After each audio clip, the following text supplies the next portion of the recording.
Some smooth jazz and some race cars blasting by. It doesn't get much better than that.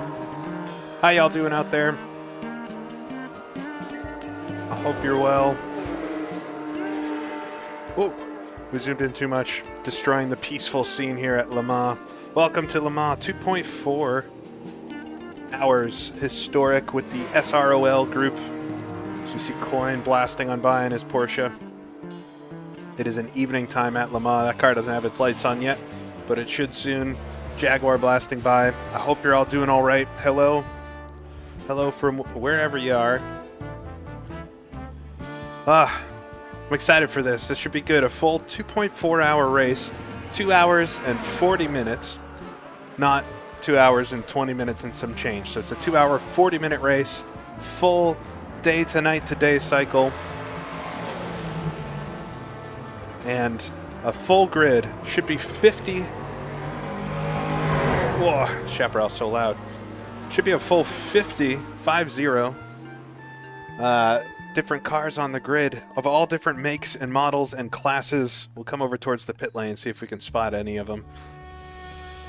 We've got GT40 Mark IVs. We've got Chapparals with the wing. We've got Ferrari. Here comes the 330 P4 blasting on by. Couple cars coming out of the pits trying to figure out their way. A Bizzarini. Man, it's so loud. Some of the engine noises. A great grid of cars. These are the AC Legends cars that I did a video on quite a while ago now. And this is my ride. The little Chevron, the mighty Chevron is what we're going to call it for this one. It is the second, probably the second slowest car on the grid in more ways than one. It's got a tiny 200 horsepower BMW engine in it. But this is the car. It was a random drawing of cars for everybody, pretty much. You got to suggest ones that you wanted. And I did not get any of the ones I asked for. But I got the Chevron, and so that's what I'm going to drive today. There goes the Nissan blasting through the pits. It's not my first pick, and it's probably not in my top 10 picks, but it's fun to drive something different. And I've never really done a race where I'm the slow class. I've done races where I'm not the top class, but never one where I'm the slowest class. So we'll be racing at the back of the grid with these Porsche 904s, maybe a 906. We got another Chevron here. So there's a few cars to race against. And who knows? My goal is to finish the race as always, and maybe I can pass a couple cars that I'm technically not supposed to pass, and I think that would be a win. We can take a quick look at the starting grid, as it were, or the entry list. 50 cars, 50 drivers should be starting. I think we might have had 1 or 2 drops, so it'll be close to 50. But over 45, I would say, folks, all the way through the different classes. I'm all the way at the bottom there with the Chevron in the purple class. Racing the Lotus 47s as well as the other Chevrons technically, but I think I can pass some of those orange class cars. So we'll see.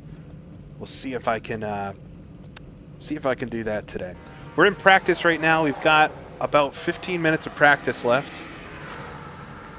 Let me see here. Got about 15 minutes of practice left, and I'm going to go out and do a couple quick laps, and then we'll get into qualifying. It's going to be qualifying. The race itself will start in about 1 hour, just a little less than 1 hour as we are here. So if you're looking to tune in for just the race, you could come back in about an hour. Here's one of the Lotuses that will be racing. It's a little more of a truck than a car. I'm not exactly sure what's going on with the rear end of the Lotus. But yeah, we should be faster than the Lotus. Brave souls, whoever's taking those out. But it'll be tough to catch anybody else. We're just so slow on the straight, as you're about to see here in a minute. But let's jump in the cockpit of the car. I'll make sure I got my setup loaded. And we'll go out and do a couple quick laps of practice and make sure everything's looking good before I really start. There we go. Load the setup. Go out with some full fuel right now. Hello, Barbosa. Hello, Jarvis, Liam. It's nice to see everybody. Scott as well. All right, we'll come out of the pits. Now, we can drive through the other cars in the pits, and it's important that we stay to the right of this white line. I don't love it, but it's better than... You're really not supposed to do what that car in front of me did there and jump right out onto the circuit. We'll follow him through. All right, it's already getting into nighttime here in the practice. I think it'll reset for qualifying. It's going to get quite dark at night during this race. We will have to make a pit stop at some point. I think it's just going to be a single stop, though, for me during this race today. So shouldn't be anything too complicated from the strategy side or anything like that. It's really just pure driving. All right. Get on to the through Tete Rouge and on to the long straight. Yeah, it's been so warm here in Boston this week. It's been over 100 degrees Fahrenheit a couple days, which is like near 40, like 36 to 38 degrees Celsius. It's been so hot and very humid, and today's a little bit better. It's cooled down a bit. It's in the 20s today, Celsius. All right, but we'll come down the straight. This car can hit pretty much a maximum of 160 miles per hour, which you'll see in the lower left tack, or about 262 kilometers per hour, which you can see on my dash. Got a car coming up behind me, though. This is what it's going to be like the whole race. We'll try to grab a little bit of a slipstream if we can. Pick up a couple Ks. But, yeah, you're really kind of hopeless on all the straights. So, not a lot I can do there. Come through the kink. Easy flat out there. Now, the braking here for Mulsanne Corner is going to be the trickiest part, I think. Simply because I can brake much later. Here goes a GT40 on by. And I can probably outbrake him if I really wanted to. We'll let Hugh have the corner this time, though. Ooh, I think that's a Mark 1 in front of me.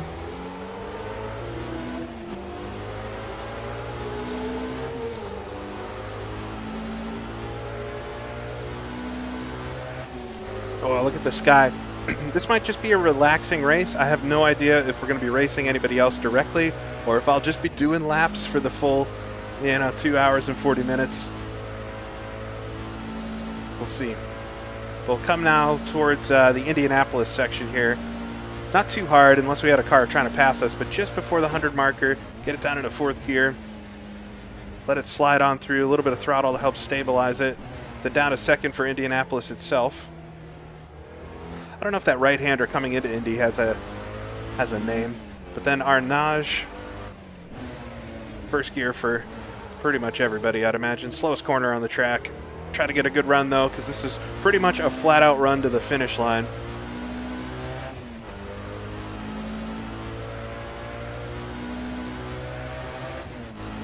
Yeah, so I have tried all of the different setup options to see the speed I can get out of the car, and there is one gear ratio that's higher that could make me, or it's taller, could make me go faster in fifth gear, technically, but I don't get the same acceleration on it, and even with a slipstream, this ratio, I assure you, is the fastest this car can go around this track anyway. Come through Maison Blanche, big lift this time. I got a full tank of fuel there, right out to the dirt on the outside.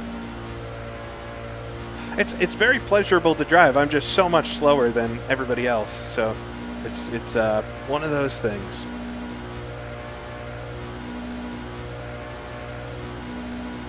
Yes, New Hampshire. We're pretty close to New Hampshire. The same weather here, pretty much. It's raining on and off. A lot of clouds today, thunderstorms and stuff. Hopefully, nothing too severe while we're in the race. Yeah, it's the BMW Chevron. It's about 200 horsepower. It's just that some of these other cars have a crazy engines in them. I think that Mark IV Ford's like a 5 or 8 liter. Is it an 8 liter V8? Crazy stuff. They hit like 220 miles an hour down the Mulsanne. I'm a full, 60 miles an hour slower than them in a straight line.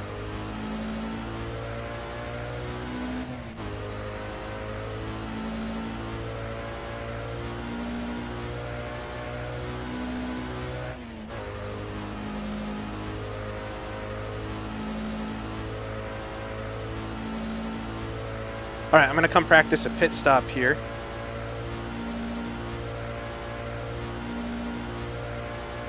Just realizing I've got no clock to show us how much of the race is underway or done. What could I use for that?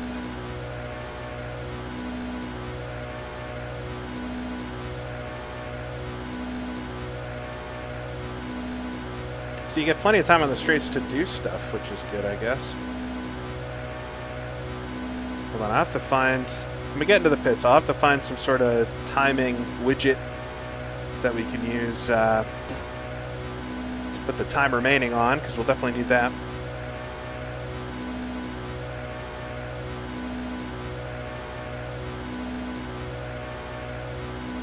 Just figuring during the nighttime I can shut my light off too to make it extra immersive, like this.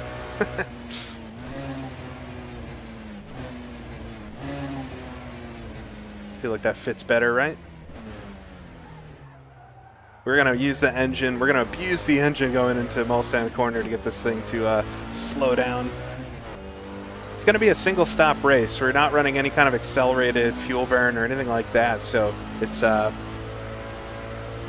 to be a single stop, probably quite late into the race. I think I'm going to take a full tank of fuel off the grid just so we have as many options as possible. And if everything goes according to plan, we'll run it till it's empty, fill it up with what I need to get to the end, and do it that way. Be quite an easy race. I think I'll probably take tires. It's not much of a time penalty to take tires, and we'll just have to calculate it. I believe I use about 3.4 liters a lap, which is the number you're seeing. The number you're seeing on the right there is how many laps of fuel I have left. I can actually change that to liters. Liters remaining. Whoop. So that's how many liters remaining I have, so we can calculate it off of that. I think I'll need probably 30 liters or so of fuel to make it to the end, but we'll figure it out as we get there. All right, gonna go into the pits this time. Trying to hide myself. No, it's just nighttime.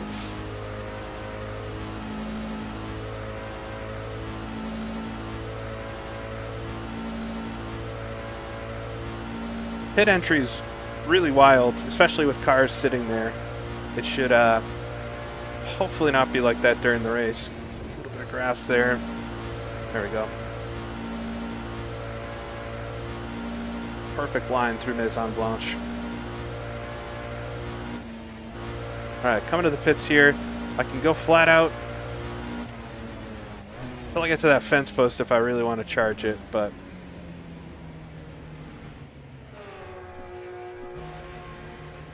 all right, into the pits. That will be a pit stop during the race. All right, let me actually, I need to figure out something so that we can see how much time is remaining when we're in the race itself. Let me know if everything, if there's anything that's too loud or anything like that. I know some of the cars going by are going to be real loud, but hopefully that's immersive more than anything. Got...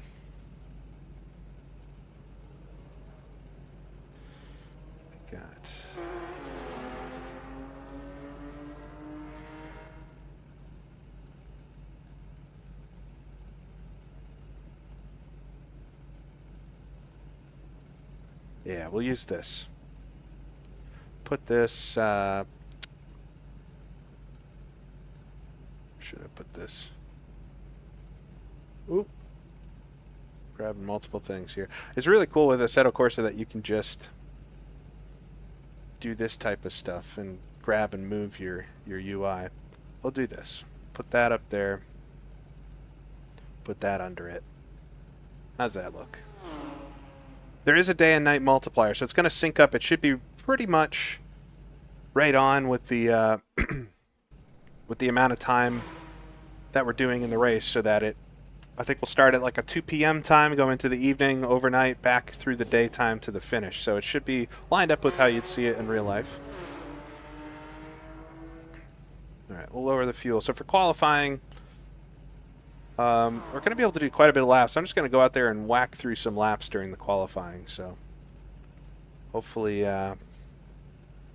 hopefully that is enough to get me up the grid a bit. You can just make out maybe on the edge here the current standings. Joe is up front with the GT40 Mark IV from Herbert von Kreutz in the Chapparal. Had a jet on fire at the Chapparal. Gaston, Fabien, Ahmad in the Ferraris just behind them. We have to go all the way back. I'm 28th in the practice session right now, just ahead of Coin. That's what it goes by there in the Porsche 906. If you can see it, about 7/10 ahead of him through practice laps, just behind Hodge. So this is the same group of folks that I raced with at Riverside, and that some of them were the same ones too. We did a lot of the Goodwood stuff. So raced with these folks a few times now. Always have a good time doing it. Looks like we've had 36 cars turn a time in practice here, and we've got quite a few more folks on the server. So it should be a very, very full grid. It's gonna be interesting.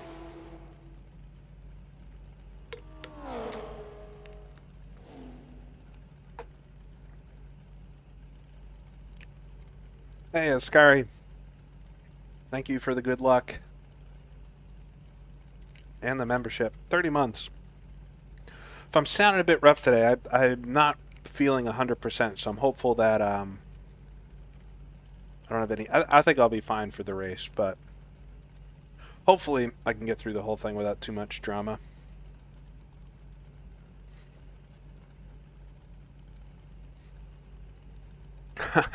Making you want a cigarette. It is cool. I love flying around on this version of Le Mans. All the cars on the front stretch here. It's fun to go over to a corner like Maison Blanche or something and watch everybody fly through it at night. You might catch a interesting incident here. Here comes somebody. Ooh, right out to the edge. Nice.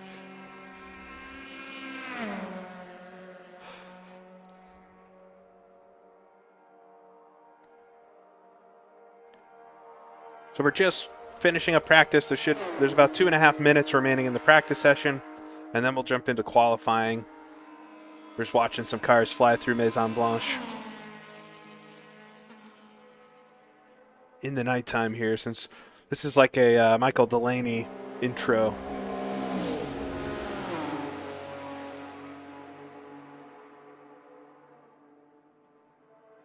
It's got a great atmosphere. This mod pack, this track. Oh, there we go. Got somebody that smacked the wall. If anybody's curious about the track or the cars, I did link to them in the description of the stream, so you can check them out there. The AC Legends pack, it's been out for a little while now, and it's great. And this track has been around for a while too. It's Wuchu's. Oh, R Factor 2 track that was converted with his permission to Assetto Corsa. And then we do have a skin pack here on the track, a texture set that makes the real advertisements. So it just helps make it feel a little more realistic. It's a great version. Yeah, there is damage on. There's mechanical damage on. I do think the physical damage is at a slightly lesser rate than full real. That's how they wanted to run it. But there is mechanical damage and stuff, so you can't abuse the car too much. And I've definitely bent it in practice a couple times. This is not a conversion of the Project Cars 2 one. It's a scratch-built track from R Factor 2. And then it was converted, or Wuchu might have actually converted it himself to Assetto Corsa. I know it was done with his permission and everything. So yeah, I love the start-finish area from a distance like this, all lit up at night. It's very, very cool. Very cool. All right, 30 seconds till we start qualifying and everything. Or until the session rolls over. It might be a couple minutes longer from there.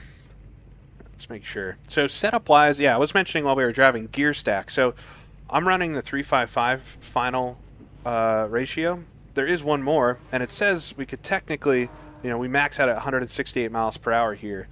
Technically, we could go up to 174, but the car, even in the slipstream, the car cannot go that fast. It can barely hit. I had somebody in a GT40 slow way down and sit in front of me down the straight to see how fast it could actually go, and I still cannot even hit 168 miles an hour, even with the longer gears. So it doesn't make sense to use them.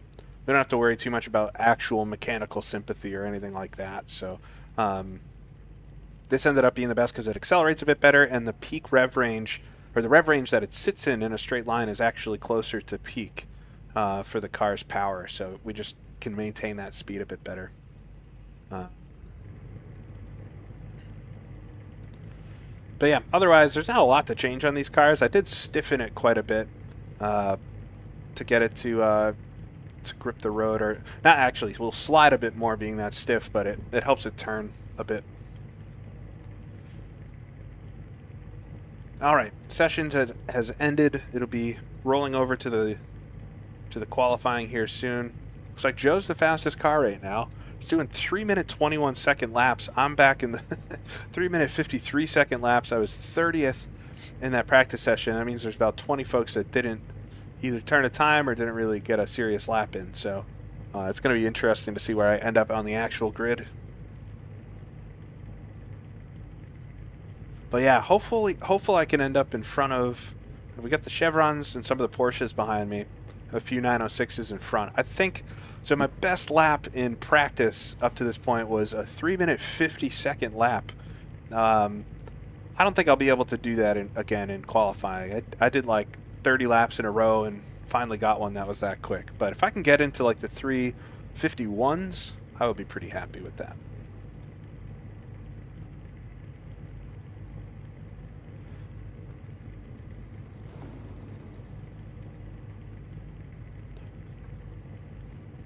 All right, just waiting for the session to switch over now. A few other familiar names in this one. Oscar Hardwick's racing the GT40 Mark 1. And hopefully no comings together, although it's been quite a while now since Oscar and I ran into each other. The legend still lives on. None of the mods here are private. It's in the description of the stream, so for anybody that's interested. But yeah, Oscar's in here. Who do we else we got on the front of the grid?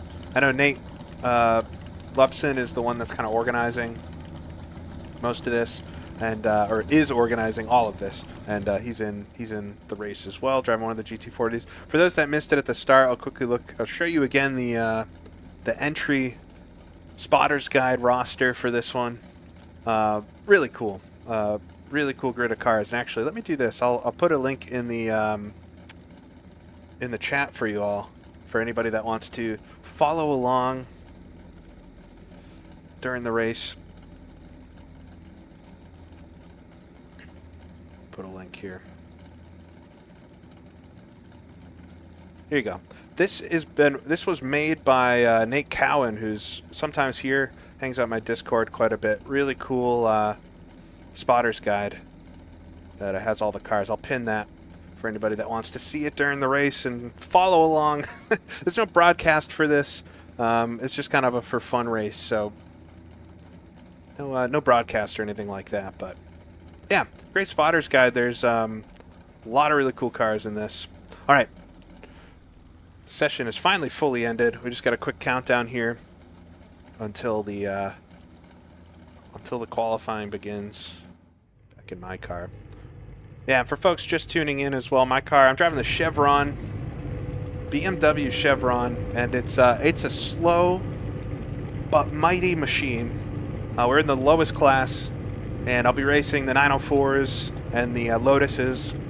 I think there's another Chevron in the race as well, and then and maybe I'll be able to take a 906. And then, who knows, there might be some chaos, and maybe we can benefit from that. I don't wish that on anybody, but you know, we'll have to see. We'll have to see.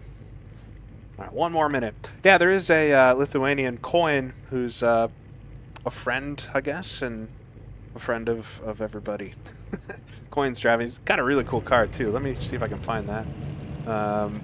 Where is it?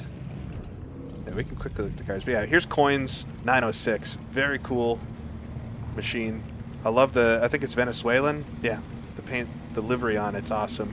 If we look up towards the front, oh, thank you, DeBear.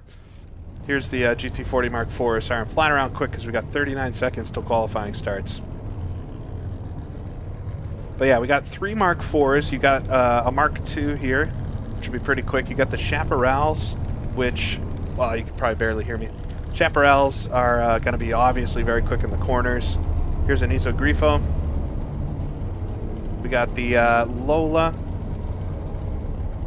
Yeah, a couple Lolas. The Shelby Daytona, I drove that at Riverside in the race we did there. Ton of fun, that car. Some Mark I GT40s, 906s, another Mark I, some Ferrari 330s. Really cool set of cars. I mean, it's all the cool cars from the AC Legends set. Let me get towards the back. And there we go. We're now, bring the daylight. We're now in qualifying. We got 30 minutes here to set a time. Man. All right, we'll give everybody a second here to crash into each other. Yeah, day-night cycle will be a bit faster than real life. We'll take the actual pit exit here. Everybody watch your ankles. Wow, the Nissan R380. So loud there. Yeah, there's a couple of those Mark I's that are painted to look like Mirages, but technically they are GT40 Mark I's in this, but they should be Mirages. I already feel like I'm losing my voice. I might lose my voice by the end of this just because, I don't know, feeling a little under the weather today, but hopefully not.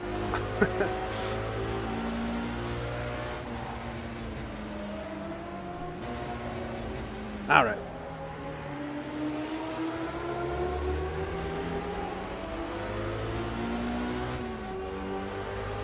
I'll get it onto the straights.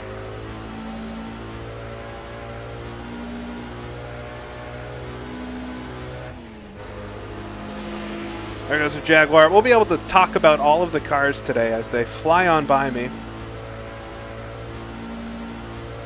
And that looks like we might be missing a few folks. So it looks like we've got 43 cars right now. Hopefully a couple more folks show up. There's supposed to be 50 today, but...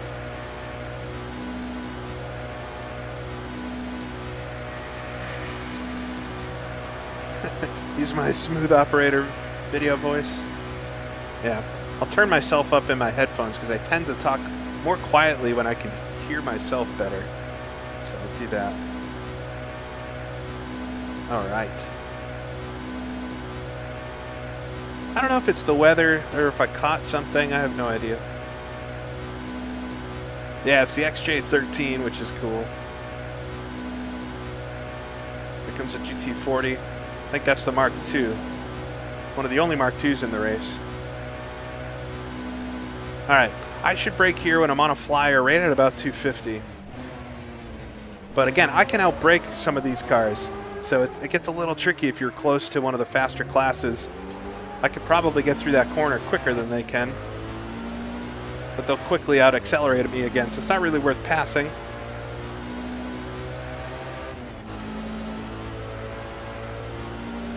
I'm not sure exactly what they called the classes, but if you look at that spotter's guide, it does have... If you look at that spotter's guide, it does have the classes noted. I know I'm in the bottom one. Basically, anybody I pass is a good move. I should be one of the slowest cars here, so if I pass anybody, woof, big sideways there. And that is Nate Lupson in front of me then. Oh, he locks it up into Arnage. Big slide. All right. These guys should all run away from me, so I don't have to worry about building a gap. Oh, what's the sky doing?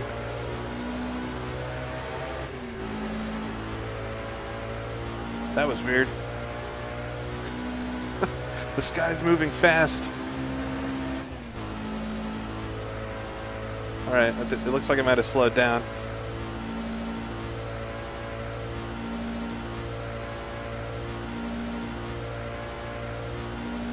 All right, try to get a good run out of Maison Blanche. Start the first qualifying lap.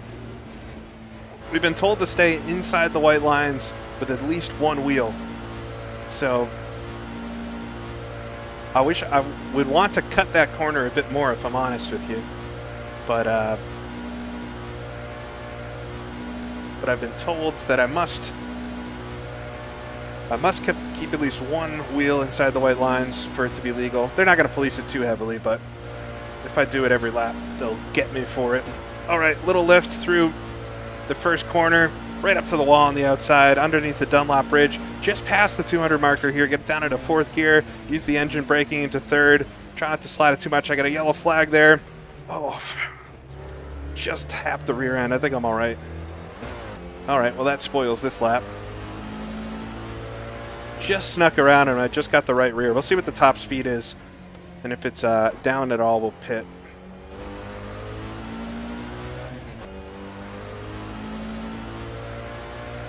Lando Norris, pole position. I didn't know. I don't know. I don't really keep up on F1 too much anymore. But that's cool. Somebody different than Max, I guess.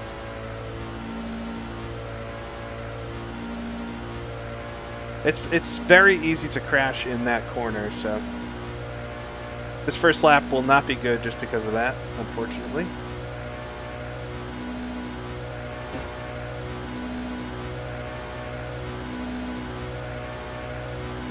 You want the engine noise louder? It's not the best of the sounds, I would say.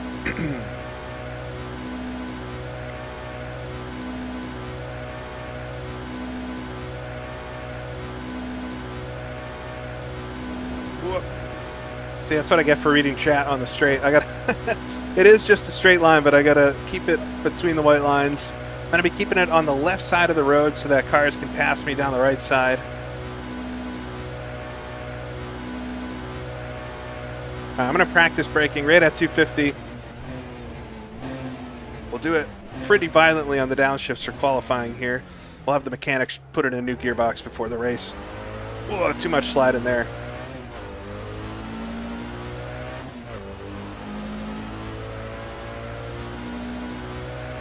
Yeah, to me it just sounds a bit hollow. Maybe that's what this car sounds like. It just like isn't a good engine sound. Maybe not because it's a bad mod. It's just like not, you know, it's not a V8 or a V12 or like something with big capacity. Like that's a V12. That sounds a lot nicer than this one. All right, just at the 100, get it down into fourth gear. You actually have to do a bit of throttle through the right-hander to get it to turn. And it's easy to go too fast into Indianapolis. There is camber on the corner there, but it's not quite as much as you think it would be.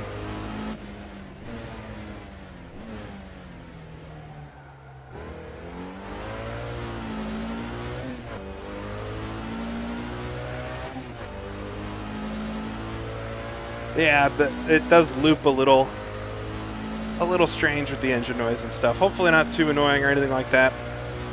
Because we'll be listening to it for 2.5 hours, just about.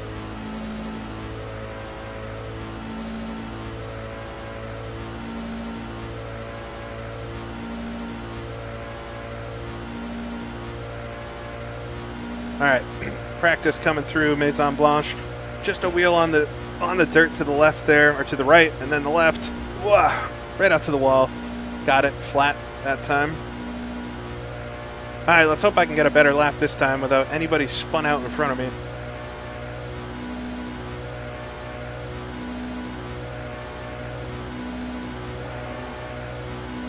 Yeah, it was a bad lap. 53.7. I need to get like a 51. Ideally. Bit of a lift, too much of a lift through turn 1.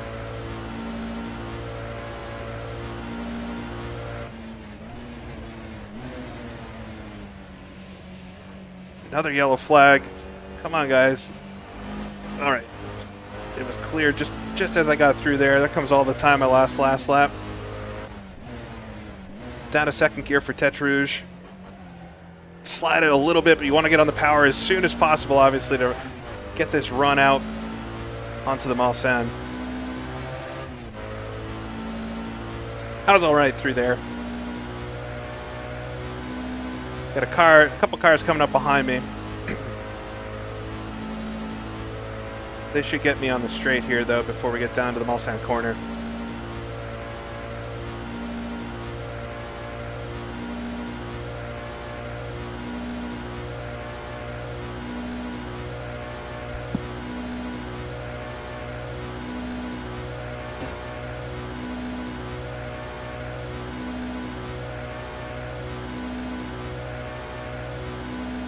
All right, if you're just jumping in, I see I've got a lot of folks in here today. It's about 20 minutes to go. We're qualifying right now. And then we'll be starting the race. 2 hours, 40 minutes. Driving this tiny engine Chevron.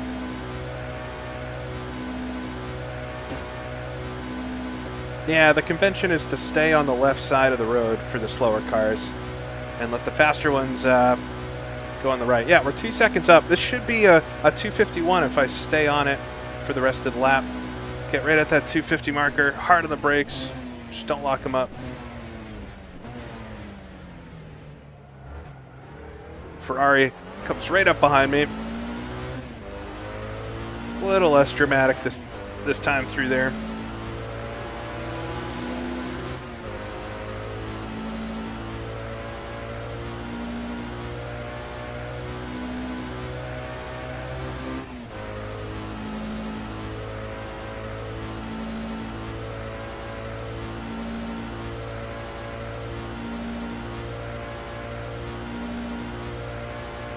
All right, just at the 100 marker. Ooh, a bit of smoke in front. It's easy to slide it through this corner. It's a very complicated part of the circuit, I think, in these cars especially. Yeah, I slid too much there.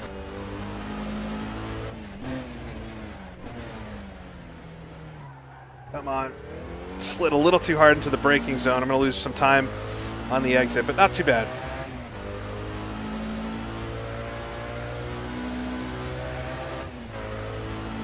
Got one more car coming up behind me here. I got to keep my eye on that mirror the whole race. Especially in qualifying here. I don't think anybody's going to want to give an inch. I'll stay on the left side of the road, see if we can pass up the right. Oh, it's hard to go flat out on the outside lane there. There we go, Ferrari, white Ferrari coming by. Grab a little bit of dirt. I did not get the turn in there. That's going to kill me. Dang. All right. Just get it on to the next lap. I've got 28 liters of fuel, so that should be enough for like 9 laps or so. We've got 17 minutes to go. We're going to run out of time before we run out of fuel, so it's all right. Well, 352 at least.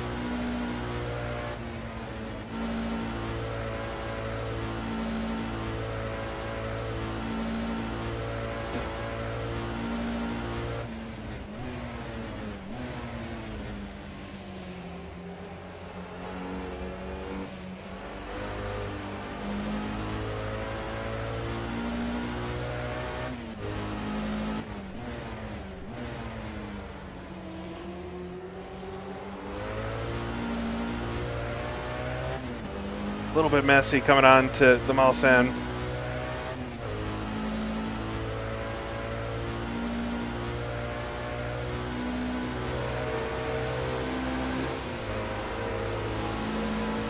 Come on, pull me. You do gain a little bit, like maybe a tenth of a second, up to a tenth of a second just from a car passing. So it's not fruitless to get behind him. Yeah, I messed up Maison Blanche that time. I think being behind a car, I just didn't get my entry right. We should be able to go flat out through Maison Blanche. So we'll see if I can get it one of these laps. I got it one already, but it wasn't a good lap otherwise. Here comes Saul on me. He's got his directionals on. Nice. I don't think I've got those set up for me.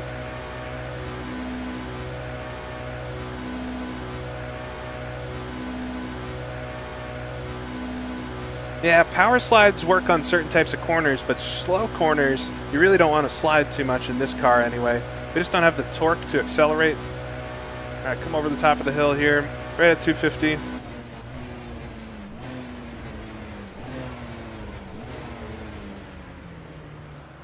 Really want to just get a nice even acceleration out. See, I'm going to pick up so much time because the other laps I slid through there.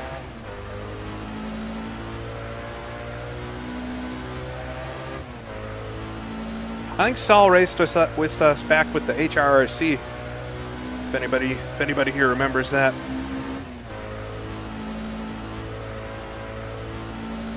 All right, 15 minutes ago. We're halfway through the session. Still haven't done a really good lap yet.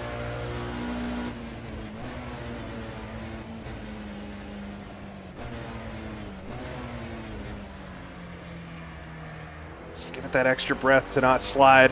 See, just gonna pull in a bunch of time. I'm already 2/10 up. If I can nail Maison Blanche, it should be an okay lap.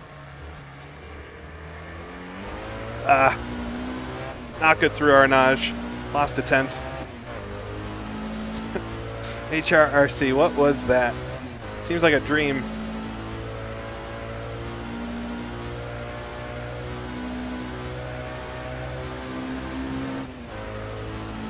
All right, 5th gear then.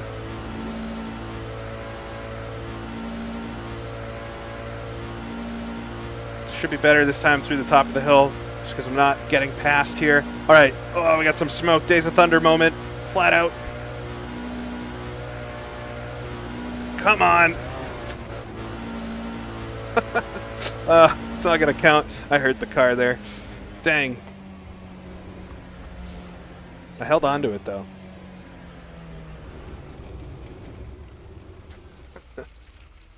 All right. Let me take a little bit of fuel out.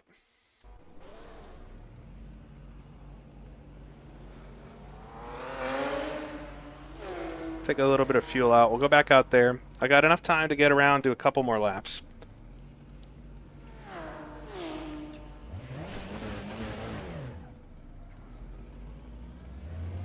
Almost lost it there, yeah.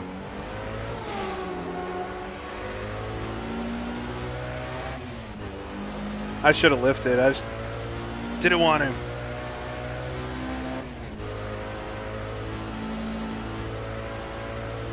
I'm not sure if it's really a save when you clatter the wall. Let the Nissan get into the Dunlop curves here.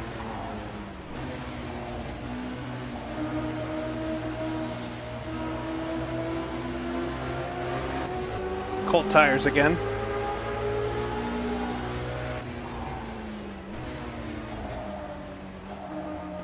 That Nissan, you can hear it from so far away.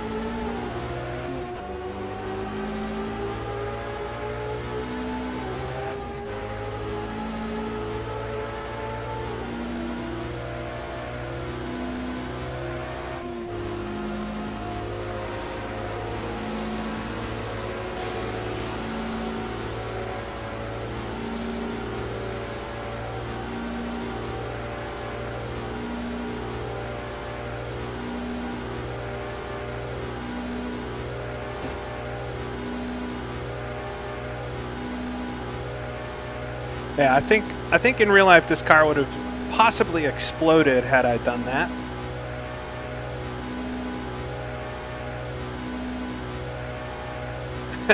Liam, I had noticed that too.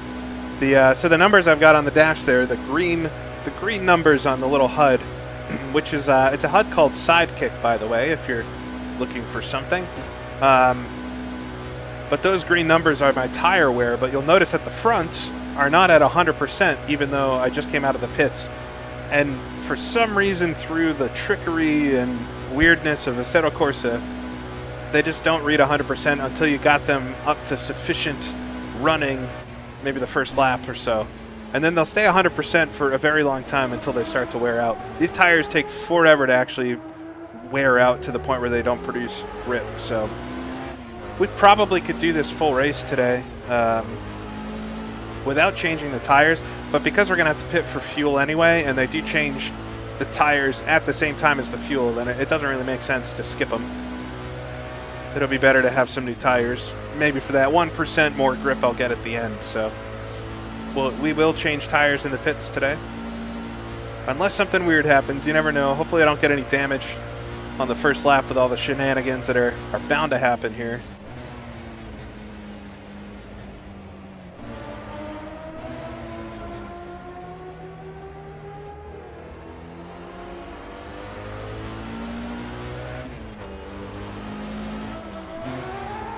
All right, come through Arnage.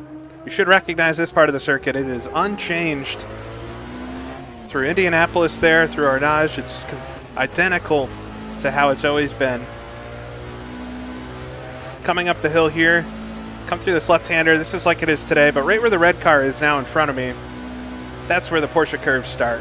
Right about here, we would jump off to the right and go through the Porsche curves, but now instead we'll take the lovely run down through Maison Blanche.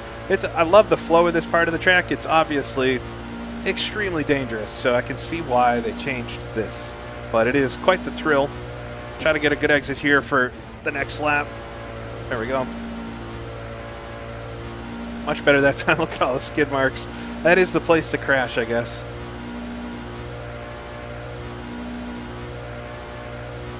All right, come past the pits. Hopefully nobody jumps out right in front of me. They shouldn't. One car leaving the pits there. All right, we're on a lap. Let's try to make this a good one. I'm running out of time.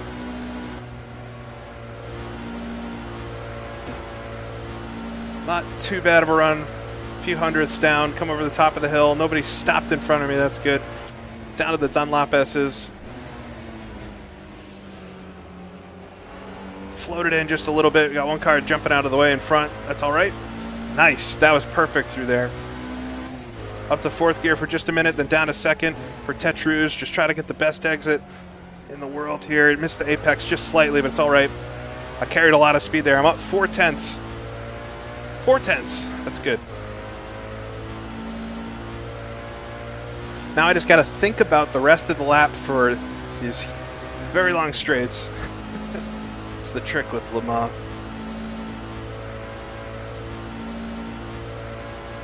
I'm up half a second right now. This would be the lap if I can get this.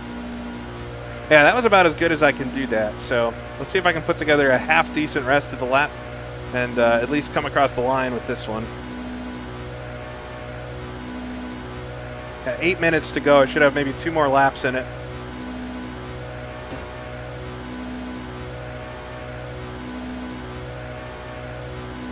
No crew chief Jim today. We're alone with our thoughts. It's just me and you all.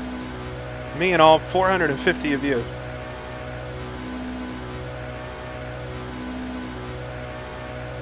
All right, got one car coming up behind me, but they're gonna have to wait through the kink there. Dive up the inside. It's all right. We made that work. Grab a little toe. He should be just far enough ahead that it won't be an issue in the braking zone here, but I got to make this perfect right at the 250 marker. Get it down all the way to first gear. You can hear the Nissan just blasting away there. I just grabbed the dirt on the exit, but I kept the line pretty good, so that was all right. Not the best. I didn't lose too much time.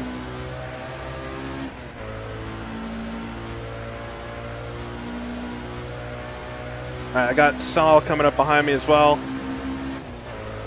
should get me before Indianapolis, hopefully. Go get him. Pick up a little bit of his slipstream as well. Hopefully he's quick through here. Just at the 100 marker. Get it down into 4th gear. Slide it in.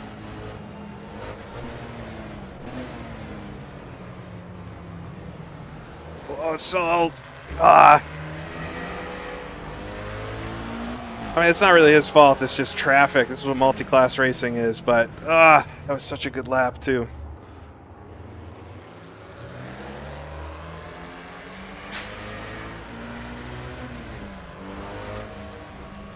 We'll let Thomas go on by. I don't want to ruin his lap as well.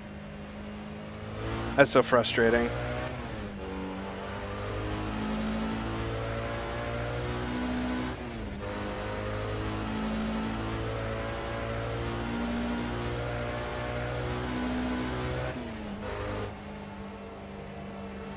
There goes the little Lotus. Here comes Oscar as well.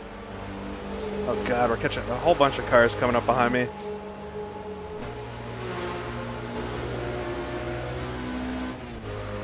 Yikes. This might hurt this next lap a little bit. Just because, oh, we got one car in the wall there in front. I should be all right on the next lap, assuming everybody in front of me can stay on the road. All right.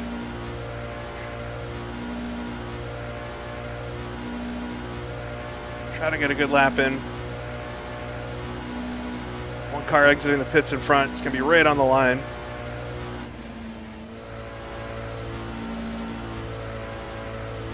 I'm going to catch the Lotus, actually, because the Lotus, there is one car that's slower than mine in this. Wow, it's the Lotus.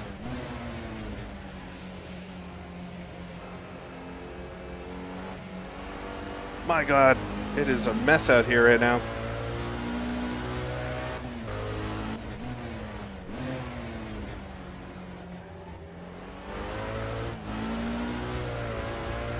Terrible, terrible, terrible start of the lap.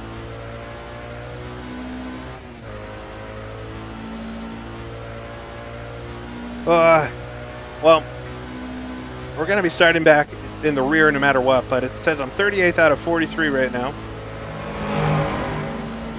Yikes. The Shep there. I know, there's only 43 cars. I mean, in reality, there should be like 20 more cars if this was like real life, right? It's going to be terrifying being the last car. The first time they all come past is going to be terrifying.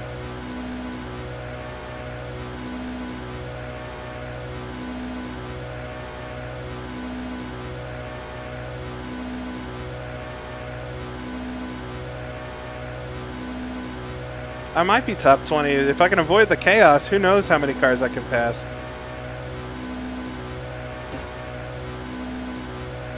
All right, I think I'll have one more lap to try this, to try to get a good lap. I mean, in reality, it's only going to be maybe a couple spots, but I was hoping I could, set a decent time here. I just haven't been able to get a good run.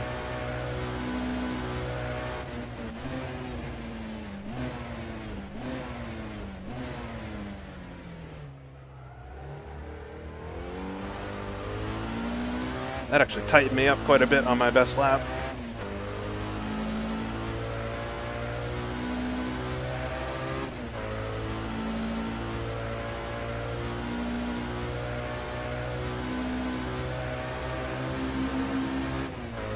Of course, this is the lap where I've got no traffic now. A couple of cars behind me, I think they're in my class, so they're also quite slow, so they shouldn't catch me here.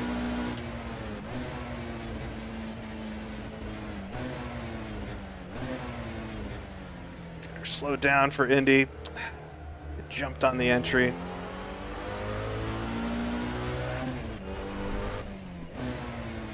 All right. We got one more lap. I got one more lap to get this. Yeah, we'll be having a full day to night today cycle during this race. Yeah, I am cheating a little bit having the relative on the screen, but that's more for us to at least have an idea of what's going on in the race.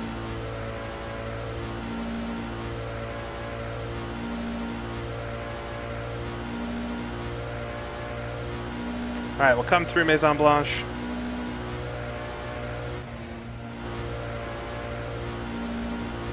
Gosh, my best lap is so slow through that. This is actually going to be my best lap despite the mess up in Indianapolis. So let's try to put together at least just a halfway decent lap. I don't need to break any records here. Just enough time to do one more lap before the session ends. Somebody coming out on their out lap, and there's not even enough time to get around to finish a lap. That's ridiculous.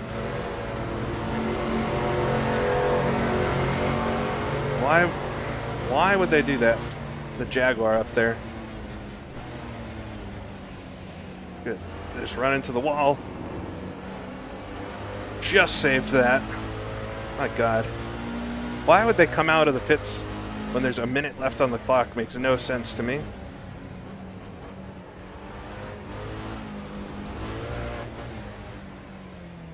All right. That was never going to work out.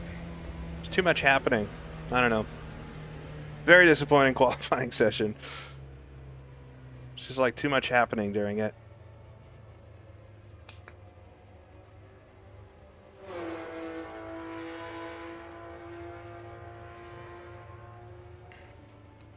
All right, we'll just watch the end of the qualifying session. I don't know why they would come out of the pits when there's 1 minute left in the session, you know? Doesn't really make sense.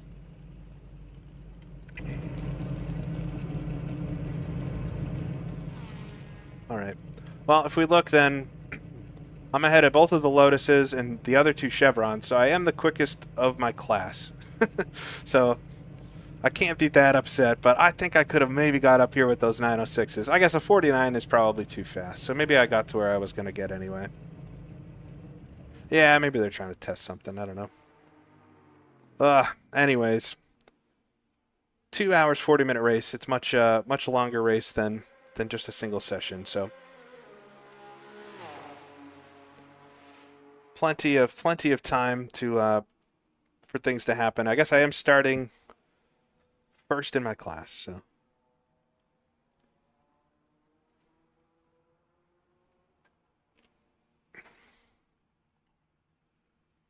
All right.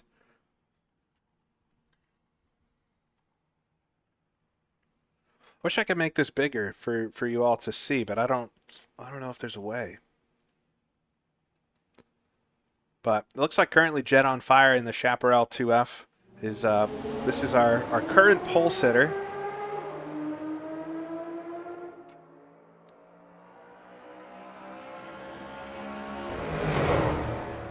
The wing actually does move. I know that question's going to come up here in a second. The wing does move on the Chapparal.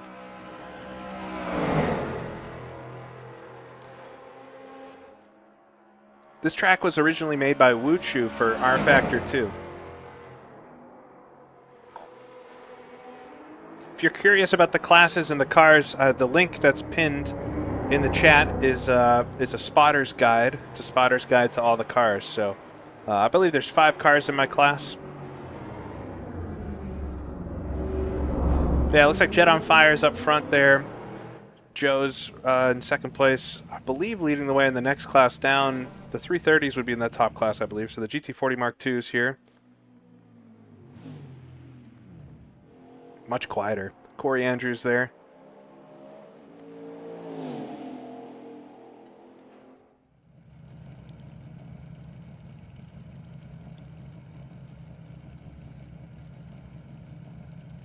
Thank you, James. Yeah, so I think I'll be starting in 38th position out of 43. So we are missing 7 that should have been in here, but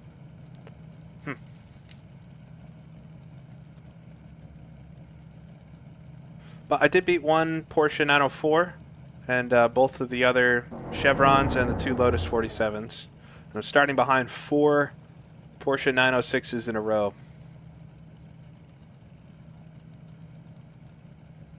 Oh, I started a vote. Whoops. My bad. I shouldn't be clicking around. I don't know what I'm voting on. All right, so we got just a few minutes until the sessions tick over. And I think it's just finishing the qualifying right now.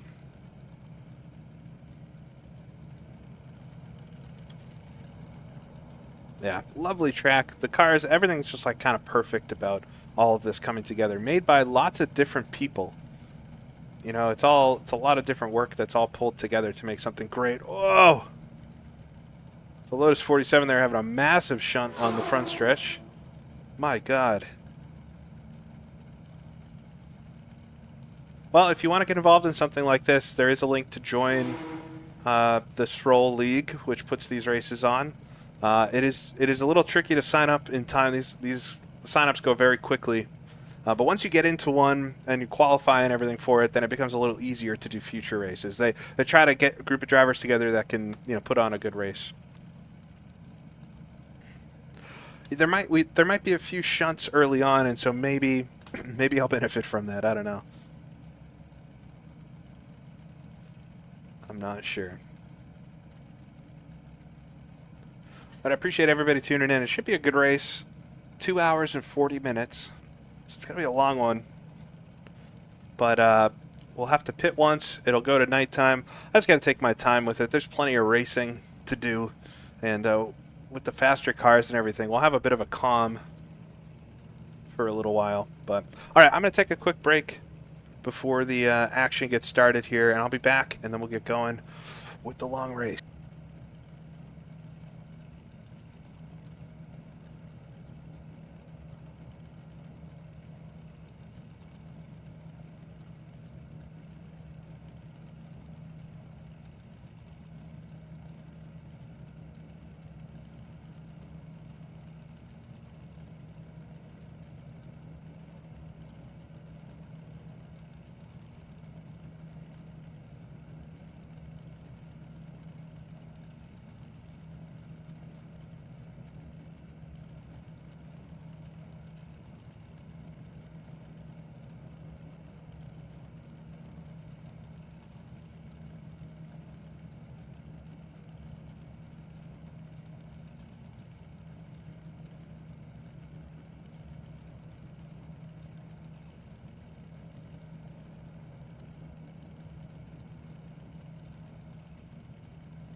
All right.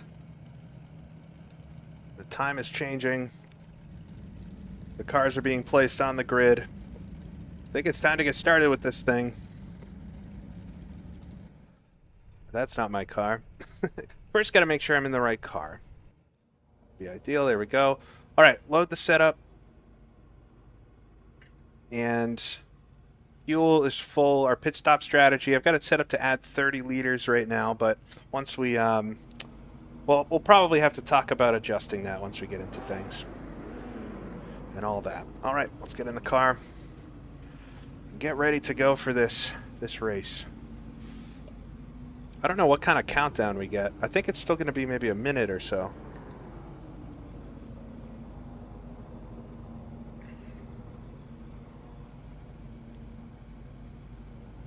Justice for the SO man.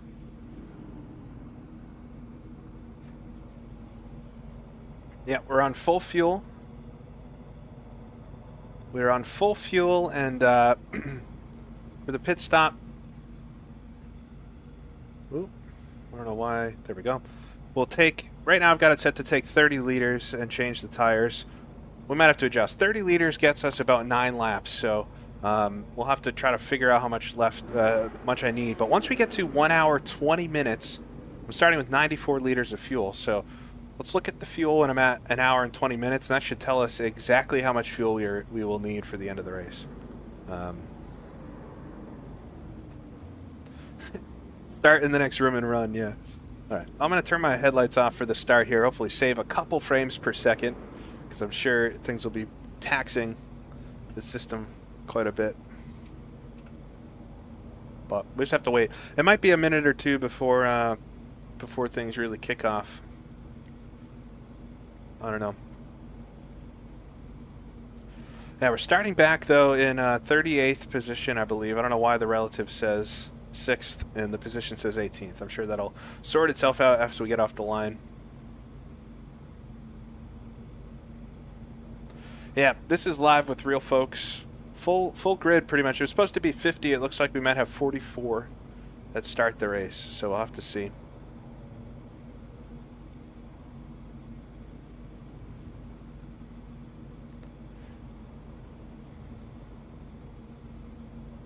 But I appreciate everybody tuning in today. It's been a couple minutes since I was streaming or making videos and stuff, so it's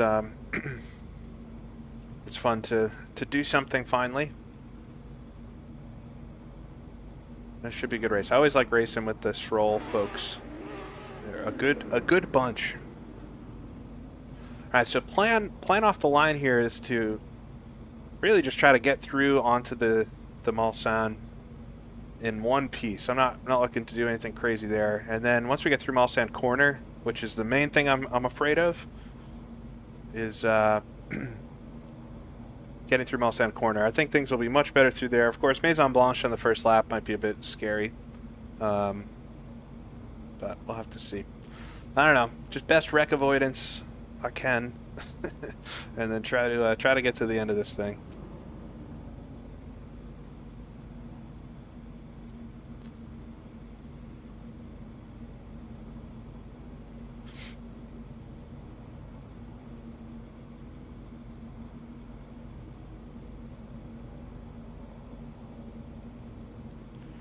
We're all counting on me. Oh no.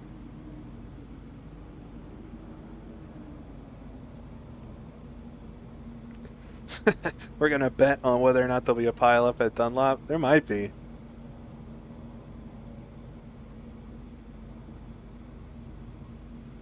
There might be a pileup at Dunlop Corner. I don't know. There could be a pileup Dunlop Corner. There could be one into Tête Rouge. Mulsanne Corner is a favorite.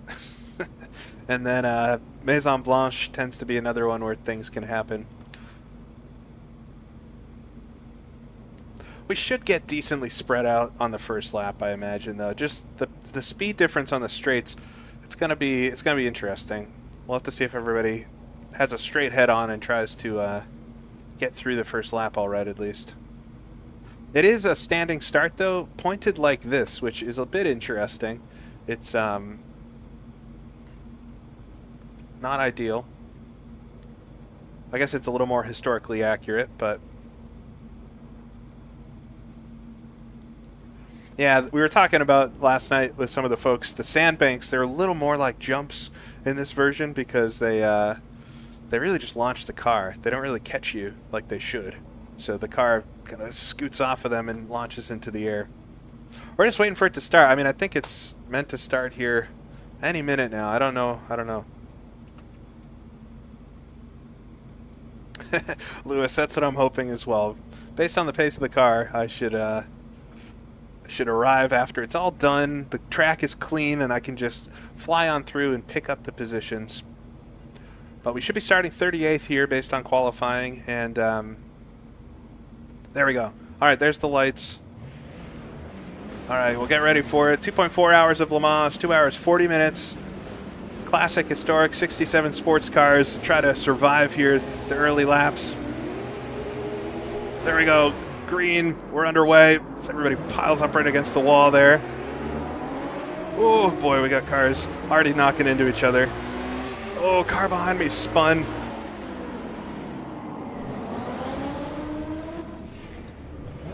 All right, not ideal. A full track blocker in front. I barely touched him, so I don't think I've got any damage, but dang. What a mess. All right, we're 38th. What was that? That was an awful start. I'm right where I was supposed to be, though. I'm 38th. There we go.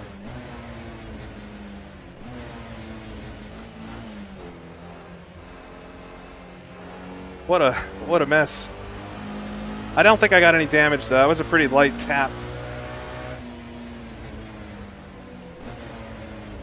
I thought we were going to get through that, though.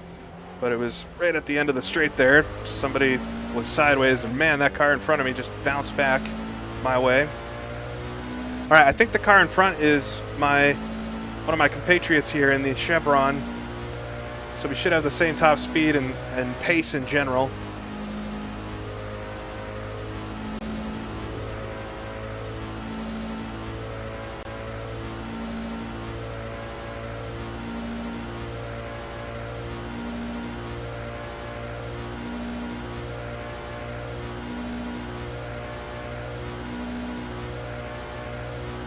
We're already up to 37th, so we're picking up spots. Got Harry in front of me here. Looking in my mirror, we got a couple faster cars that might be able to pass me quite easily. So we'll have to, I don't know, see how this all sorts out as we get down to Mulsanne corner, or Mulsanne corner.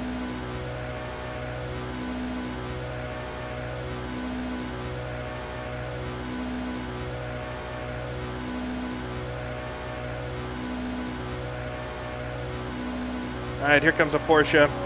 Try to grab the slipstream.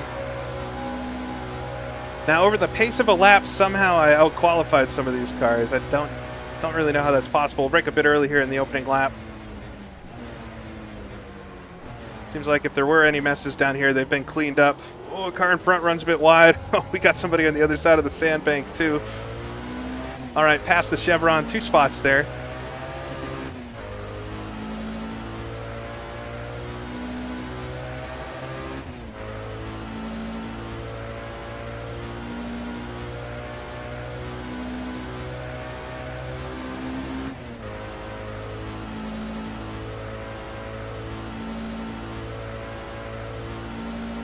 Yeah, luckily I don't think the car is in any kind of damage from that start. It just was a mess and thwarted all hope of having any sort of rush off the line. Just got to remember the car here is much heavier than it was in qualifying a few minutes ago, so I got to take it easy, get through Indianapolis. Cars behind all running wide a little bit.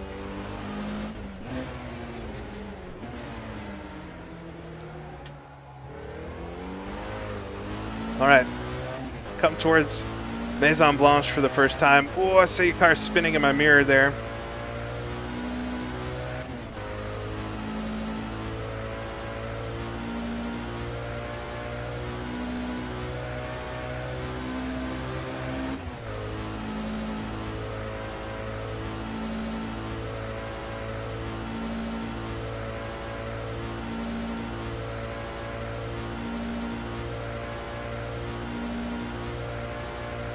All right, nice and easy here, first lap. Get some wheels on the dirt there.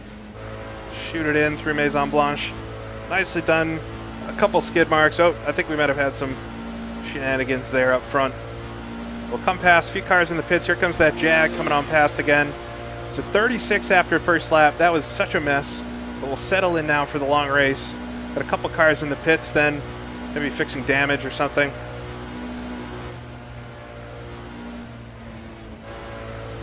And we'll just try to get a good pace going and see what I can make out of this. Got a Ferrari here in front coming out of the pits. He should be able to stay in front of me. I got a Chapparal behind me too somehow.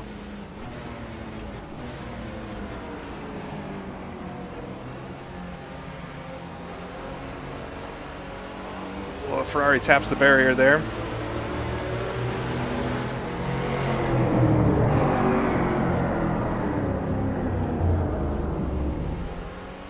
Cars jumping over the banks and stuff. This is insane. I didn't expect this because this group, I've raced with these guys before and it's been a bit cleaner, but I guess this stuff can happen.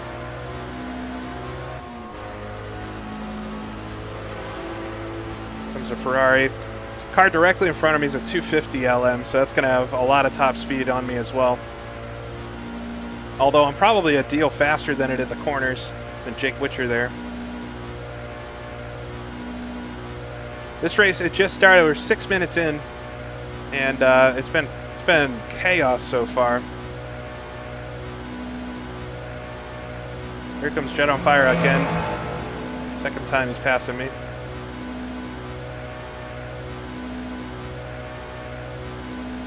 Oh, they should have practiced beforehand. There was a practice server all week, but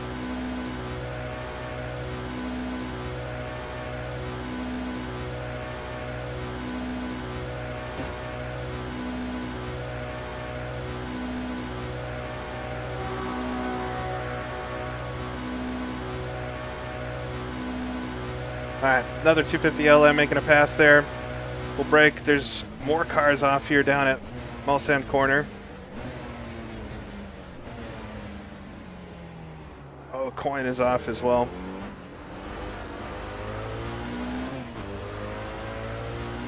All right, sun's already in our eyes here. It's going to get dark quite quickly, and if I'm understanding this correctly, it's probably going to be dark for a long time.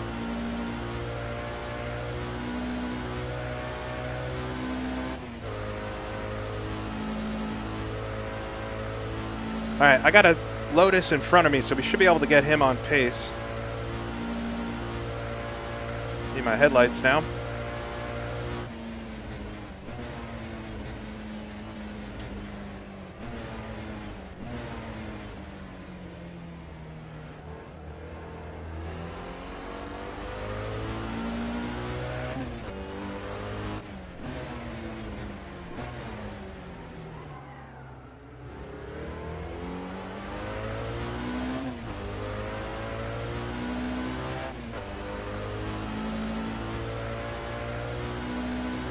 All right, we're in the slipstream of the Lotus in front of Thomas here in front of me. Is in a Lotus, what is it, 47, I think?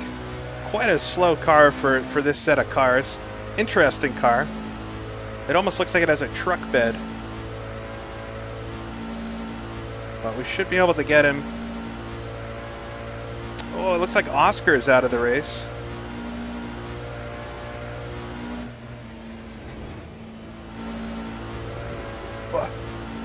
Real close to the inside there, through Maison Blanche. All right, in the slipstream then. Got nobody coming up behind me, I don't think.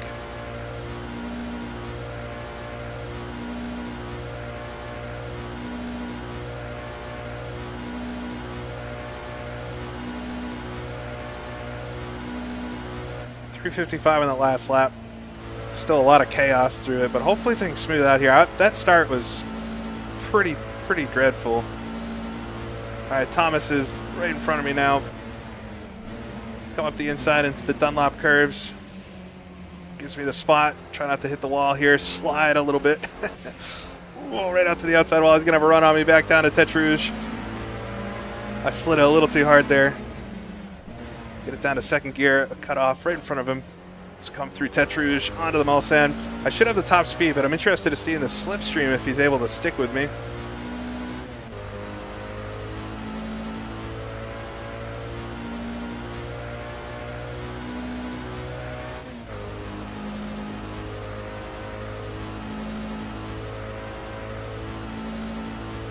All right, 2.5 hours to go.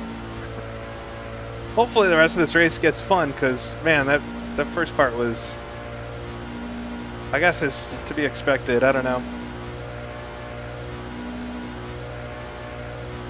All right, I think Thomas is sticking with me. I'm just watching my mirror above. I don't think he's gaining at all, though. I think we're just about the same speed. No, I'm pulling away from him ever so slightly.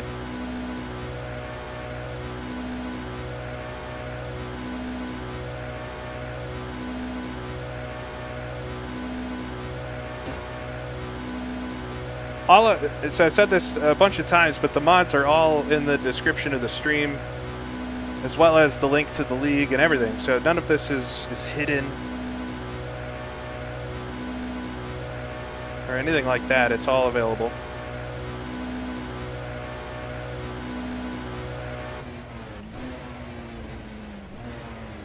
Oh, we got another Lotus in front of me. So the Lotus has got through that chaos a bit better than I did. I guess I was stopped on the grid for a while.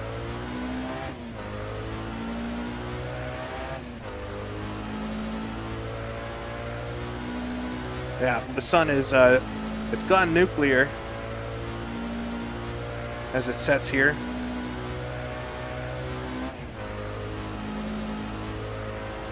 think we got another fast car coming up behind me, Dowie.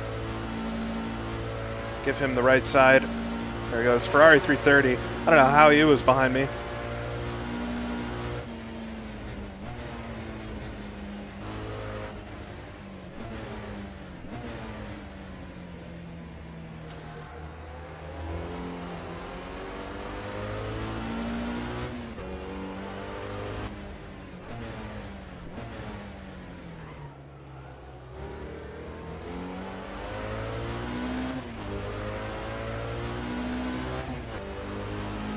It'll be a lap or two, and it's going to dip behind the trees there, and then it'll be fine. Oh, there it is. It's pretty though.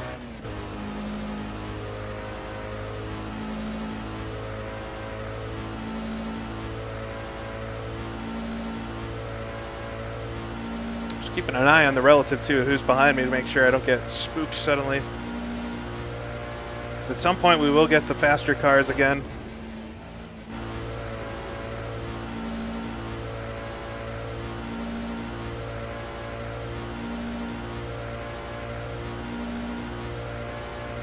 Yeah, that can catch a lot of folks out, is that the cars are a lot heavier after qualifying with the more fuel and stuff, and definitely can catch you out. All right, here comes Coyne behind me. He's in a 906, which should be faster.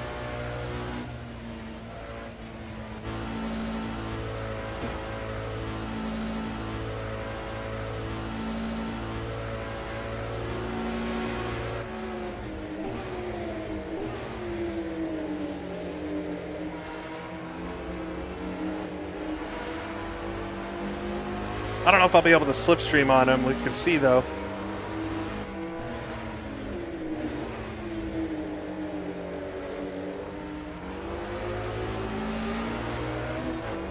The 906 is quite a lot faster than the Chevron here, but maybe he can pull me along. I'm not sure.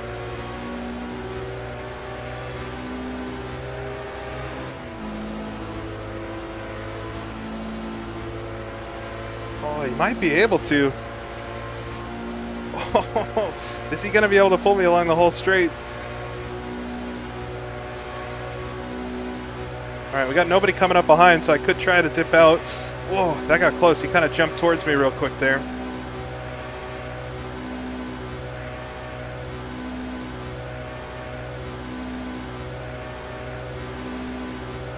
All right, he's going to be faster with... This is going to be so awkward. I'm going to fall back in behind him.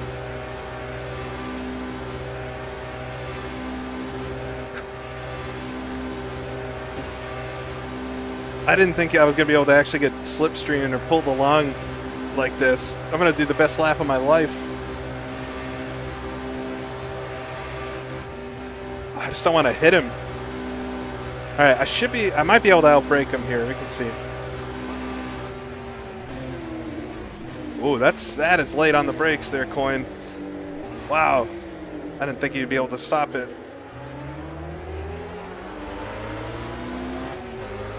I would love to bump draft, but I don't think these cars are conducive to that, so we're going to keep our fenders.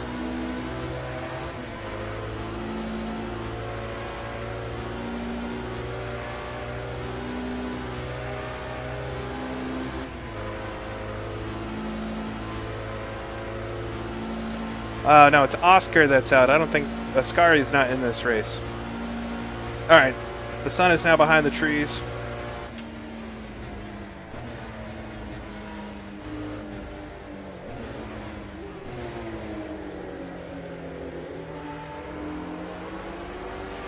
That was a nice slide through there. Now, unfortunately, there's a little bit of like netcode warping, and I can't get super close to him. So even if I could bump draft, then yeah, I'm definitely going to sit in the draft. I mean, he might be able to tow me way up the grid from where I should be. We've caught the Lotus in front of us. We'll see what the run is like through Maison Blanche. It's going to be a little tricky. These two go for the pass. Coyne goes for the pass up the inside. I might lose him here, unfortunately.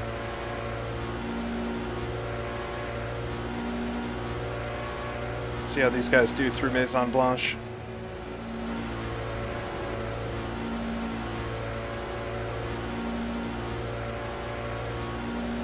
I'm going to need a heck of a good first sector if I have any hopes of sticking with Coin.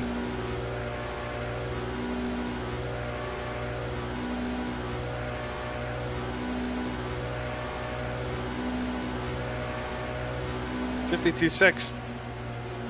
Not far off my qualifying laps, that. Just that slipstream.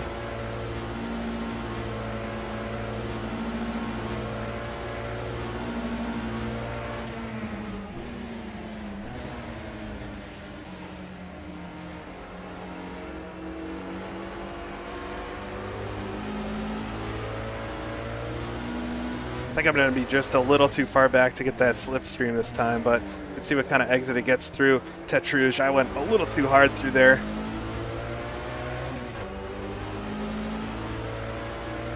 Yeah, I needed a better exit than that, and probably to be double as close as I was.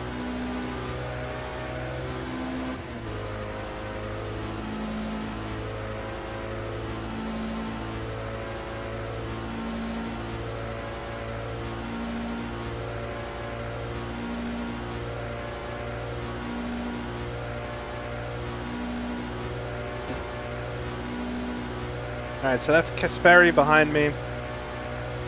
And I should be able to pull away from him.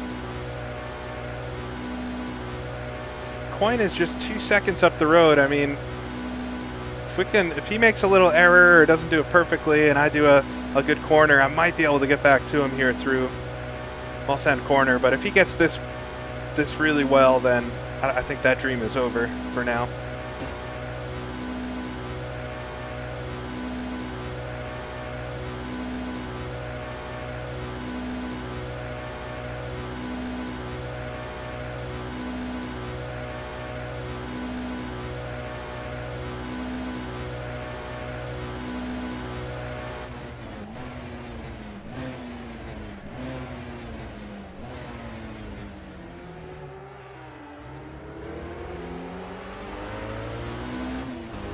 Oh, look at that.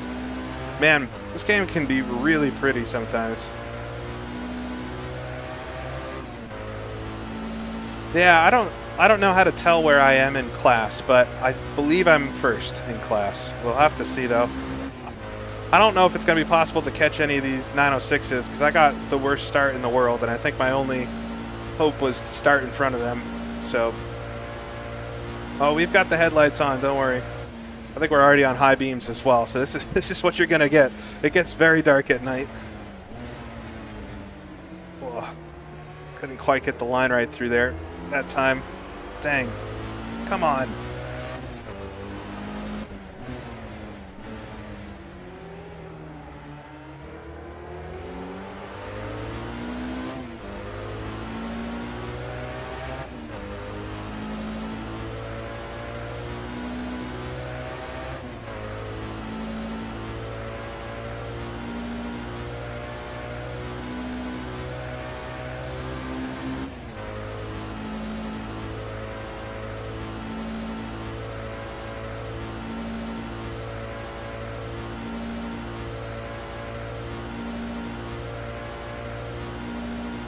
All right. So I think we're settling into where I'm going to be running. Hopefully, I don't know. I don't think I'm going to be able to catch up to Coin. He's not that much faster than me, but he's just fast enough and in a straight line. I have to be right on his bumper if I'm going to be able to slipstream with him. Just put my head down and see what I can do for a lap here.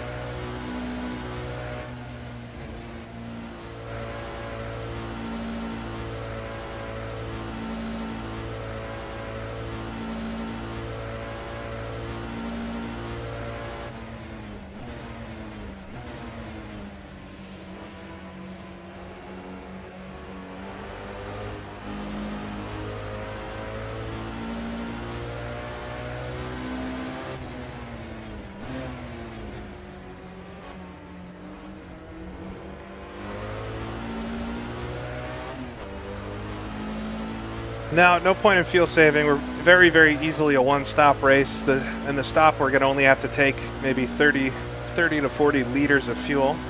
And we'll get some new tires as well, but we'll pit quite late. I think we're going to make it through the entire night before we do a pit stop, so. All right, here comes a car up behind me that's a lap down somehow. Come on.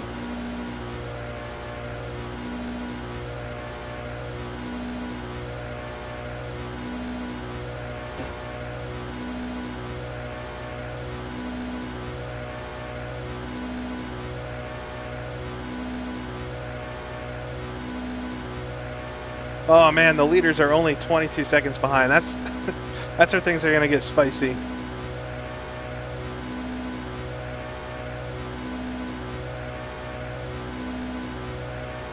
For those of you talking about additional cars that would fit in these classes, definitely stay tuned in the coming months, because your prayers and your wishes may be answered at some stage. That's all I'll say about that.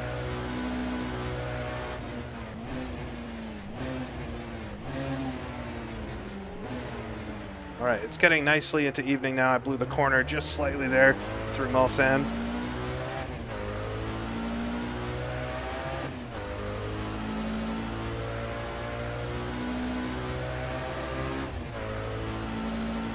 Yeah, leader's 10 seconds behind me.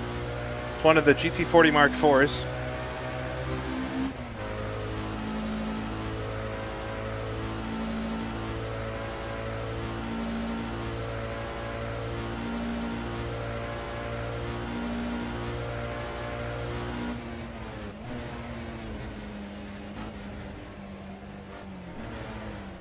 At least at night, I think we're going to be able to see a little easier when somebody comes up behind me just because of the headlights.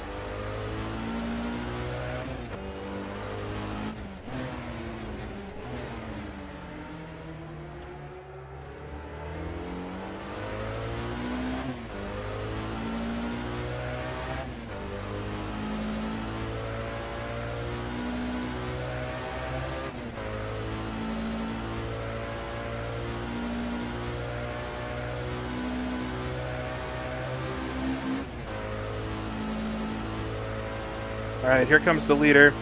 It's going to get me right before Maison Blanche, I think. And I get a blue flag as well. Pass right, pass right. Oh, God. No, he's going to wait. That's good. That's very nice. Discipline. That was perfect. First car to pass me does a perfect job. I think that goes to show why they're the leader. All right, here comes the second car. Hopefully they get me before turn one. There we go. Second place. So the two GT40 Mark IVs are up front.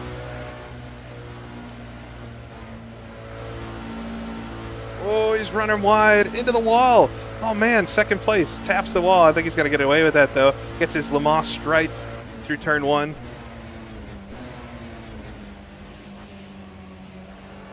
And here comes the part that's so frustrating, is I'm actually quicker than them through this part of the course. I get my Le Mans stripe as well. That was a hard knock. Should be all right.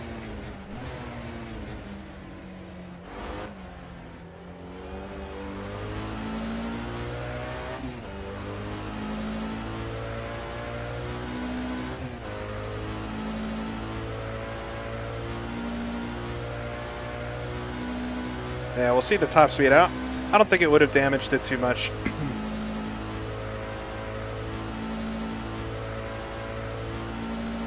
As long as we get up to that 160 miles an hour, we're good.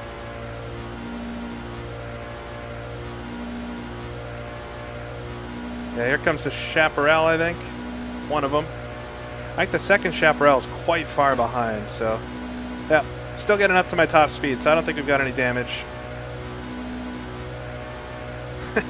You say my ability to turn so close to the wall is amazing, and then I slap the wall, so maybe it's not that amazing. Here goes the Chapparal. Oh, man. All right, a little bit of a gap here to the next GT40. I think we won't get him on this straight.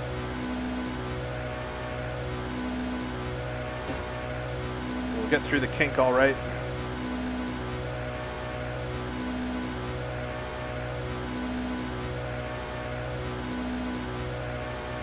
All right, here comes Joe in another Mark IV.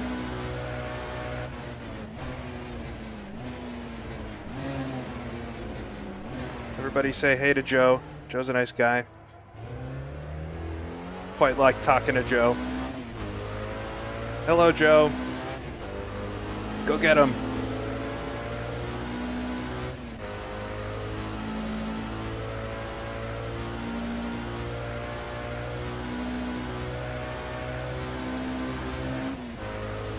I messed up that corner pretty bad.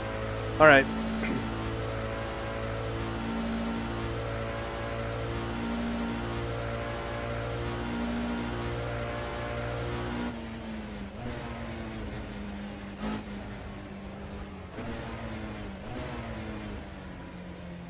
Well, it gets quite dark at night. Hopefully you'll be able to see. Well, it's not dark yet completely, but it's a lap or two. We'll be in complete darkness. And it's just your narrow cone of lights. I'm on high beams already. I'll show you low beams. Here's low beams. They're pretty much useless. They're basically day runners. But high beams, there we go. Almost as useless. They're not too bad. But it's very narrow vision, which it gets kind of tunnel vision-y at night. All right, we got Gaston coming up. I think this is the first of our Ferraris coming up behind me here. Should just get through Maison Blanche before he gets to me, but it's going to be tight. Really don't like catch the cars coming through here. It's tough. But we should be able to get through here before he gets to me.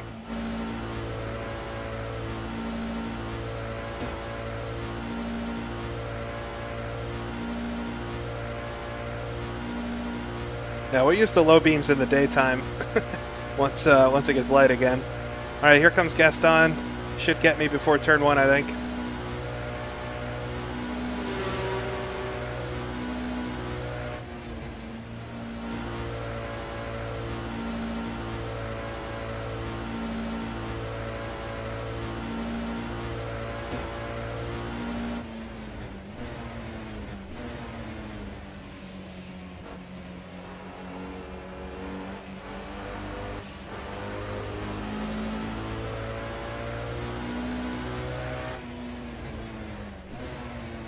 Whoa, he locked up the right front there.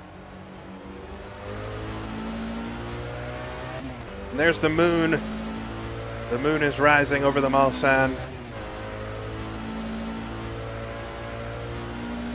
Really lovely. I love the graphics in Assetto Corsa. For a game that's so old at this point, they're so good still. I really like how it looks. What other race in a vintage race car can I stop and have some coffee?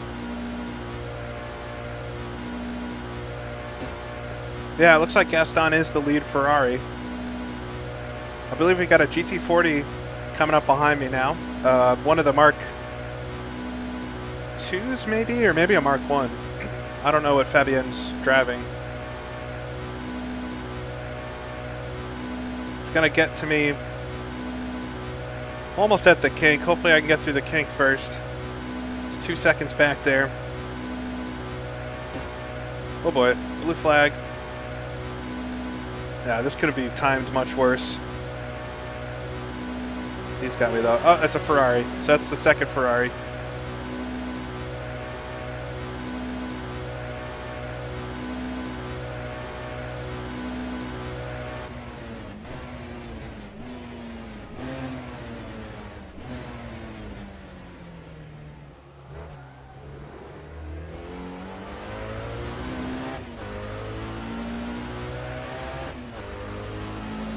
I just like that sky that fades to the dark red. You've all seen that before, right? You know, in the summertime, at the end of a long day, it's a clear sky. It's got that burnt color towards the bottom of it. It's so nice. Yeah, I just got to start smoking cigarettes, and that would be pretty era appropriate. At the pit stop, we'll have some champagne. Just wash everything down and get going again. How about?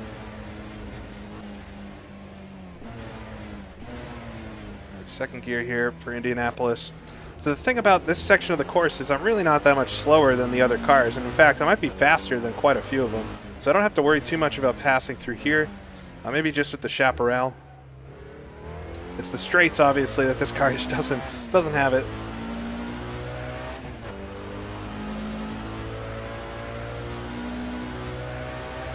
All right, things are settling in, though. That was a crazy start. A bit disappointing.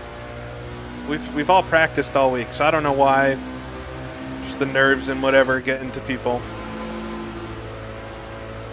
But at least we got away with it without any major damage. The car's working fine, and I think I'm leading my class. Although I don't really care, to be honest, where I am in the race. I just want to have good racing. Coins unfortunately pulled away from me quite a bit in front. He's 10 seconds up the road now. He's gaining about a second a lap. And so I'm pulling away from Kaspari, so we'll have to see what happens. I don't really want to wish misfortune on anybody, but it might take a little misfortune for me to actually gain some spots in this. And so it's all just about doing nice laps and having fun driving. I will say, even though this car is slow, it's a lot of fun to drive. I recommend, especially if you take it to a curvy track, you can have a lot of fun in the Chevron. It's a blast through these sections of the course. We'll come into the Dunlop curves. Just steers very nicely on the throttle. We got the Chapparal coming up behind me here.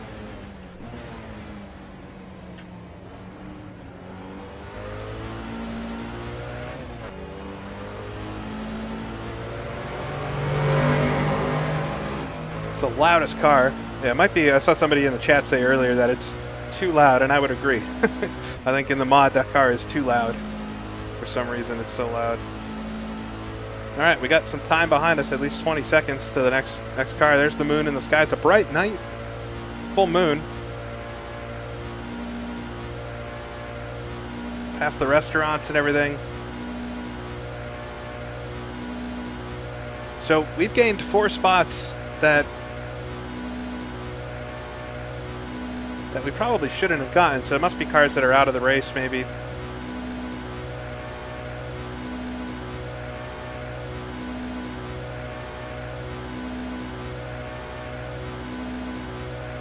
And I guess if we had 44 cars on the grid, whoa, Nicholas really snuck up on me there. Or who was that, Corey? Okay, I lost his spot. That was for position. Where did he come from? That's why I didn't register that, because I figured if they were behind me at this point, they were slower. But, man, he must have had a really bad start, Corey Andrews, there, and got around me.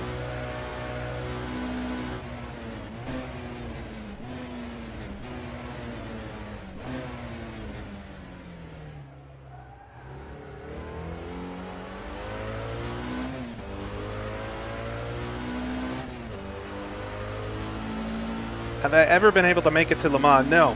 It's on my list, my bucket list of races to go to. I hope to get there in the next couple of years, really. Probably not next year. I got some stuff going on next year, but maybe the year after. I'd love to come during this hypercar era because I've really been enjoying modern sports car racing this year. I think for folks that are into racing in general, right, it's some of the best stuff happening right now across the board. So I would love to come while I know it's, you know, really good racing. But yes, it's absolutely on my bucket list. It's a long ways and an expensive trip from Boston to Le Mans, France, but I would love to make it there at some point. And I want to do it full on, like camping in a tent somewhere alongside the track. Probably not sleeping very much.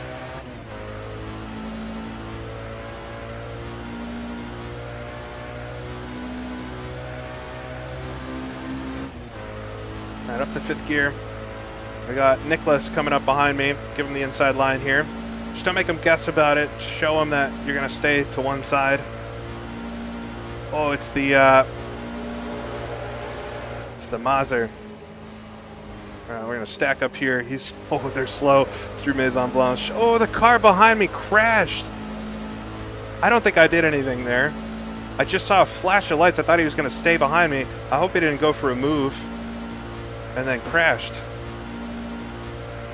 Oh, I hope I didn't cause that.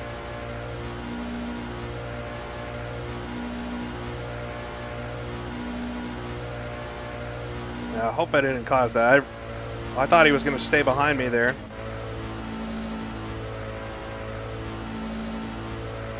That was a big crash, too.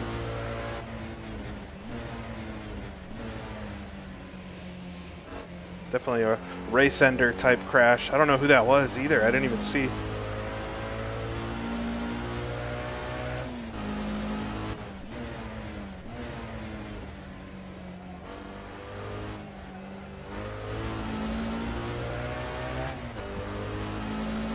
There's Tatu. Yeah, we ended up going quite slow. Nicholas in front in the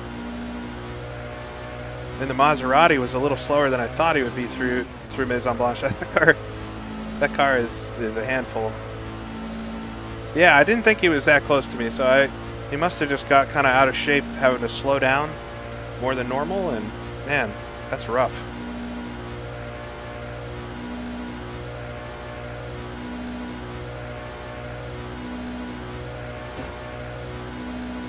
Well, keeps it exciting.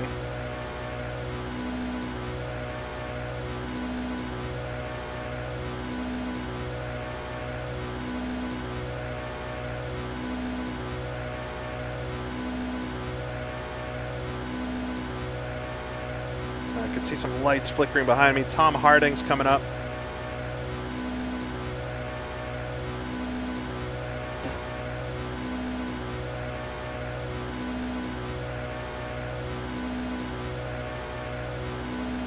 There he goes.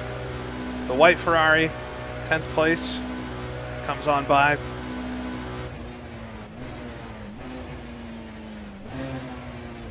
Just try not to rev too high. But you really use that engine to slow the car down. All of these cars in this set, I'd say anything pre-80s especially, engine braking is a huge part of slowing cars down. Even these days, I mean, any car, but especially with the older ones because the brakes are just so bad. Well, we got that tunnel effect now. Barely see it. Hopefully you guys can see something. Just see this tunnel in front of me. We'll kill my light a little bit. Make it more immersive.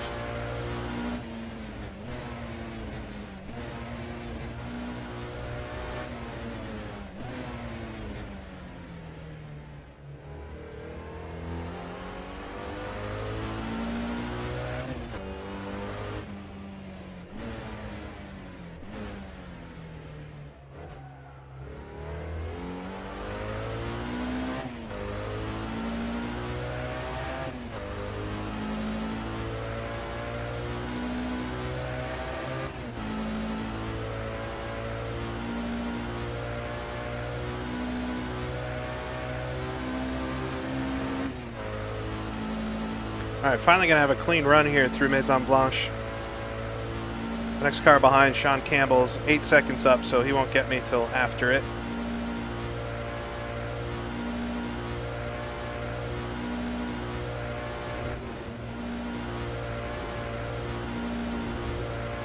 Right out to the edge.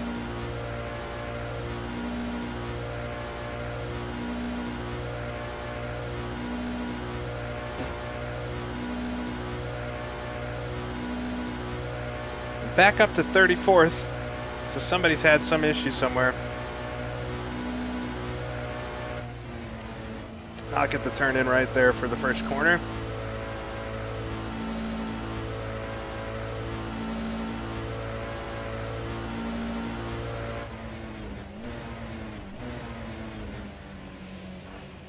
Just gotta be careful. You can slide and just kind of four-wheel drift straight into the barrier there if you're not too careful.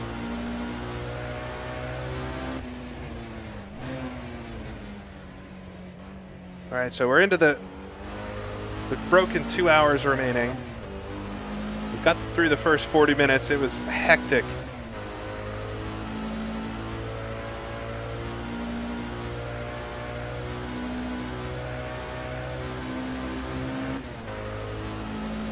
That was a really, really challenging first 20 minutes or so, and hopefully none more of that. Blue flags now. Sean Campbell's coming up behind. I think this is a GT40 by the looks of it.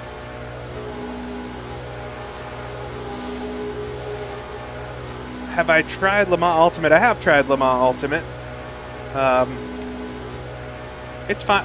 I get a little bored of that set of tracks. It's really good for Le Mans, though. If you want to recreate modern Le Mans, there's really nothing better than Le Mans Ultimate.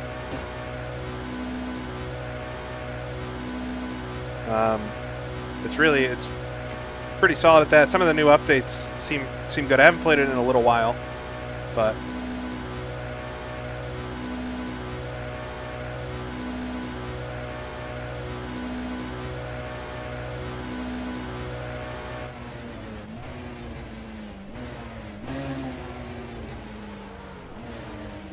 be careful with that second downshift. I'm getting really high in the revs there.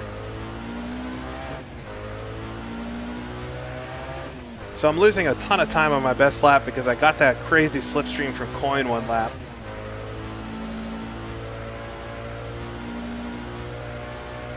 So that's why my laps have been like a second down every time. It is dark now. Very, very dark.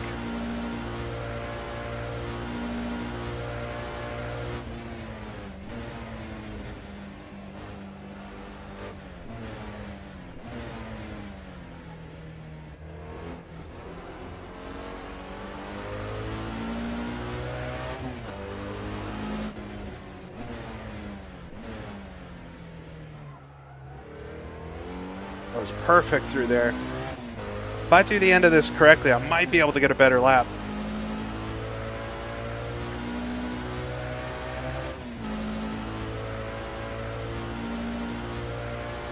Yeah, so we're roughly through 1/3 of the fuel so far in this tank. Want to keep an eye on the fuel when we get to an hour 20 remaining. That'll be, I think I started right with 98 liters, so we can see how much I've used, and that's how much I'll need for the rest of the race. So when we pit, we can put that in. Whoa. I didn't quite get Maison Blanche that time, so not going to be a better lap. Still a good lap, though.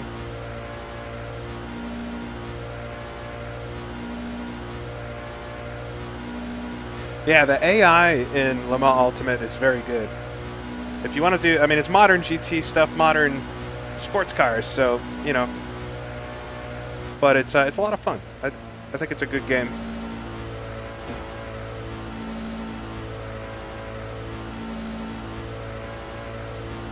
Really wide there, but I still gained some time on my best.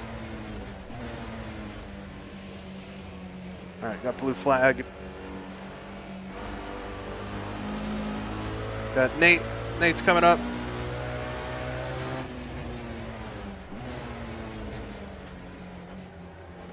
Really hucked it in through Tetrouche. Four-wheel drift there.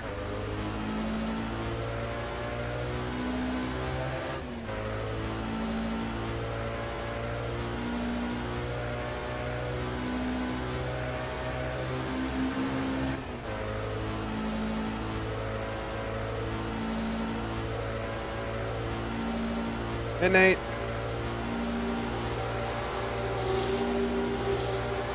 Trying to pick up a little slipstream. Not much. Not enough.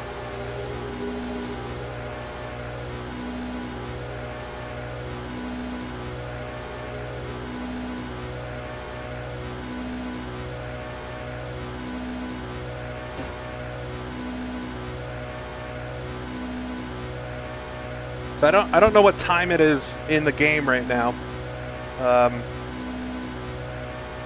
but I think it's still going to be dark for quite a lot longer. So hope you're ready for some night driving, because I don't think it's going to get light again until we get close to an hour remaining. It'll be nice to see the sun again, but this night driving is cool.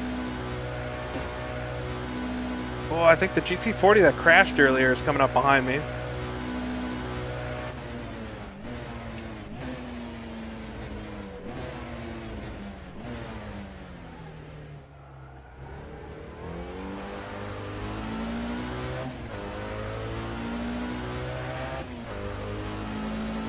Dowie as well.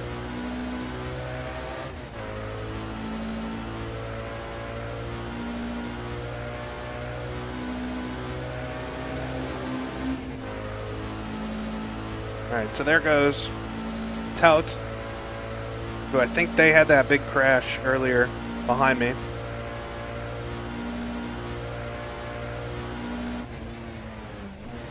It seems like they've got going again, which is good. That was a crazy, crazy shunt.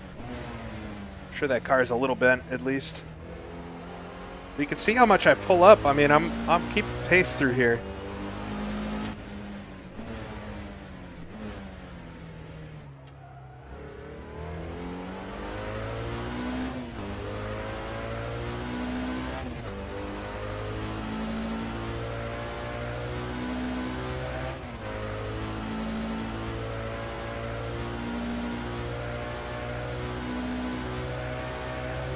Well, we got Stephen Bailey in here.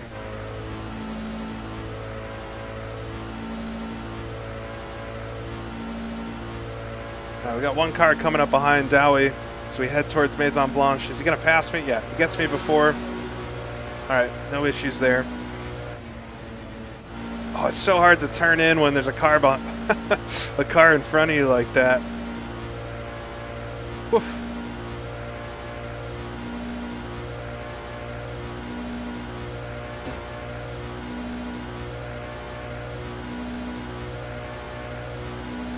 All right, car in the pits there.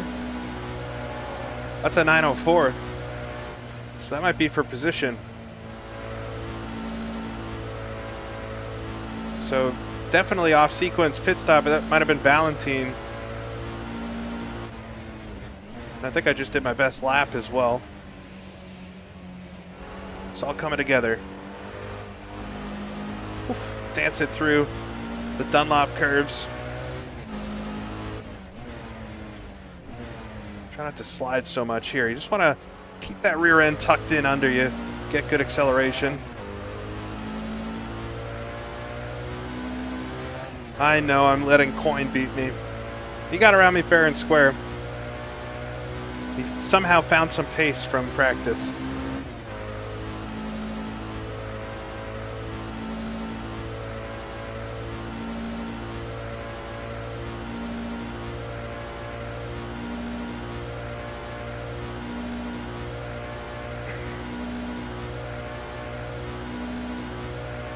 Oh, and we're going to be lapped for a second time from the overall leader. I wonder how many laps down I'll finish. If he's already coming by a second time, I mean, I'm going to finish at least 5 or 6 laps down, I would imagine.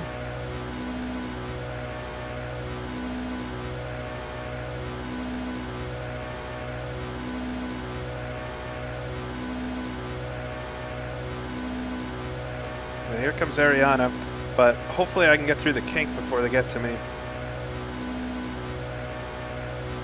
No issues. Blue flags.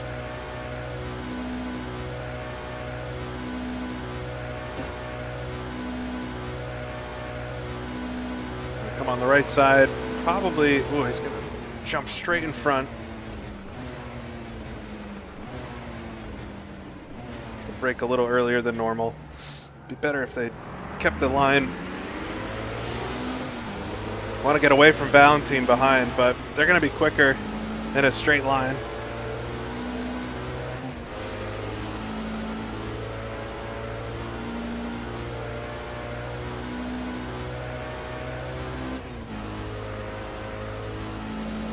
There goes the leader. Oh, in second place, such a close battle for the lead. These two GT40 Mark IVs. That's cool. I'm a little jealous. I'm a little jealous of folks driving that car, I'm not going to lie. Random drawing for the cars. If you weren't here before, I explained this at the start of the stream, but the you got to put down, for these races, this is how it works. This is how it worked for Riverside. I missed a race at Kyalami that this group did. But you put down a few cars that you are interested in driving, and then they do a random draw. And the person that gets drawn first gets the first selection of their cars, and there's a certain number of cars available, and it works down the list. For both races I've done with this group so far, I've been picked near last, and so I don't get any of the cars that I wanted. I just get what's left.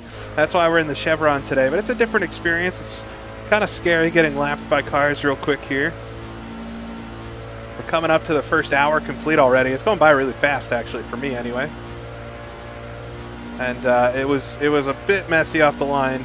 Not exactly what we wanted to see, but it's been good since then. Fly through Maison Blanche. Actually going to do another PB in the race, trying to keep Valentine behind me. They're awful quick in a Porsche 904, which should be a little bit faster than me in a straight line.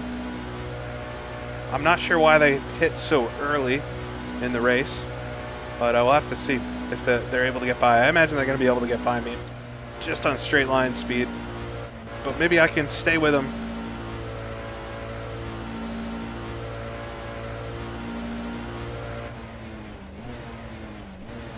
That was a really good run through turn 1 somehow.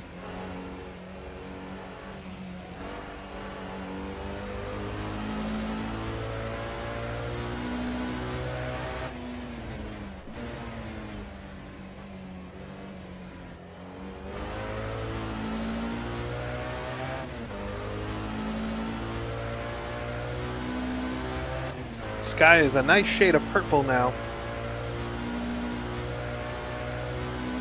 Yeah, we're driving the BMW, so it's only about 200 horsepower. I think slightly less than 200 horsepower. But it's a great chassis, and so this is why we're doing so well in the corners, but then get onto the straight here, and it's quite slow. It's quite slow. See ya, Yuko.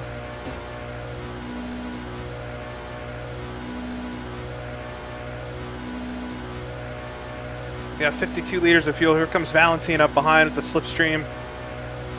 We got a little bit of a gap till third place is going to come. They're going to come right on by. I'm going to try to get in right behind. I should be able to keep with them just on the slipstream itself. They had quite a head of steam, though. It's going to be difficult. All right, so that puts me back into 32nd. See what I can do here through Mulsanne corner, though. I don't think I'm going to be able to keep up, though.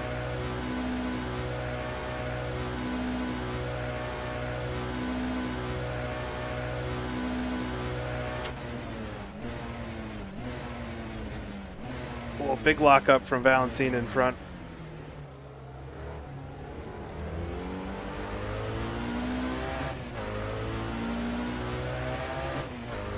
All right, Chapparal coming up.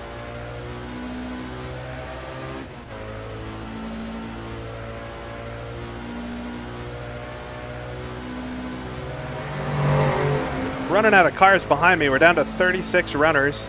We started with 44. And I've only got 4 cars behind me, apparently.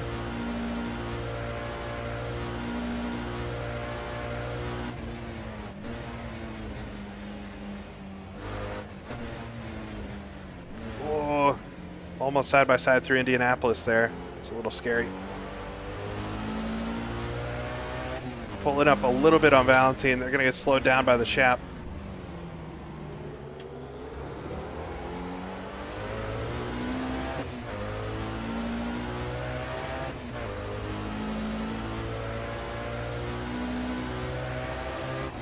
Just out of slipstream range from Valentine in front.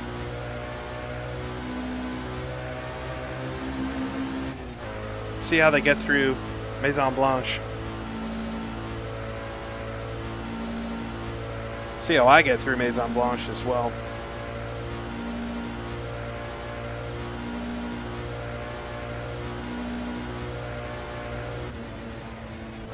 I didn't do too well that time. I just didn't quite get the apex on the left.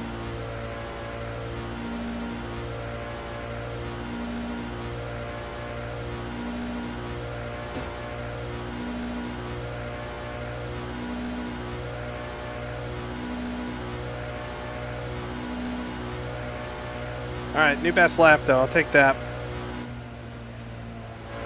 Oh, I was not able to turn in there.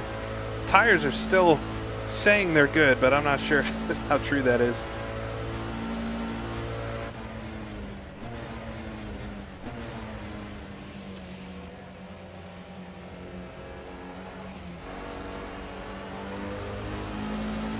Lars is coming up behind me.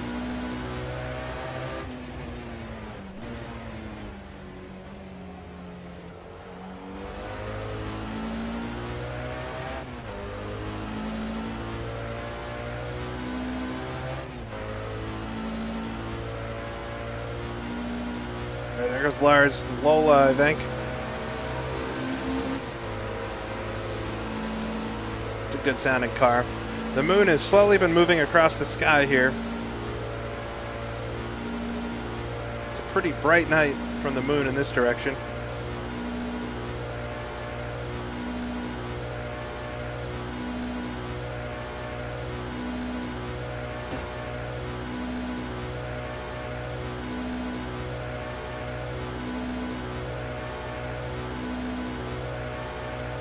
Here comes another car, Luca, coming up behind me, a GT40. I think that's a Mark 1.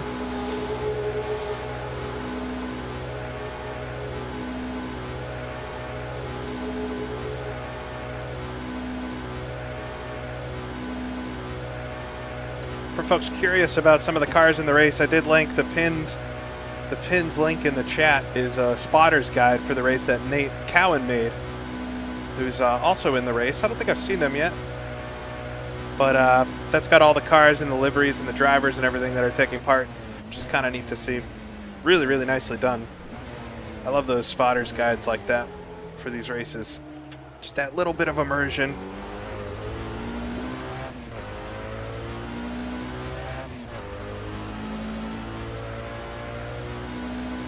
All right, unfortunately, I'm not able to stick with Valentine. They're just, every car is just a little too quick for me.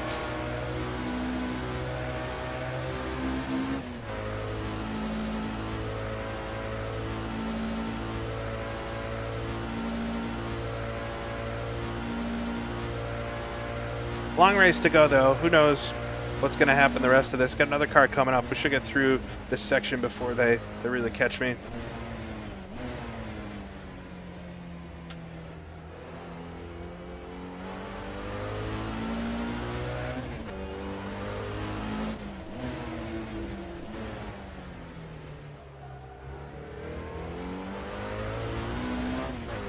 Just really trying to maximize those sections because that's the only place I've got some speed.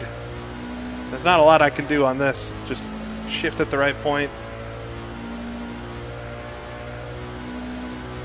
Position through attrition. Say that 10 times fast. But yeah, that's all I've got today, so it better happen. All right, here comes Nick Ryan. Not sure what they're driving. Oh, it looks like one of the Maseratis. I wonder if they won't go for the move yet. There we go, nicely through Maison Blanche that time. Should gain some time on Nick behind me.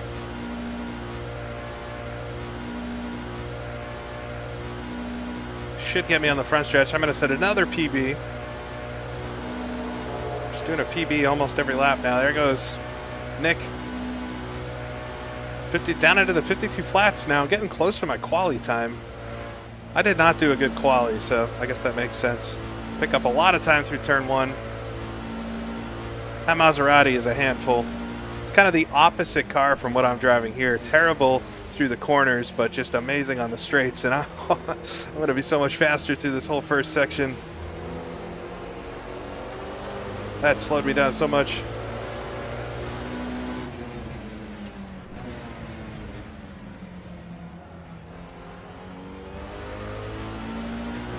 That's vintage sports car racing. He's going to come flying by now.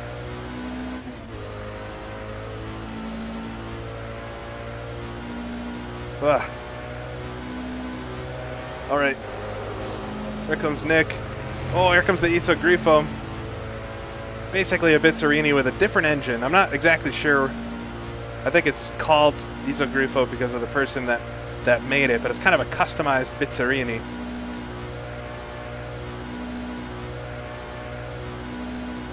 Yeah, the Maserati and the Daytona, Shelby Daytona, do look pretty similar from behind. There's not a lot to that car, Bailey. It's just a shell with a window. All right. There comes the beautiful XJ13. Daniel driving that one. All right, I've got a 20-second lead on the car behind me for position, and I think they've been behind me the entire race, so really just need to focus forward. Valentine's still the one in front of me, but just a little bit quicker. We'll We'll see what happens through pit stops and all that. Still to come, we got 45 liters of fuel left. About 20 minutes till halfway. Ooh, a little hot into Mulsanne corner. There we go.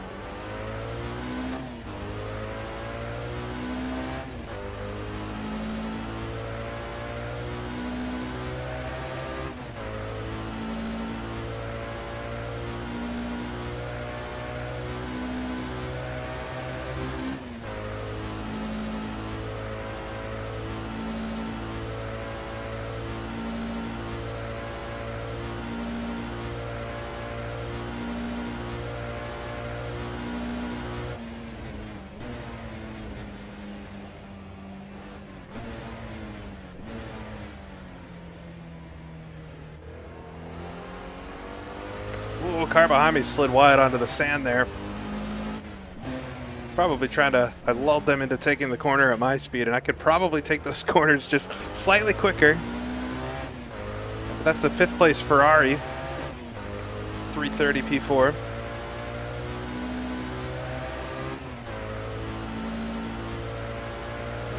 They go on by, whoa, onto the grass.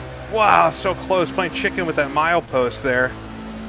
I don't know why that happened.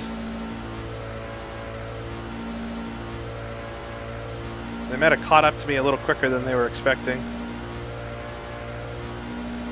All right, get through Maison Blanche here. Whoa, hold your breath.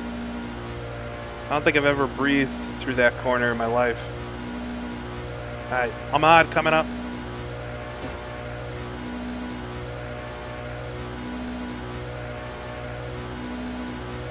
Those two Ferraris quite close.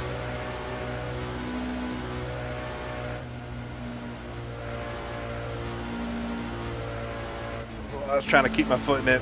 Not able to, but still carrying a lot of speed there through turn 1. Not bad. 2/10 up on my best lap. Whoa, rear end really slid out there. Just held on to it. Right to the grass on the outside. Didn't lose too much time, luckily.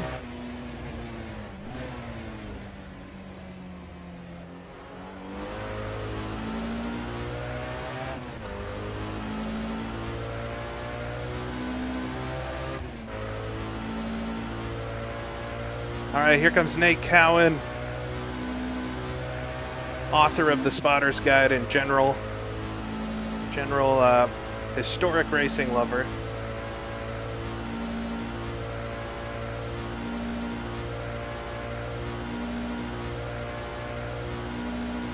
It's a different experience. I haven't done many races where I am in the very, very slowest of cars, but it's an interesting one.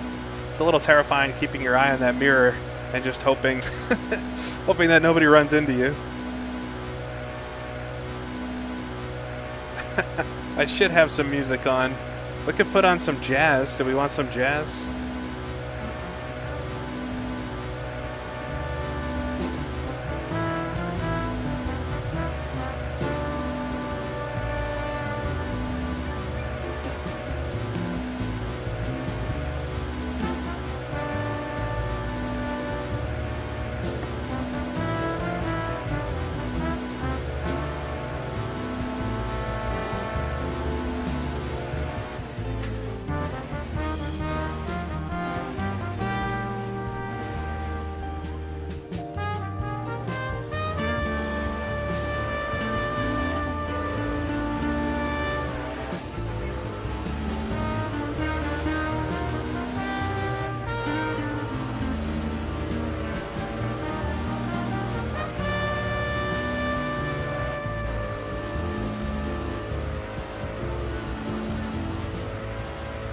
All right. That was nice. We'll do that again at some point. It's tough for me to hear the downshifts with the jazz, or else I'd keep it on.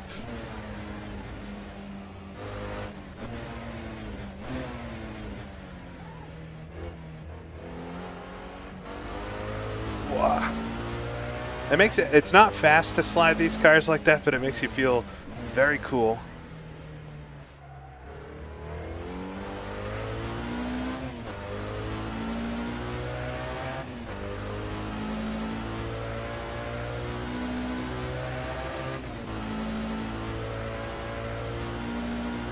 All right, we got Nate. They're not quite as quick at you know, overall catching me as some of the front runners. Oh, look at the sky! Look at the sky! That looks nice. I like that. Oh, it's so nice.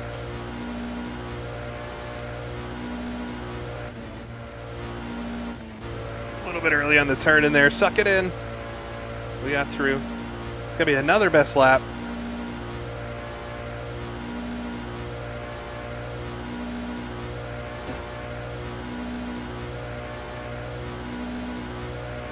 All right, here comes Corey behind me, actually. To surprise me last time, broke into the 51s on the Jazz lap. Maybe we're going to have to do some more Jazz at some point.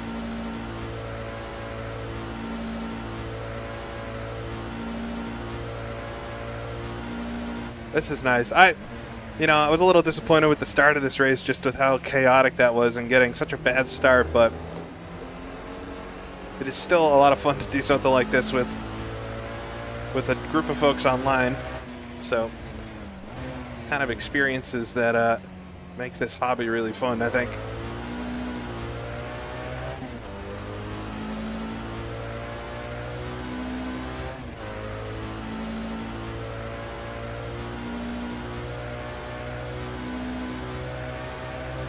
Yeah, I've got pure is the weather that you're seeing.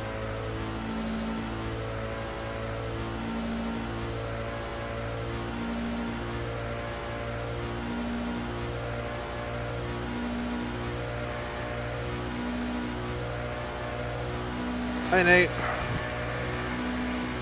Bye, Nate. All right, we got Tom coming up behind me as well.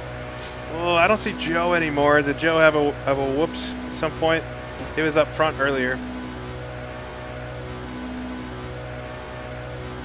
All right, 10 minutes till we get to halfway. We're through about 60 liters of fuel up to this point.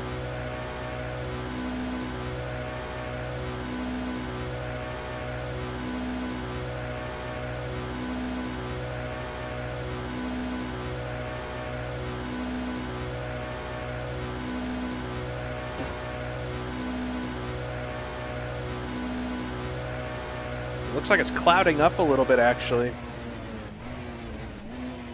Ooh, Nate ran wide into Mulsanne corner. Hopefully he's going to wait there. Slowed down a little bit just to make sure he wasn't going to pull out. But we got Tom behind me here. Just dip a wheel into the dirt. There goes the white Ferrari. I like that car. It's the Nart livery, I believe. I don't know if they ever actually ran that on the 330 P4, but it's a nice looking car. All right, Nate's going to have to come by me again after this section, hopefully. I think hustling that Daytona through here would be rough. That's the car I drove at Riverside, the one that Nate behind me is driving. A fun car, but really heavy, just really fast on the straights, and then in the corners, it's a lumbering beast.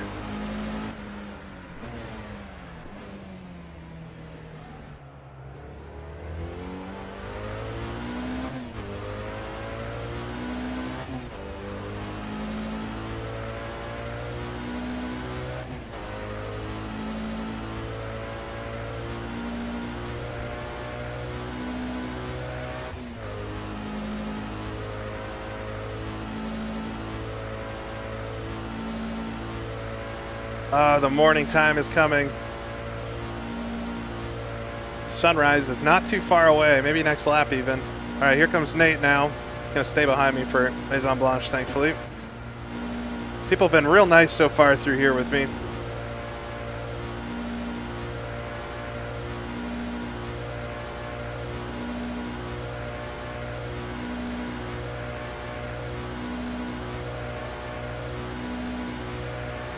All right, here comes Nate. Hopefully he can keep it up there this time. Oh, this is gonna get awkward. So I'm gonna be quicker than him through around some of these corners up here.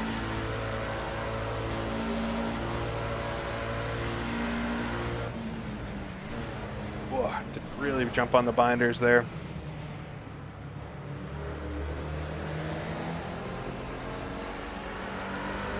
almost lose about a second. I lost a second just being behind him. But that's how it goes, I guess.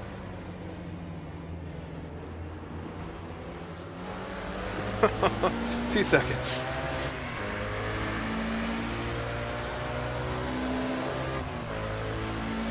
Goodbye. That looks like an angry sky. I don't think it's going to rain.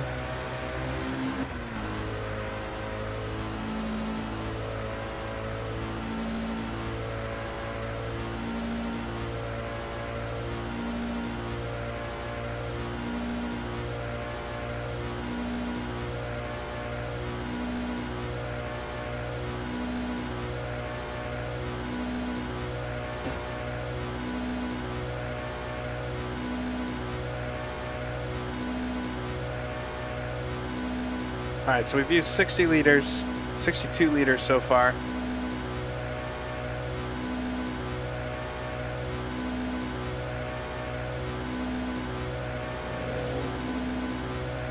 There goes Tata again.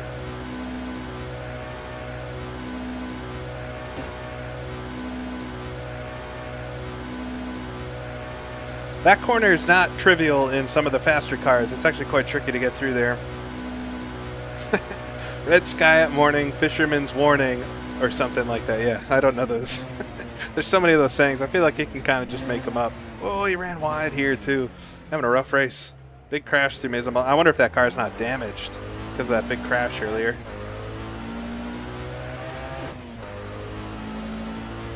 All right, I think the sun's just about peaking up. We made it through the long dark night by the seat of our own pants and a little bit of jazz. It's been mostly drama-free since the start, and now just getting lapped quite a lot by everybody else. Just a little too slow to catch those cars in front of me. Still coming up to our one and only pit stop of the race. The stint time for these cars is so long back in these days. We're not using any kind of accelerated fuel or tires or anything, so it's the normal stint lengths with an accelerated race. Oh, they ran wide there too through Arnage. Had to sacrifice the exit. It's been a messy lap for me, just avoiding people. The jazz saved us, yeah. I got a little nutty there for a minute, so it's good to center yourself back with some jazz.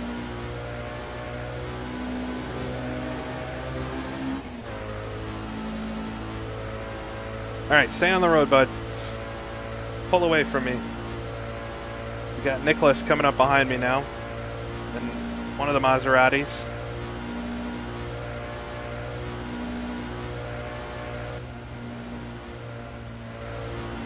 That's a nice looking sky right out to the dirt there. We're all right. Sun's not quite up yet, but you can tell it's morning. Could use some eggs now, eggs and sausage or something on a baguette.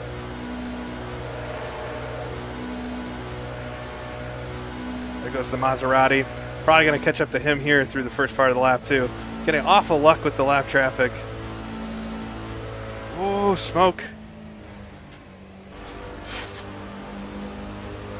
That's, man, they've been having a rough race, but they might consider at this point maybe parking it.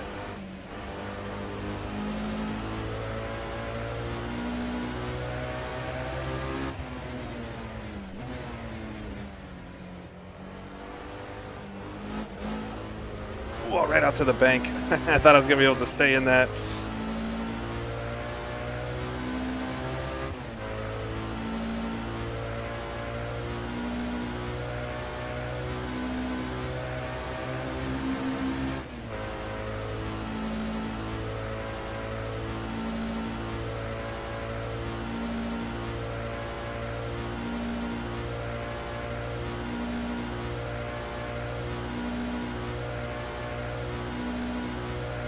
What did I think of the 24 this year? I quite liked it. It's a pity about the safety car through the night. But you know, the same thing as folks getting mad about the weather at like the Nürburgring 24. Like, it's the weather. What can you do? So I thought it was a great race, very entertaining. Honestly, the the delay just allowed me time to sleep without missing anything, so. Yeah, but I mean, I think Le Mans is top two event for me of the year, motorsports-wise, past couple years, and I definitely will be eagerly watching it next year as well.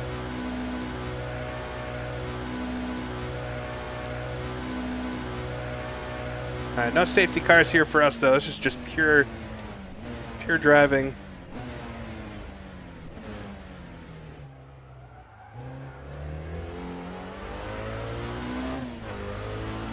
If I can get a clean lap without somebody in front of me, I think I could set a new best lap, but the past few laps I've had folks passing me or spinning out in front of me and stuff.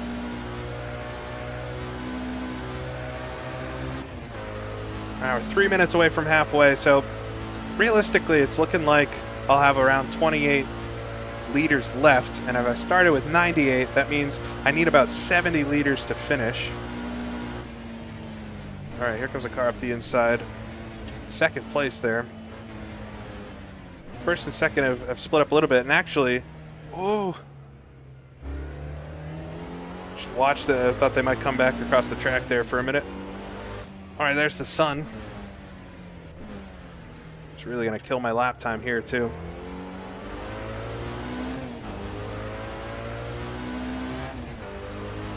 It's very much morning now. We can get rid of our night runners. I'll just put the day runners on for headlights.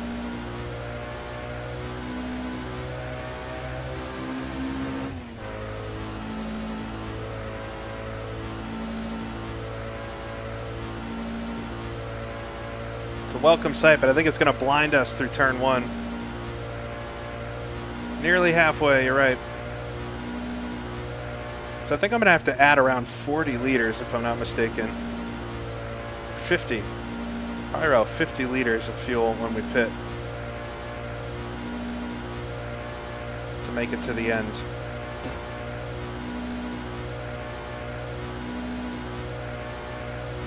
There it is. Ferrari in the pits. Hopefully there's not a lot of folks taking pits when I need to pit, and we can have a relatively clean run. Although there's no collision. Oh, put your sunglasses on. Look like Ken Miles. I'm happy that spin was on the last lap because I might not have been able to see it on this lap.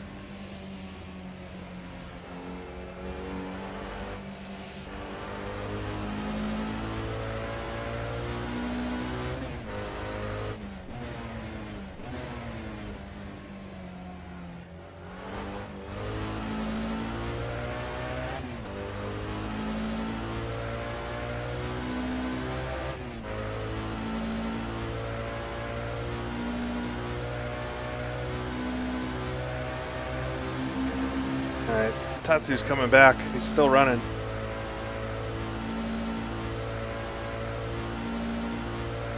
But hopefully he's going to pass me pretty early on in the stretch here, so hopefully he's able to keep it together enough.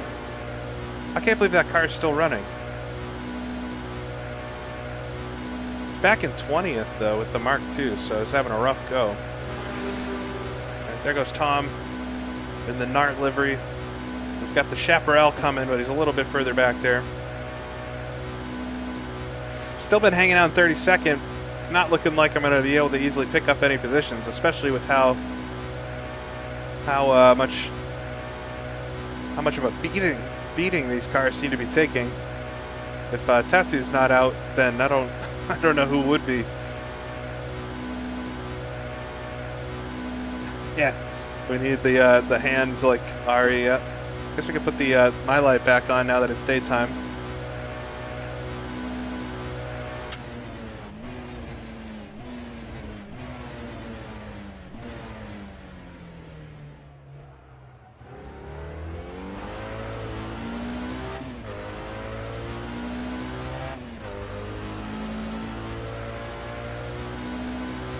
All right, halfway. So if we started with 98 liters, and we're down to 30 liters, that means that we used about 68, 70 liters. Let's call it 70 liters. So I need 70 liters from this point to make it to the end of the race. I've got 30, which means I need to add 50, right?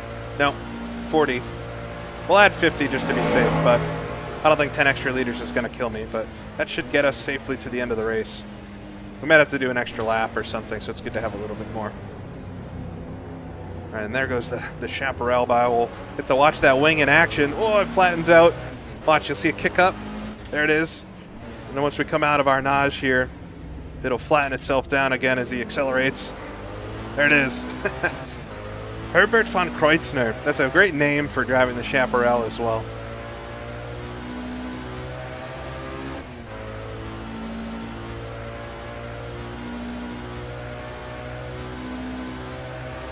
I'm really hopeful that at some point there is a full 24-hour vintage virtual Le Mans with driver swaps and all that. I don't know if you'd want to do it the real classic way and just have 2 drivers per car like they used to. I mean, that'd be a heck of a sim event, but it might give it that a little bit of a flair that it needs. Looks like we had a car had an incident there. I think it's Tattoo again. Are they slowing down on the left?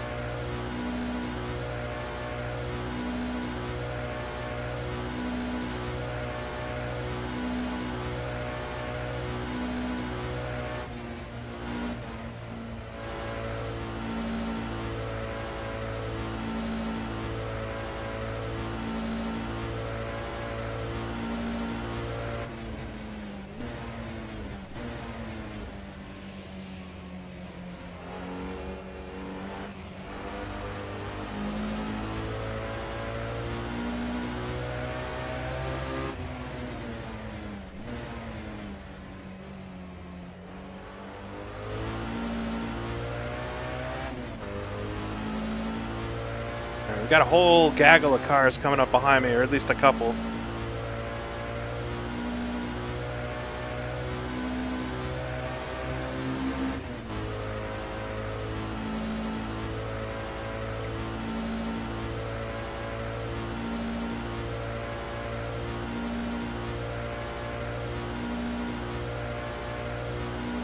Yeah, I think the thing stopping folks from doing it in AC is the driver swap. I'm not sure you can do driver swaps in Assetto Corsa. I could be wrong though. We're on a good lap right now. Got pretty light fuel.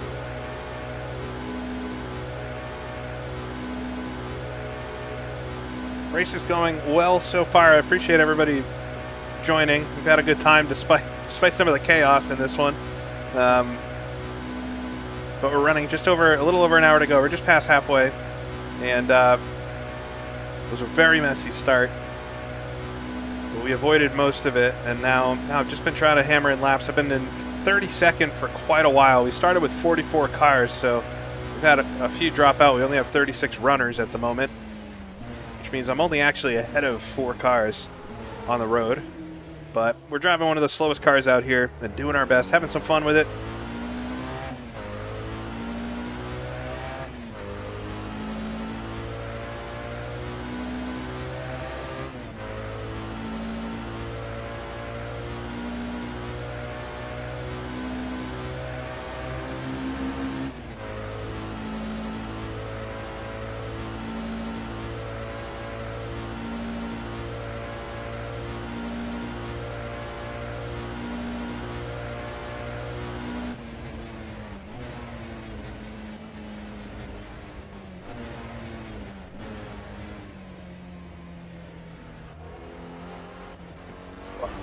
Understeer there quite a lot through Indy. The rear tires are starting to wear, but we're gonna do a tire change at this stop. So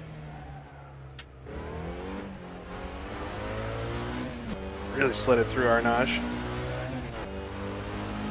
Well, I'm actually catching a car, Stefanos, in last place, or last on the road. Very much not last place.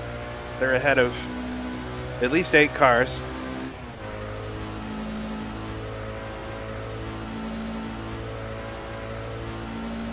Oh, I'm up to 31st now. We've had another retiree, I think. So we've only have 35 runners now. Maybe I can get a top 30 on skill and pace. There we go. Clouds are looking pretty menacing up there. just going to come in under my best lap with this one, I think. I'm going to stay out right now because I think I'm going to be doing pretty good laps on this fuel here. We got a couple cars pitting, so folks are making their pit stop. Got one car leaving the pit lane in front. It's Steve Lepson.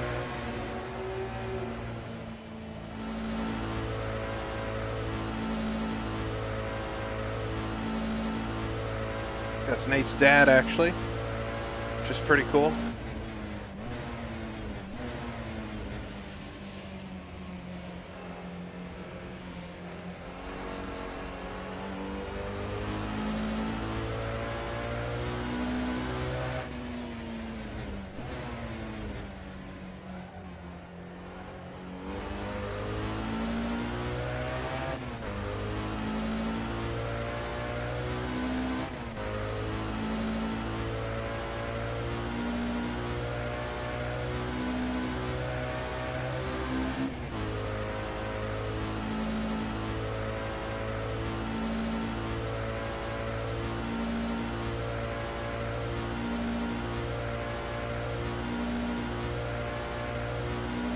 Finish up the coffee, maybe.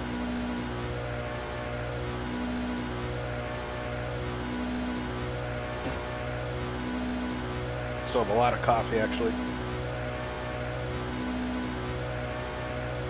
Blue flag here. Second place coming on through. Didn't see first place come through. Maybe I missed it. With pit stops and stuff, though, the order might be getting a little mixed.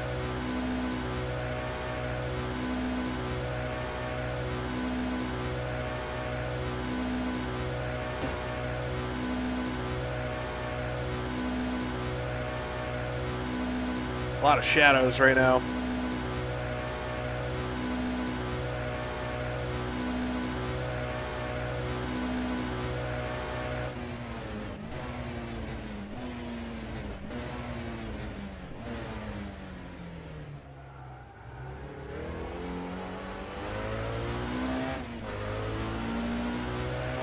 right, third place is right behind me as well, so I think first maybe hasn't pit yet.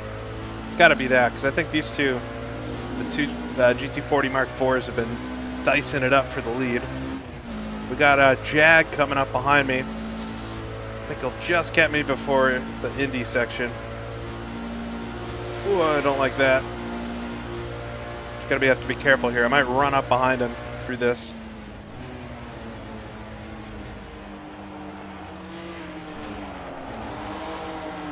Oh, he's so slow.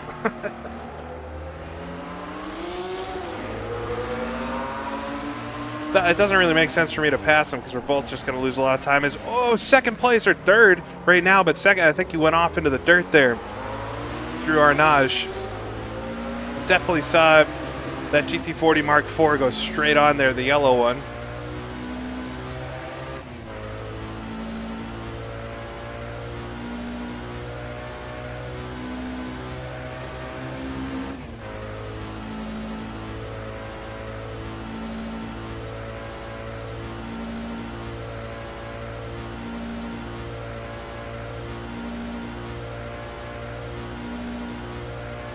Some drama up front. We got a yellow flag for just a second here.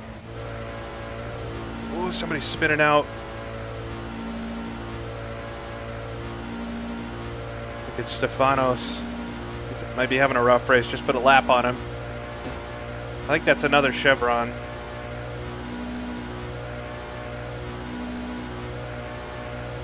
All right, there's Herbert in the pit. So it's the Chapparal that had the lead for a minute there. But now it's really going to be between that Chapparal and the GT40 Mark IV that's leading.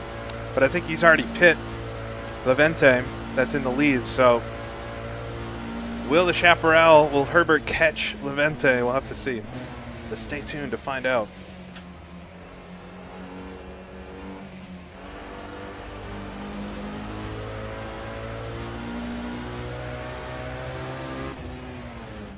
Still got 22 liters of fuel left. It takes about 3.5 liters a lap, maybe a little bit less.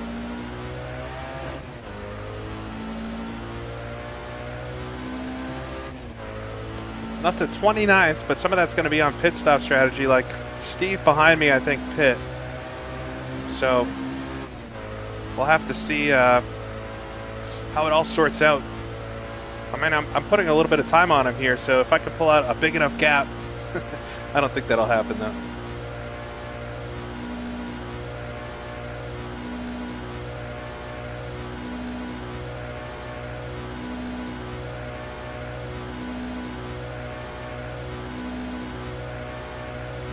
It's 28th now.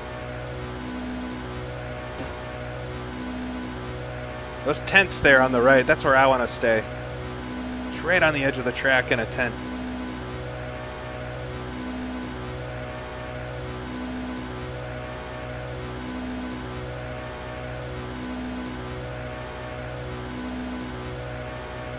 I don't think they let you camp that close anymore, but that would be the dream.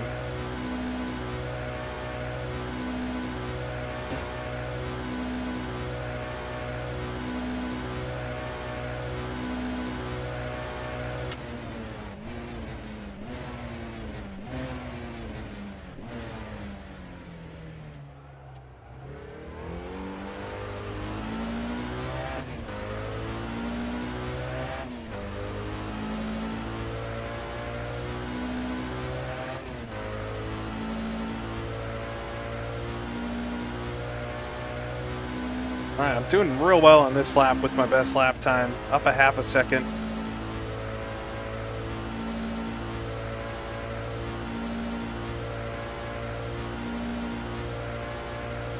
We got at least, I'd imagine, maybe 5 more laps before I pit, and if I can keep pulling this gap out on Steve behind me, then maybe we can have a shot at leaping him before the end, but I'm not sure. We'll have to see.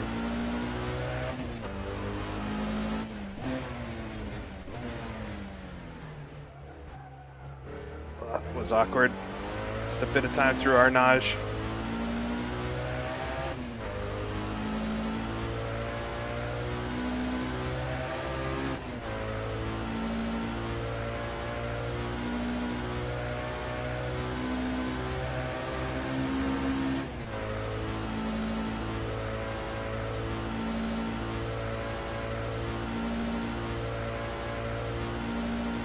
Very pleasant looking day. It's very nice blue skies, some big clouds, but something tells me it's going to stay dry.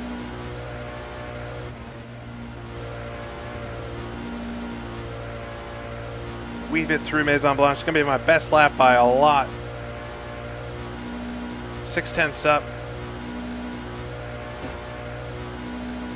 7/10 maybe by the time we get to the line here. 7/10.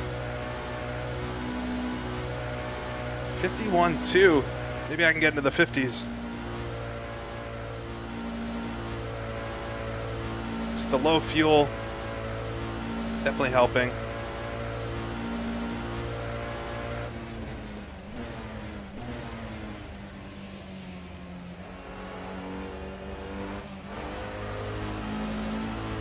Another 2/10 through the first sector so far.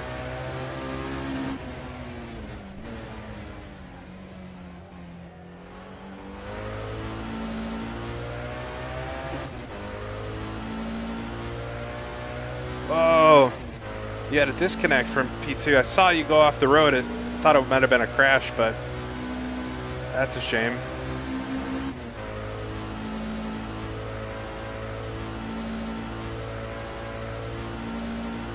I'm assuming, Kuba, that you're Jacob that was running up in front. Looked like a good battle up there.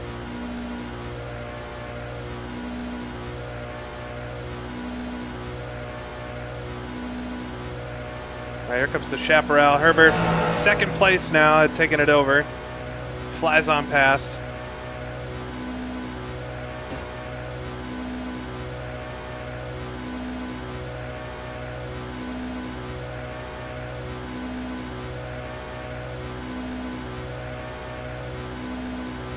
Sitting at just over an hour to go.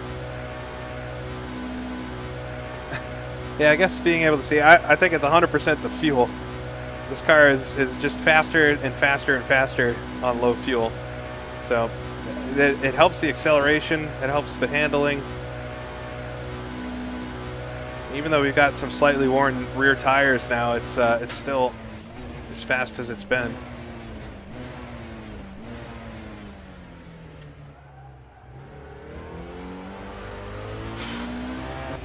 I'm crushing this lap time. What's going on? Just gonna keep pushing. He's losing a little bit of time to me, but it's not gonna be enough to leap him in the pits.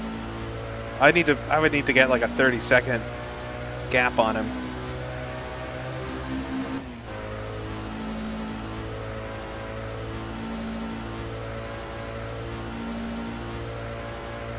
I don't know who's in front of me and if I have any shot at it, but I'm hoping to lose as few positions as possible when we come out of the pits. And you never know who you're actually fighting with.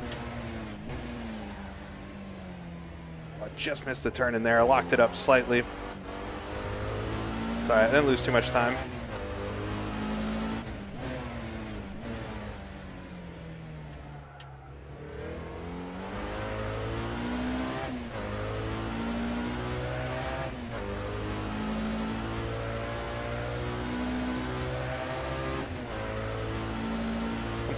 I don't know where all this speed's coming from suddenly. I'll take it. I maybe should have started on less fuel if it's going to be this fast on low fuel.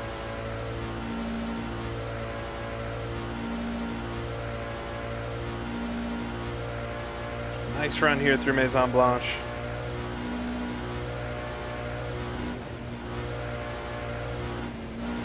A lot of understeer there. It's all right. I didn't cut off too much. Come to line. Could have gained a minute or a second and a quarter on my best lap time. That's insane.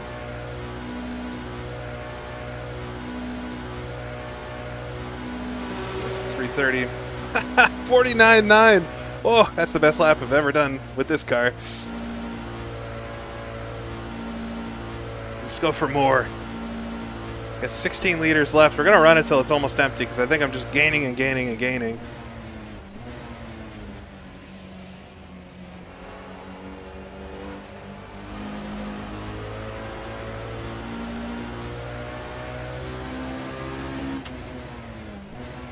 Try to get a better run through Tête Rouge.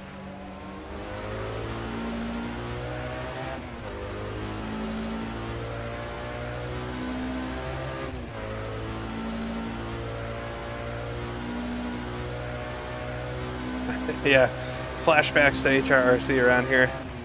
I was thinking that's the only time I've really done a serious race around this track before was with HRRC.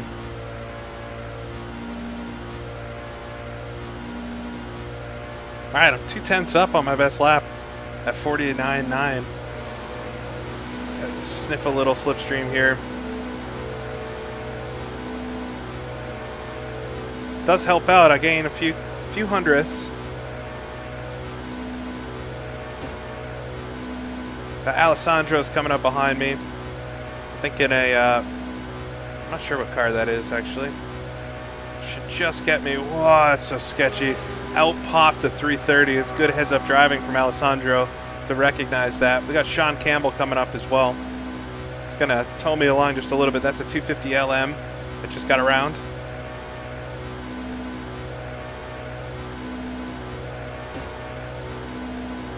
All right, here comes the GT40. Nearly a half second up again on my lap. I'm going to get slowed down just a little bit here through Mulsanne.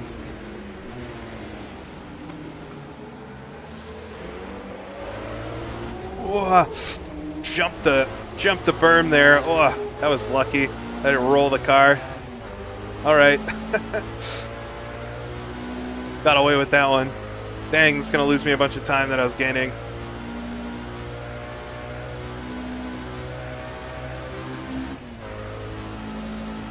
Just got away from me.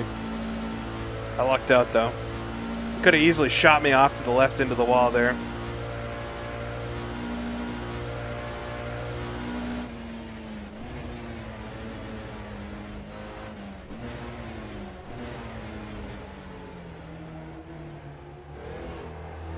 Just getting a bit dancy now. Maybe that left rear is finally worn out enough. I don't know. We'll go for another lap. If it feels real bad the next lap, maybe I'll pit.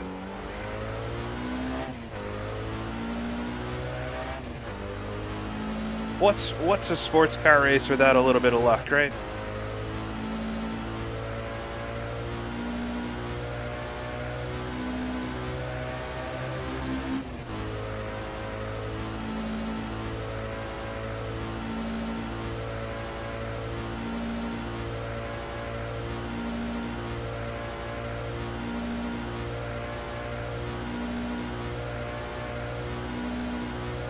Oh, some sketchy skid marks there before Maison Blanche. That doesn't look like it ended well.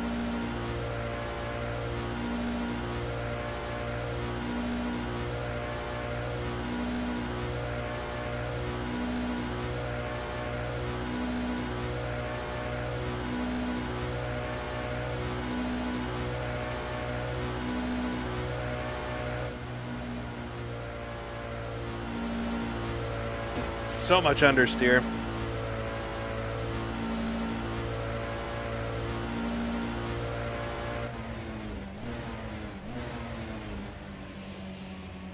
Just don't want to slide it too much. It's really easy for the rear to come around there. It gets so light.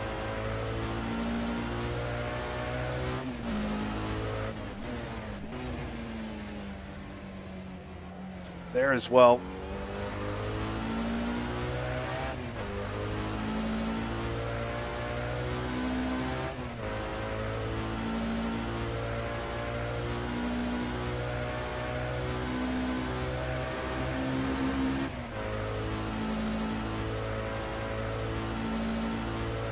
All right, we should have probably 3 more laps before we pit if it's going to be fuel. We'll see how I feel through the end of the lap on the tires. I could pit at any time now, but I do feel like I'm still going to be going faster right now than I would if I came out of the pits, even if the tires are a little suboptimal. Even if I get close to my best lap, I'm still doing really good lap times, so I don't need to actually beat my best lap. Yeah, the droning of the engine is certainly an interesting sound.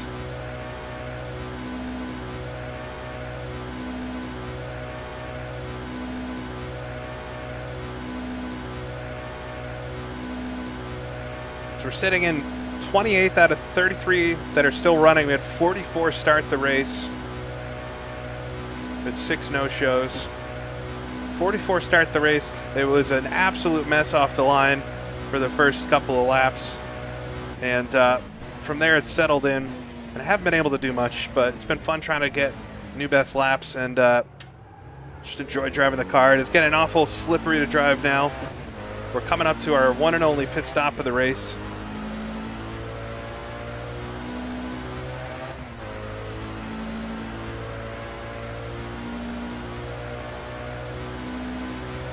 Nate Cowan coming up behind me again here in the Shelby Daytona. A rip on by.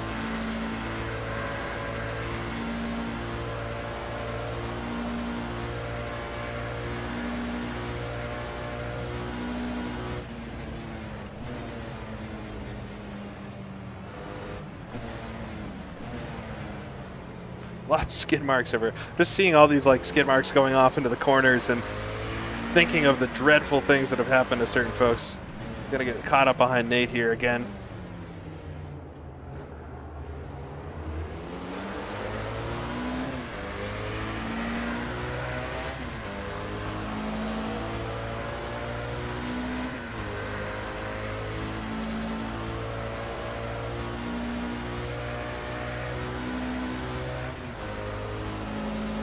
Yep, this is all real folks racing.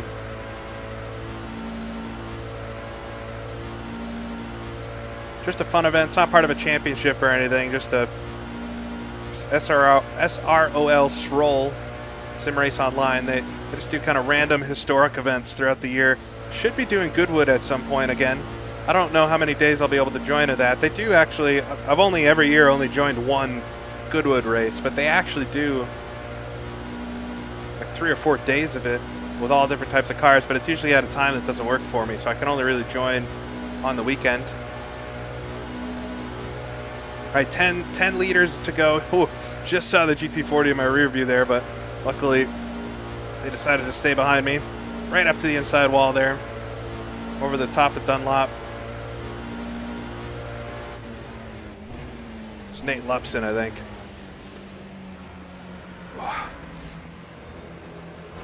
Oh, she's getting real slick and slidey now.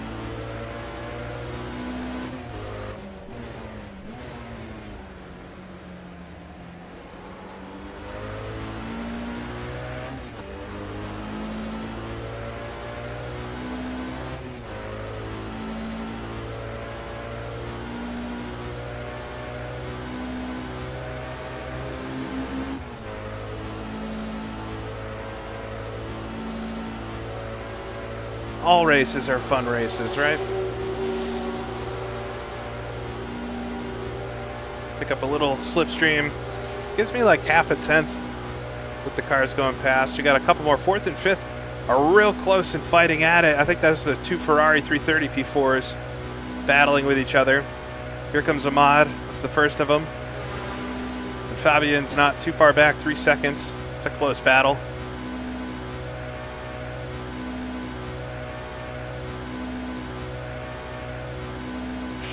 Just going to get me as we head to the kink, but I think will get me, yeah, just before it. That's fourth and fifth overall, though. That's a pretty close battle.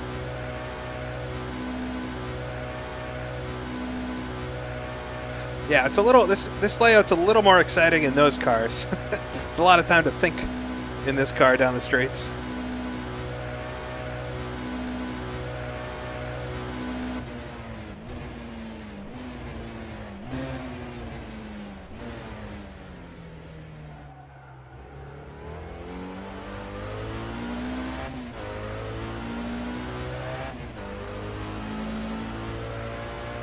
All right, we'll do one more lap.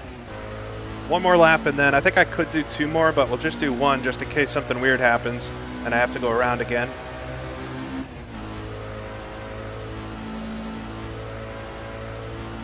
But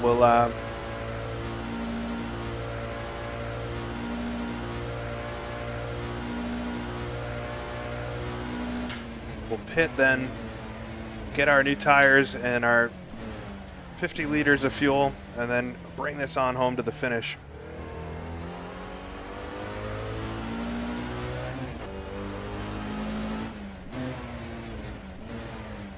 It is a handful to drive now. It is very, very slidey. I'm still doing better laps than I'll do on full fuel though, or with heavier fuel. But it shouldn't be, I should be pretty optimal towards the end of the race. I'll have much fresher tires and we'll get into that lower fuel range pretty quick. So we'll see what we got. Steve's still hanging out. He's about 10 seconds behind me, so he's definitely going to get by. But we'll see if I can stay in 29th or how many cars pass me once we go into the pits.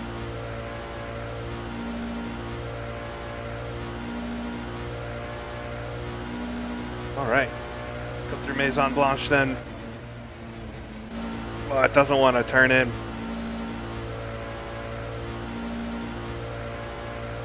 Come past the pits one more time. I'll put your hand out the window, or maybe hand up. Let the guys know.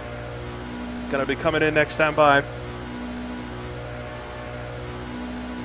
Empty pit lane, which is good. Hopefully there's nobody in there, and I can just have a nice clean in and out.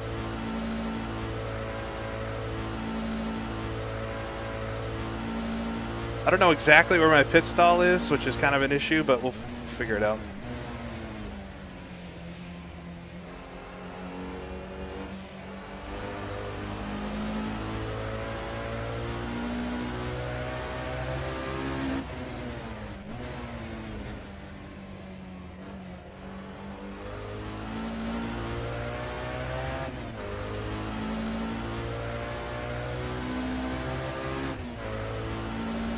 So the tire wear gauge is showing how much grip is still available from the tires. So they are worn, but they're still at 100% grip.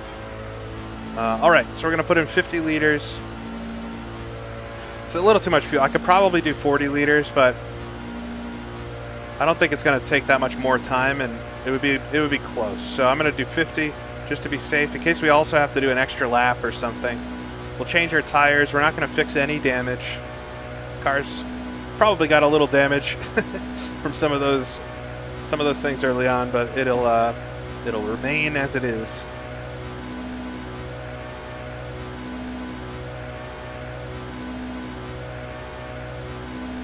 We'll have enough fuel. If something weird happens, I can go around one more time, but hopefully nail the pit entry.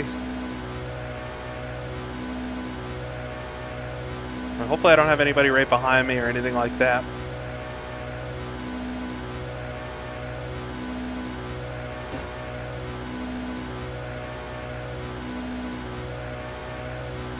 Seems like it's pretty clean back there.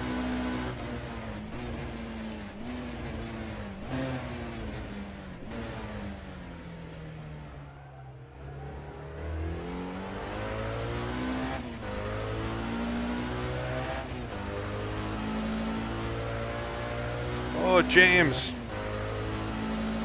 Thank you very much for that. It's tough to read. Tough to read just as I'm driving here, but I appreciate that. I don't have an official stream schedule or anything. I just do stuff do stuff as it comes up, but I will always post it here. And whenever I stream, it'll always stay on the channel afterwards for folks to watch.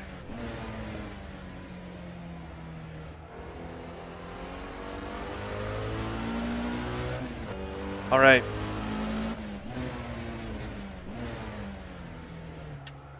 So we're gonna come into the pits this time. Whoa. Be happy to get some new shoes on this car. It's very slidey.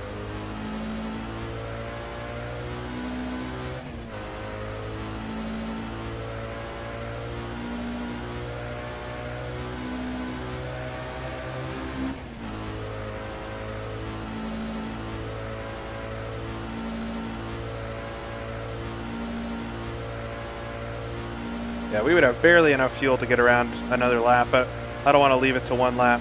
Tom's coming up behind. I'm going to stick to the right, coming out of Maison Blanche, and hopefully he just comes around on the left side. Sorry, Tom, to do something different, but I'm going in the pits.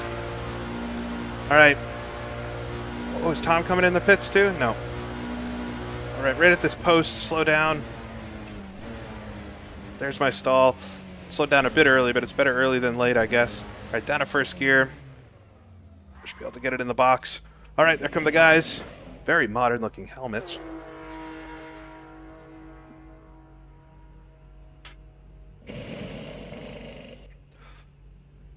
All right, a good first couple of hours. We just got 46 minutes to go. And we'll see where I come out. Down to 29. Steve did get by, obviously. We were expecting that. But hopefully I can stay here in 29th. We'll accelerate away. We got a bit of a gap. Jake Witcher's coming up.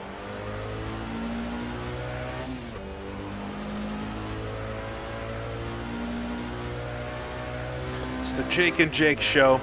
I know Jake's in a bit faster of a car.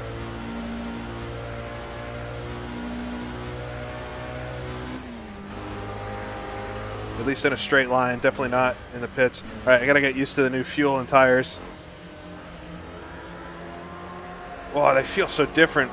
The car feels much heavier now too. But stuck in 29. So there were 44 cars that started this race. I started in 38th. And a lot of attrition so far, but I'm up almost 10 spots from where I started. So can't be upset with that. I think I'm in P1 in my class right now. Pretty sure. We'll look at the results, but I don't think there's anybody in front of me in my class.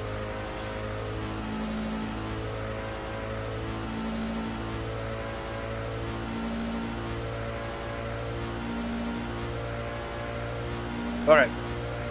Made it successfully through the pit stop. Now just a nice 45-minute drive to the finish.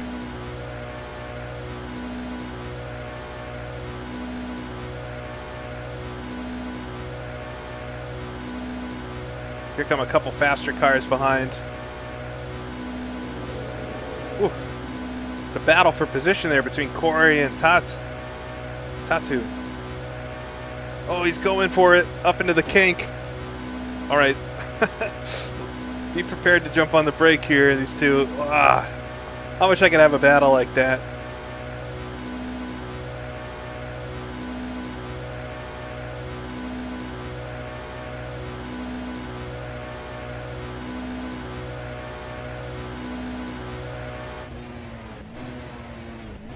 Oh, he spun out. I have seen Tatu spin out so many times. Oh, these two both had some sort of issue. Maybe they hit each other.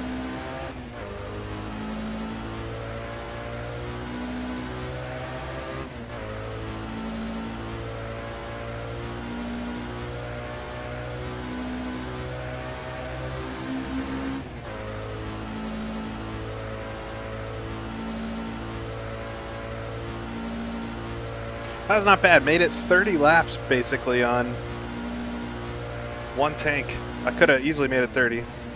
Do the next lap.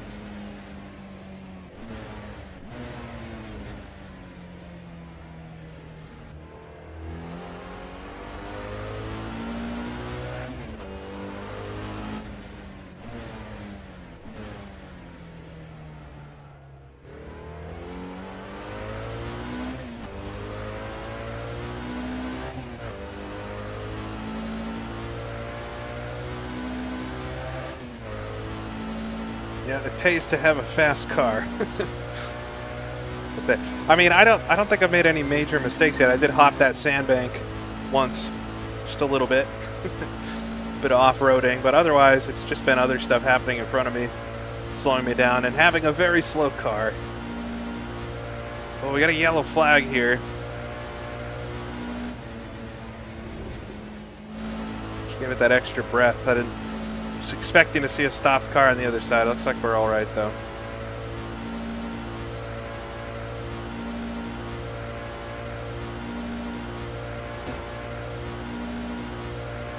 There's some cars coming in and out of the pits or something.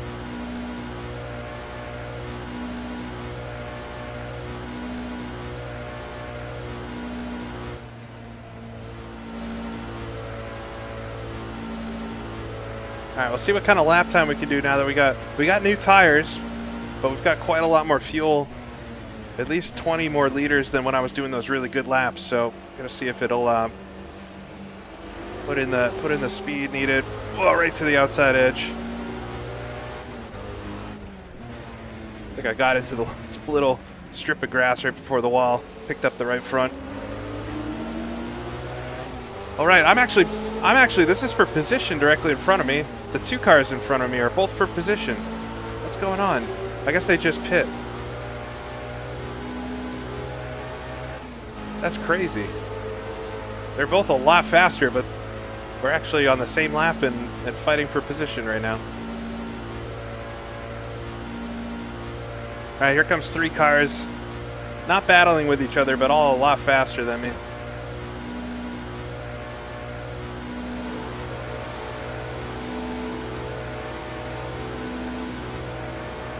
Herbert in the Chapparal, Nicholas in the Maserati. That Maserati can keep up with anything.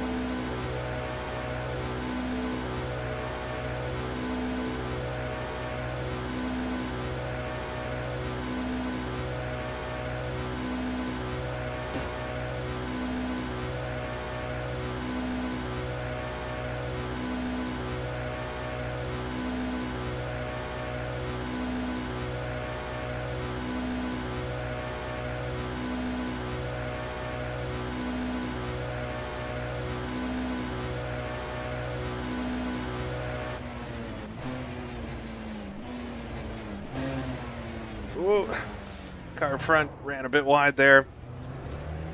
Hug the inside, stay clear.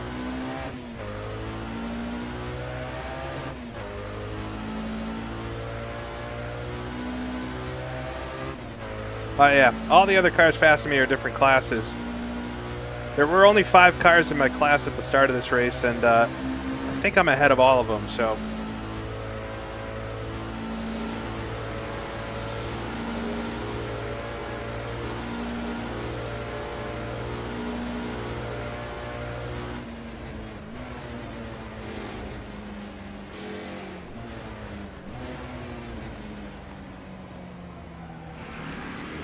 Lazy slide there through Indianapolis.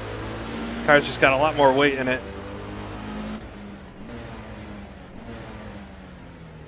That's the Lola in front of me, T70.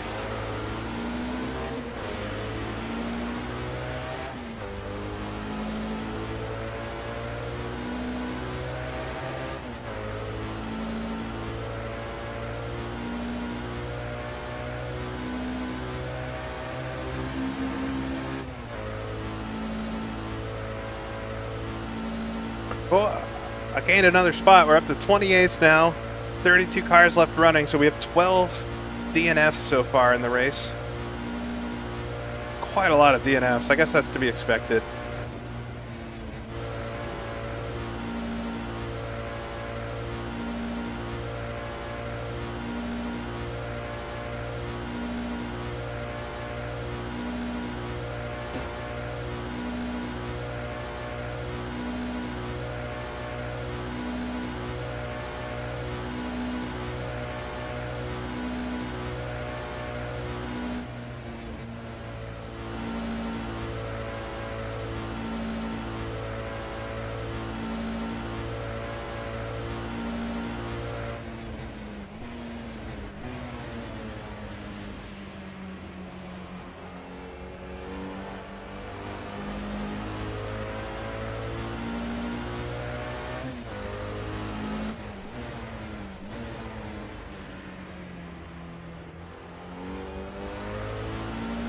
I was pretty good through the first sector, but still 2/10 slower than my best.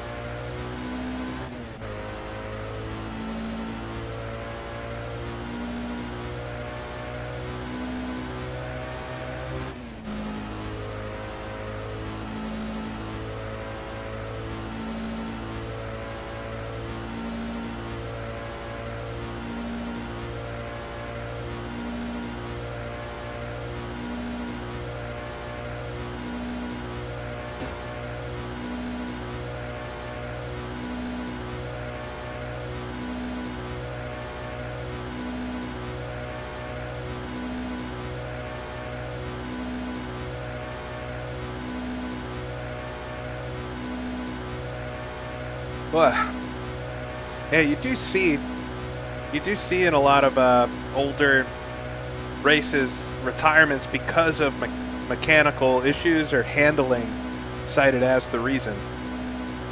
You don't really see stuff like that anymore. Hey, Kringle. Sleep is just messed up enough that you can watch. Well, I'm going to join the last 36 minutes. So we're in the last 36 minutes of the race. It's a 2-hour, 40-minute total race.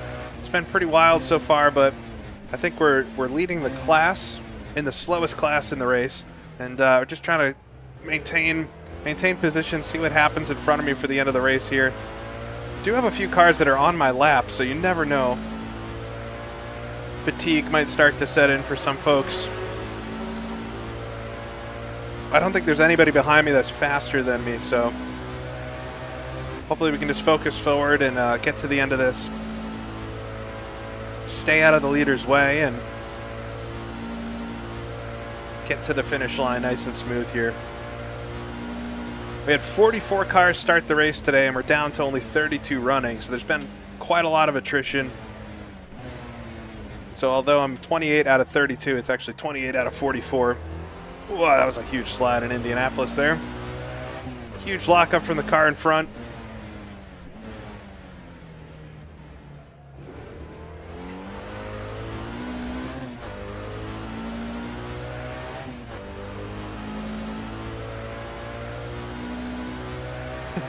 Indy 500 DOS after this? No. Like this will be the only racing I'm doing today. I do got some cool stuff, hopefully to come with IndyCar 2 to show.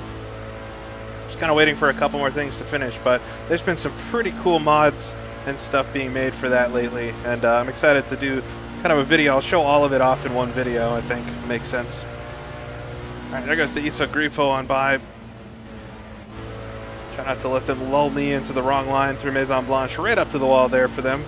Maximilian handling the Iso Grifo like a pro.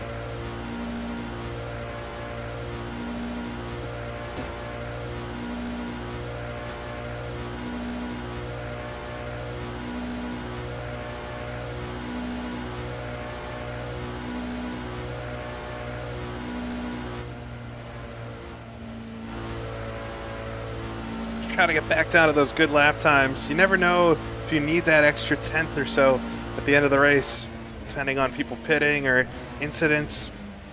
It just makes sense to go as hard as you can.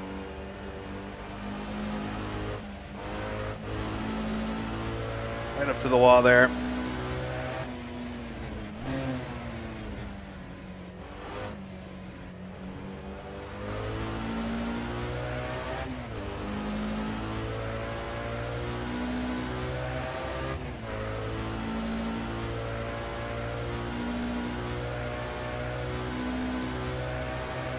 Yeah, the white names are on the same lap. The class thing, I have it showing the class, which should be that little gray bar that's right after the number, or the position.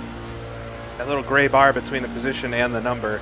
But it's just gray for everybody, so I don't know why that's not showing the proper classes. So we're not able to see, but Stefanos behind me is in the same class as me, but he's a lap down. I've lapped him, actually. And yeah, it says Alessandro, we're on the same lap, but we're definitely not in the same class, so.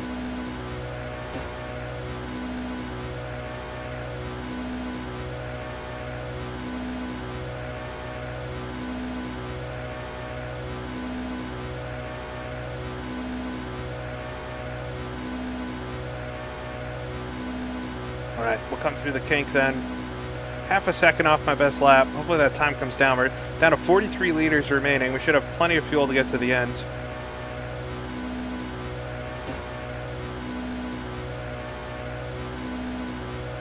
Top of the hill here, look for 250. It's that time in the race where your mind starts to wander a little bit. Even though this is, a much accelerated version of the race, this would be about the same time as a stint in this race. So you are seeing, they probably would have double stinted most of the time, maybe some triples. But you'd imagine about 3 hours of driving before you'd hop out of the car and give it to your co-driver. So feels like a long ways for us to go, but it's really just one driving stint in the real Le Mans race from this time. In a much hotter, noisier, and more difficult environment than I've got here. This is a walk in the park, basically.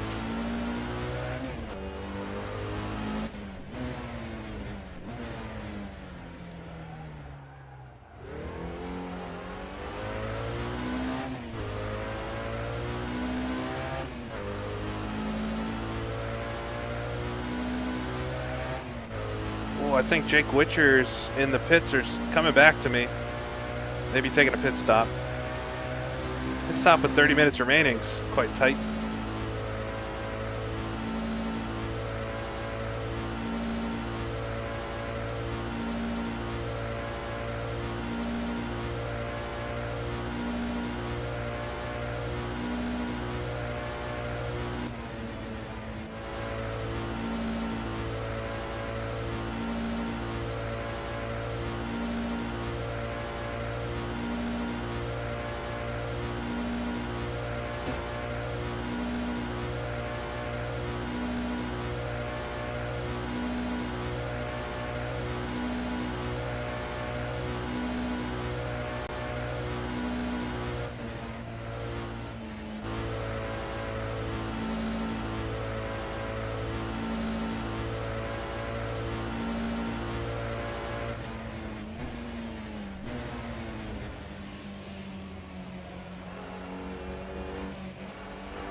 All right, under 30 minutes remaining.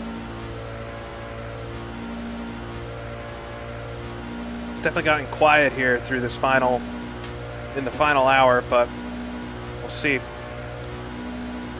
Something tells me there's still a little excitement awaiting me before the end of this. We'll see, though. Here comes the Jag coming up behind. Daniel gets around, sitting 15th right now at the XJ13. We've got Nick in the Maserati. That was my original choice for this race. I wanted the Maserati. Wasn't able to get it through the random draw for cars, so.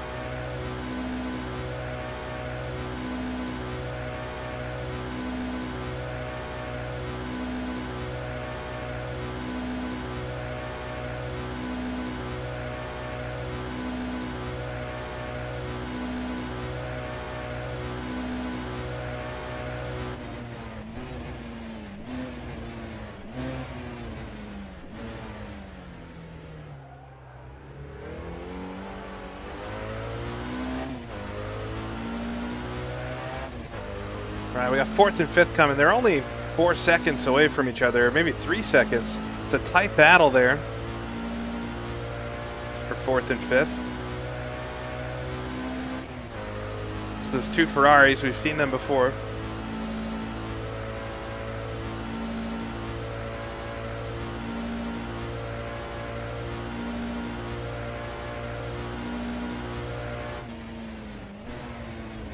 Yeah, I find the most important thing in a race like this is just never missing those braking points. You just gotta kind of ingrain that in your mind, exactly where you need to be braking. That'll avoid most of the trouble. Luckily, there's some nice signs on this track that help lock in a braking point. But I think outbraking yourself is one of the easiest ways to have some issues with these cars. All right, here comes Fabian. I think they had kind of an exciting time last time getting past. There they go. And Ahmad. So actually, Fabian's gotten around Ahmad, right? Because Ahmad was in front previously. They're going to be 2 seconds behind. They're going to be just behind me as we come through Maison Blanche, but hopefully able to do it nice and clean. There we go.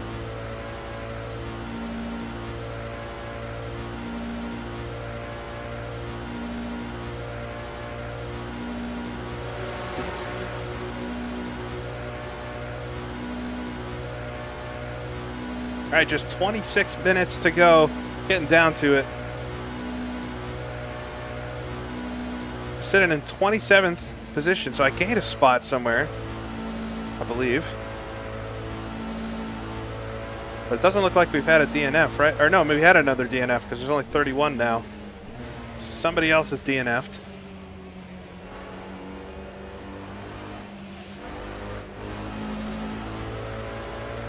Got Sean coming up behind me here in the GT40. I think it's a Mark 1.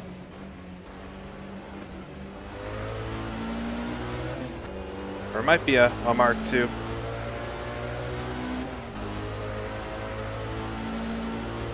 We'll see. The rear end's the easiest way to tell.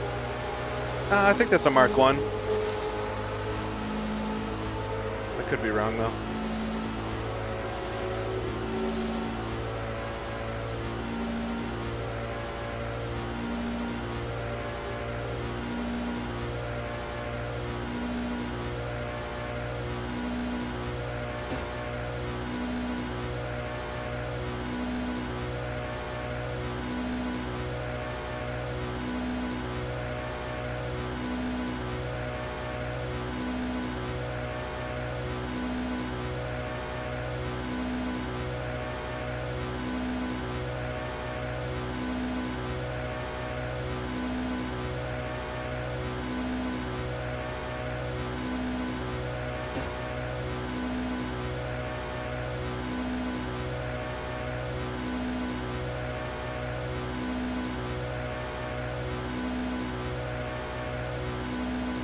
Should be getting into that sweet spot for lap times just with the amount of fuel I've got.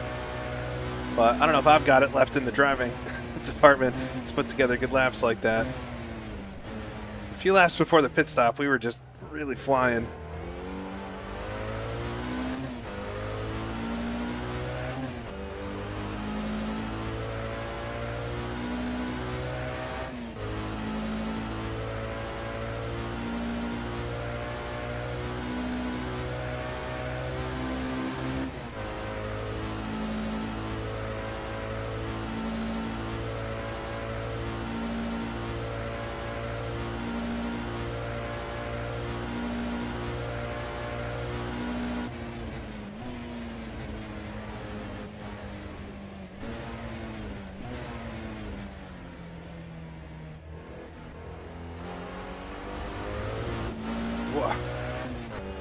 Right on the edge of the dirt there.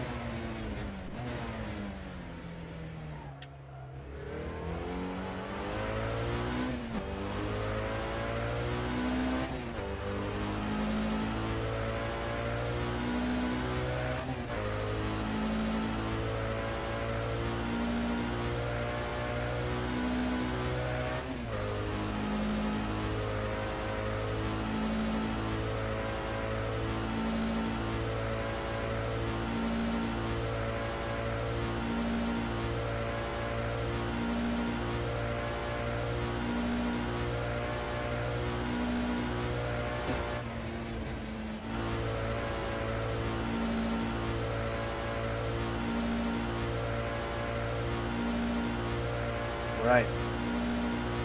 Very quiet out on track now. I think the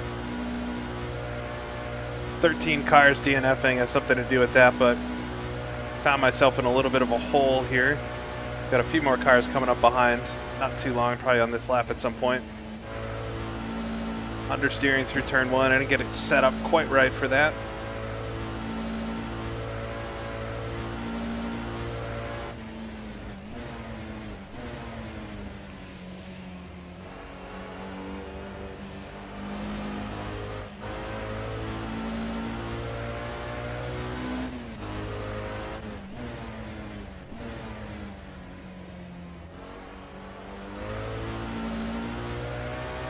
All right, not a bad run through the first sector. Tom Harding coming up behind. We got the leader behind him. So it's Levente leading in the GT40 Mark IV. We saw battling with Jacob for quite a lot of the race. And it doesn't look like the Chapparals are going to be able to get up there. So as long as Levente can get through the end of the race here, should be able to get victory. Just 22 minutes to go now. Feels like time crawls at the end of these things. Here comes Tom. Oh, as I drift to the middle of the road. Give him a scare there. Sorry about that.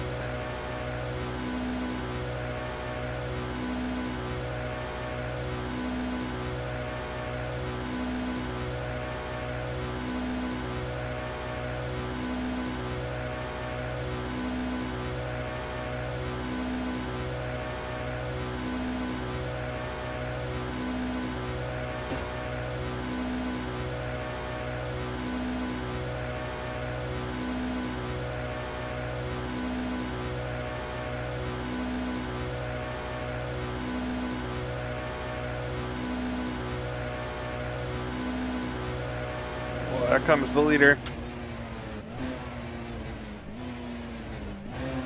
Whoa, he locks him up.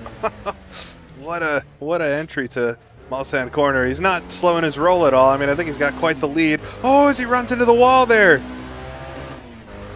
The leader spins out. That was interesting too, because he like disappeared for a minute, but oh, I guess what luck I have for seeing that, but he was really pushing going into Mulsanne corner.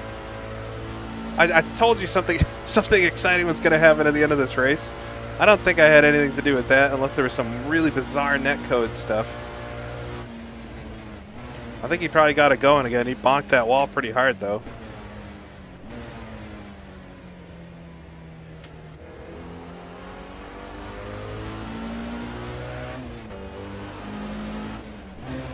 I don't know how close second is, but that definitely gave them a few seconds.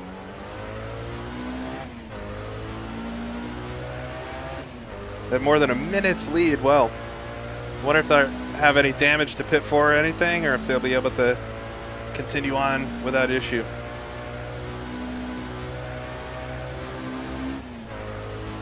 All right, here comes Levente again as we head towards Maison Blanche. We'll stick to the left side of the road.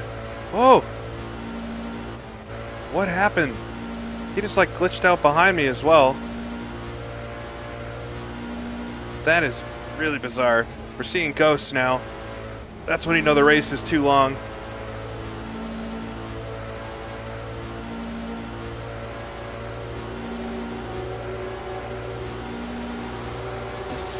Really sketchy connection stuff happening.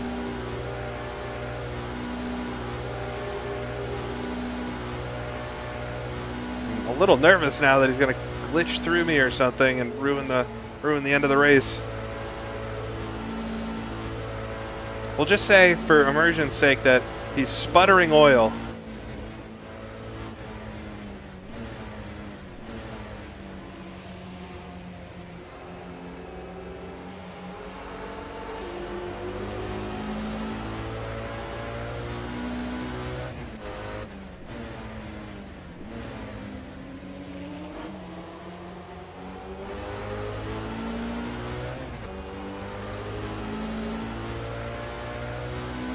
All right, a little bit of everything in this one. It is still an online race at the end of the day, isn't it? Yeah, I mean, I wonder if like any of that actually happened, or if that was weird like netcode stuff. I've seen a couple folks say that got disconnected from the race, like Jacob that was in the chat too. So I don't know if I haven't had any issues, I don't think, but knock on wood, we got 18 minutes to go. Should be just Maybe 5 laps.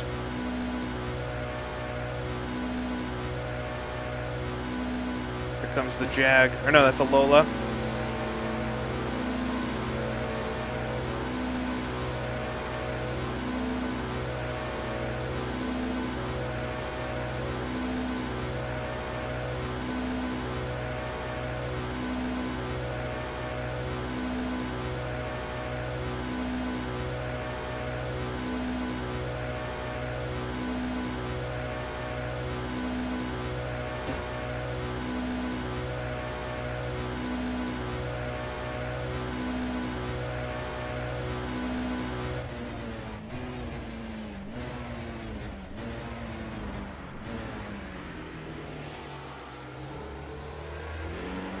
Hear that Lola blast off in the distance.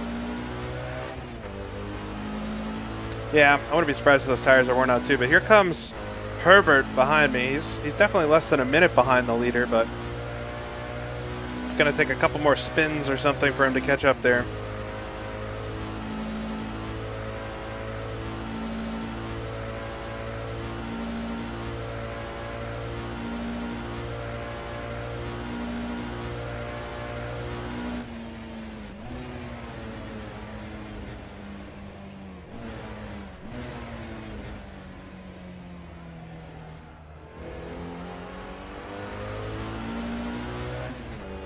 I don't seem to have any pace anymore. I don't know. I guess I had to let him by this lap at the beginning, so maybe that's why.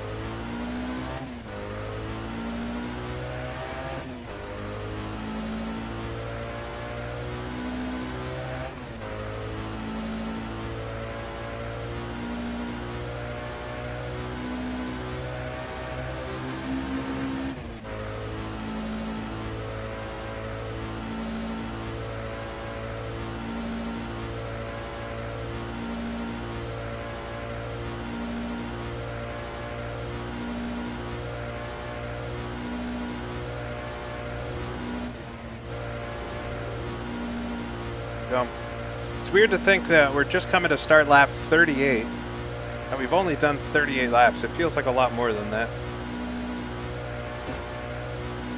Yeah, I don't need to push, but I would like to do closer lap times to my best one if I could. But I'm still doing pretty good laps. I think this is going to be, so it's still a 351, which is pretty decent in this car. It's what I qualified at, actually. So my quick lap was just really quick, so it makes every other lap feel slow.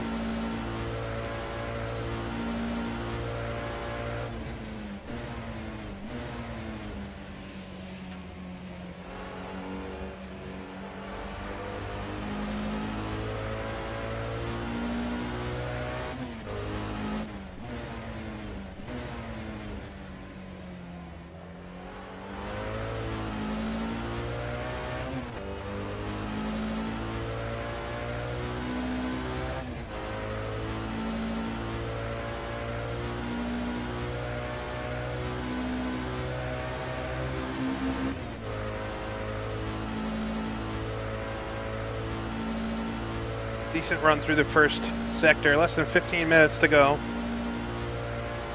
Have to see how the time works out. I don't think we're going to get passed by the leader again, so we're going to be 5 laps down.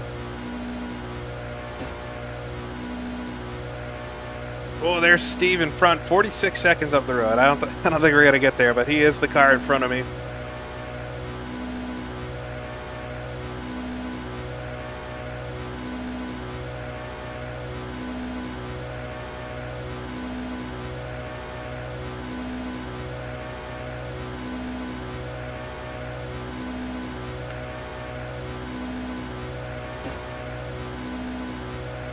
There's always a possibility, that's right.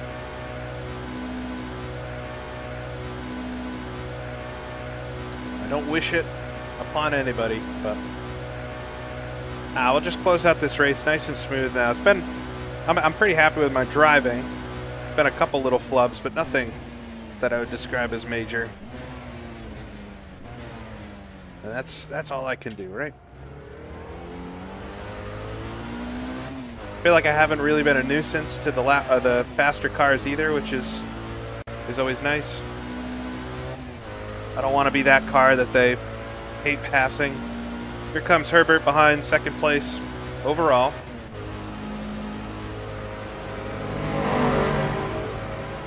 Chapparal noises.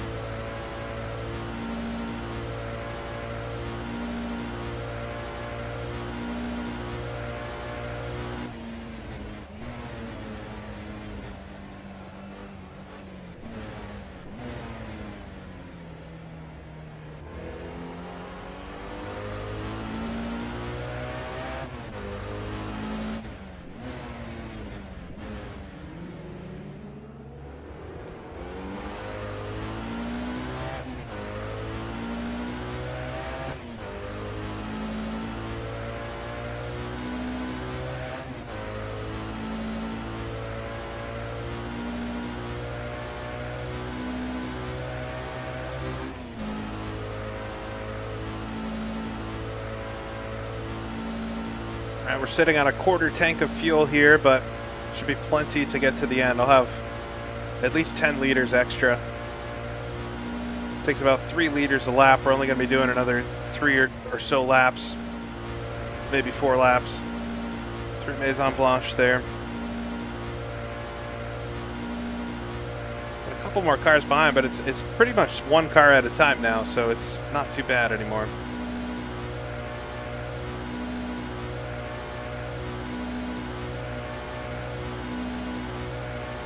Another 3:51, just under 4 minutes a lap. There we go, nice run through turn 1. I think the car has reached its sweet spot, 25 liters.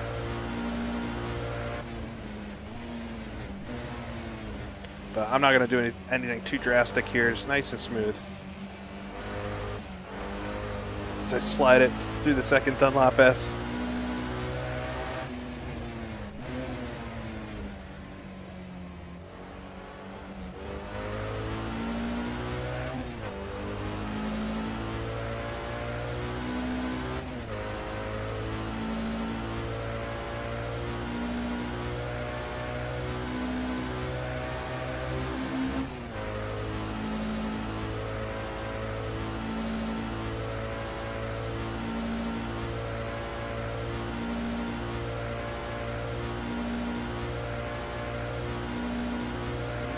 There comes Corey. That car consistently sneaks up on me. He's done that several times.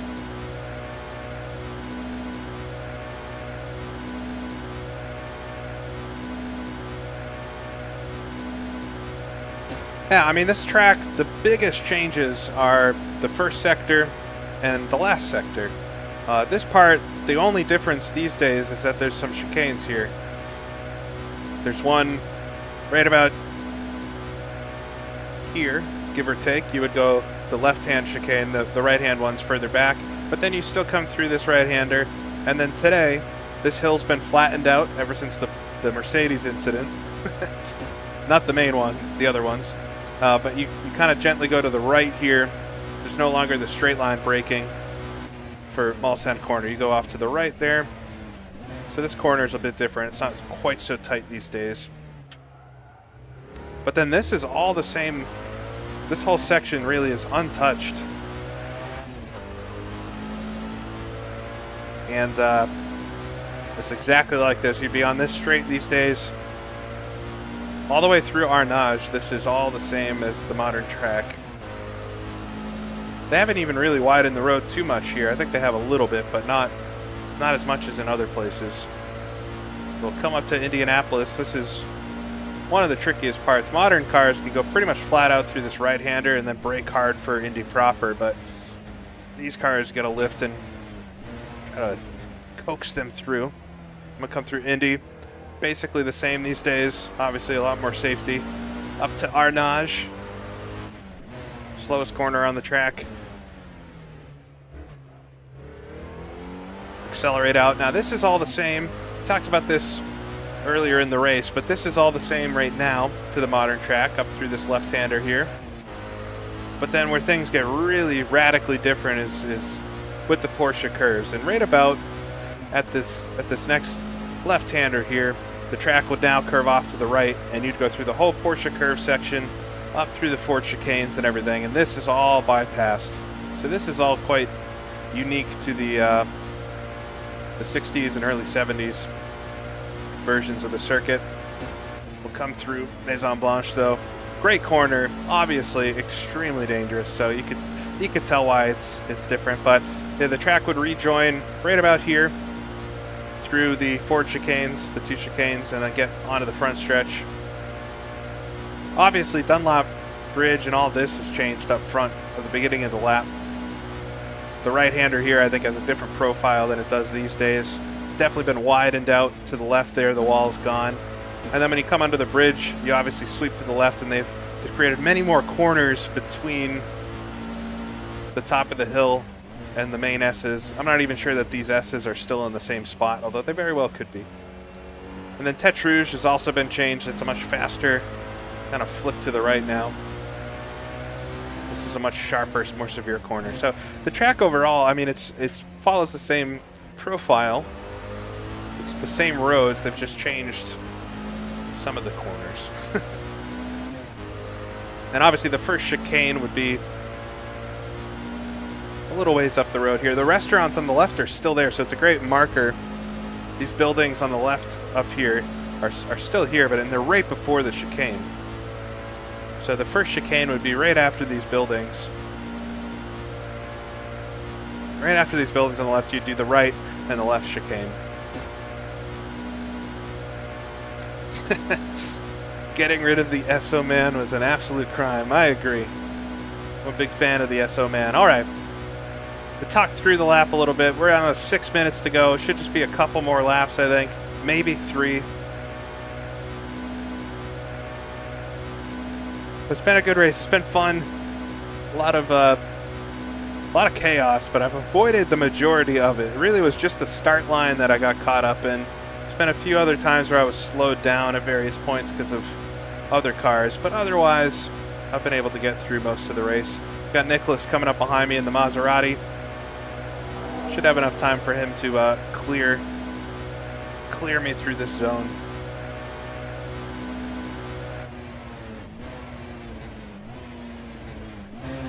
But I don't really have anything to be worried about here other than a mechanical disconnect or something, or I don't know, driver error. So I just got to keep it on the road. I got nobody really for position in front or behind me.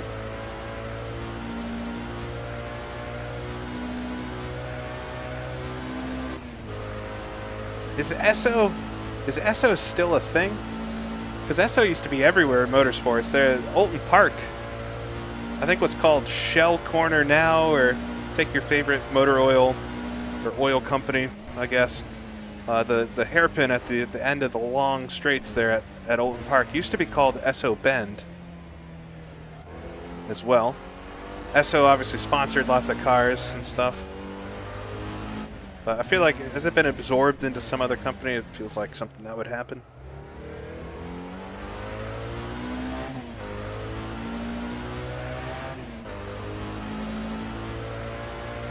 Still a gas station in Canada. I don't think it was ever something in America, so that's why I'm not sure.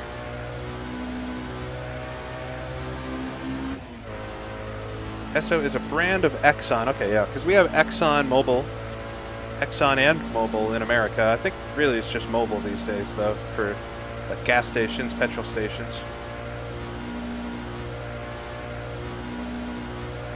All right, let's come through Maison Blanche. 4 minutes to go. I have time enough for basically one more lap, but I have a feeling we're going to be doing 2. Because of where the leader is. I don't think the time will be run out when the leader comes across next time, so I think we're going to have about 2 laps to go here. 19 liters of fuel, plenty of fuel. Let's just enjoy the ride around classic Le Mans. It's a slow car, but I do like the Chevron. It is a good amount of fun around a twisty course, and it's not bad here. It's just in comparison to the other cars, it's a little slow in a straight line. We're only about 60 miles an hour down on the top class down the straight.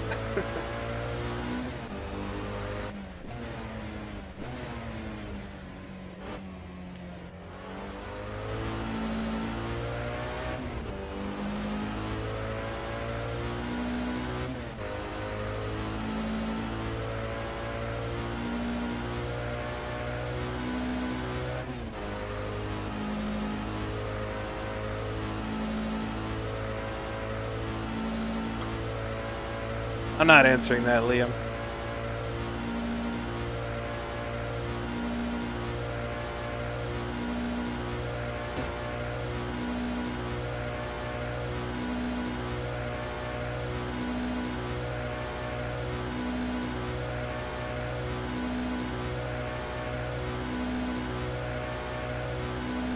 Now, I think the difference between this car and the Nissan LMP1 is that this car is not trying to be a top-class car. This is definitely meant to be a part of the 2-liter sports car class.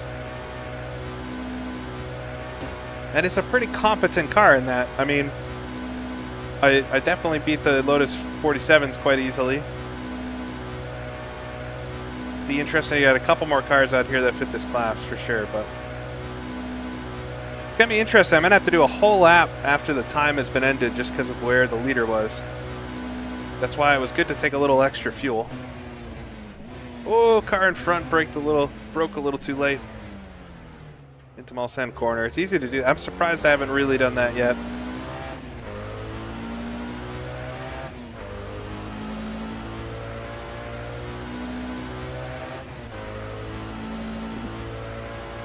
So even though we'll cross the line with no time remaining, we'll have to do a full additional lap to get the checkered flag.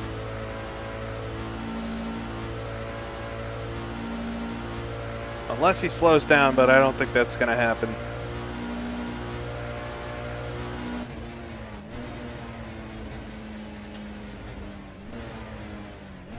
We think it's Levante in the lead in the Mark IV GT40, but Herbert and the Chapparal was not too far behind at some points, so we'll see how they finish.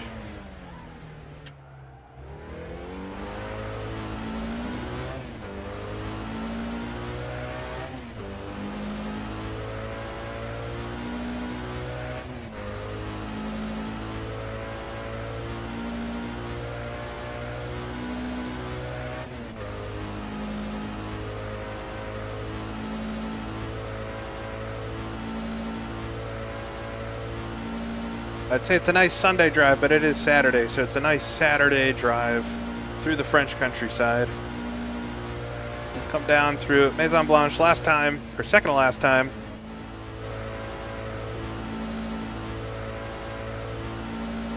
Five seconds on the clock. All right, session is over. Come across the line and start our final lap.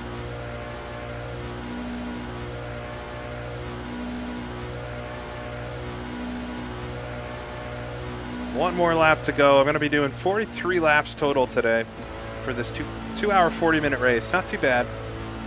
The sky has cleared up nice. It's nice and blue now.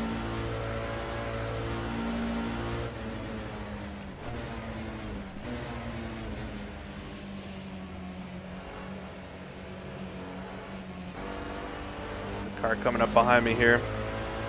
Nate Cowan again in the Shelby. I can hear it back there. The big V8. You can hear it echoing off the walls. All right, last time on the Mulsanne straight.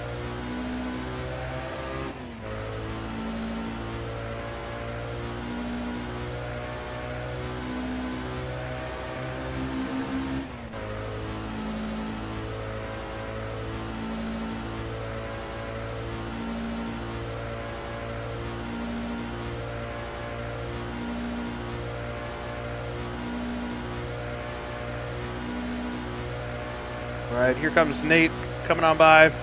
Might be the last car to overtake me in the race. We'll see. Got a few more back there, but I'm not sure if they're close enough. But sitting 27th out of 44 starters. We got 31 cars still running. And fairly confident that I'm first in my class right now. We had to pass a few cars in my class early on in the race. Terrible start to the race. But once it got going, it's been fairly good.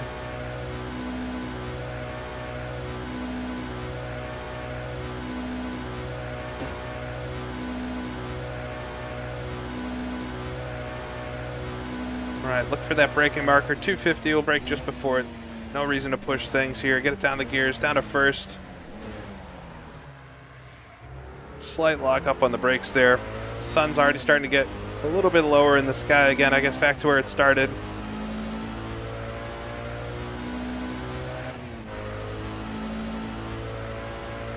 It says I'm 28th now. I don't know why that happened. How did I lose a spot? Maybe just the way the cars are finishing or something. I'm fairly sure I should be 27th, but we'll see in the final results, I guess. All right, come through Indianapolis last time. Best section on the track for this car, I think. Easy to understeer through Indianapolis. We'll slide it through, though. Up to Arnage for the final time. Down to first gear.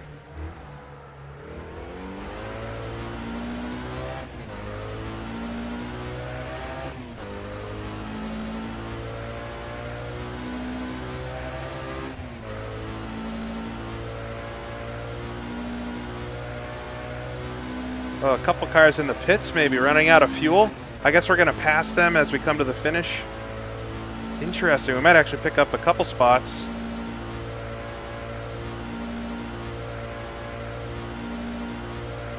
But we'll see here. All right, coming through Maison Blanche, final time. Nice and easy through here.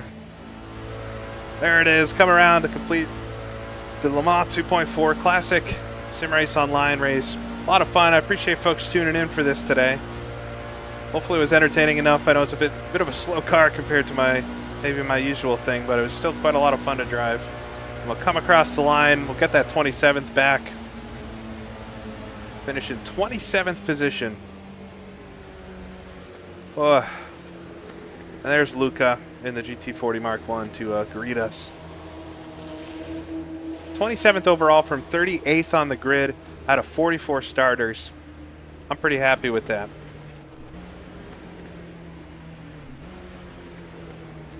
We'll park it up here and take a look at those results and everything. Long races. Get it back to the pits. All right. I don't think you're going to be able to see this very well. But let me do this. I think I was one of the last cars to finish. We'll try to expand this up so that we can take a look. This might run out of time here. I got about 2 minutes to look at the final results. But Levente wins in the GT40. This is, I guess, preliminary results. Maybe things will change.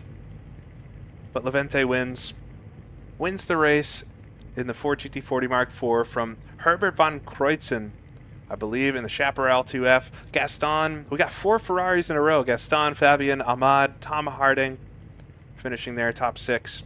Nicholas Schneider finishes with the Maserati up in 7th, top 10 for that. 2 Mark 1s with Sean D. Campbell and Nate Lupson.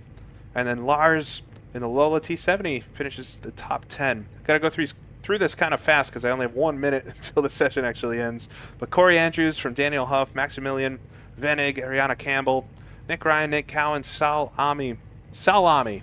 We'll just say it as it is. Jake Witcher finishes 18th from Luca, who I was alongside there back in 19th. Pedro Ramada in 20th. Felix finishes in 21st, 22nd. Valentine, who we saw for a bit, we're racing. Angela Scotti in 23rd in the Nissan. Alessandro up there in 24th. Coyne, I cannot pronounce his real name, but Coyne finishes in 25th in the 906, ahead of Steve Lubson in 26th position in the 906 as well. And then I finish in 27th, ahead of Kaspari, Ash Ridge, NB Rain in a 904. We got Stefanos in the Chevron, and then we start to get to, I think Stefanos is the last one to finish, 31st position there. But then we got a bunch of retirements with Tatu, Dowie, Jacob, Andy. Wow, a lot of retirements in this one today. Just seeing if anything catches my eye. And then we had some non-starters as well. But, what a race. It was pretty tiring, I'll admit. But I hope you enjoyed it. It was a good time. Despite the start and the craziness there, it still was quite a lot of fun. And I hope you had fun watching.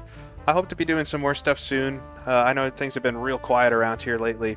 And not intentional at all, just busy and doing other stuff. But I will be back with something at some point soon.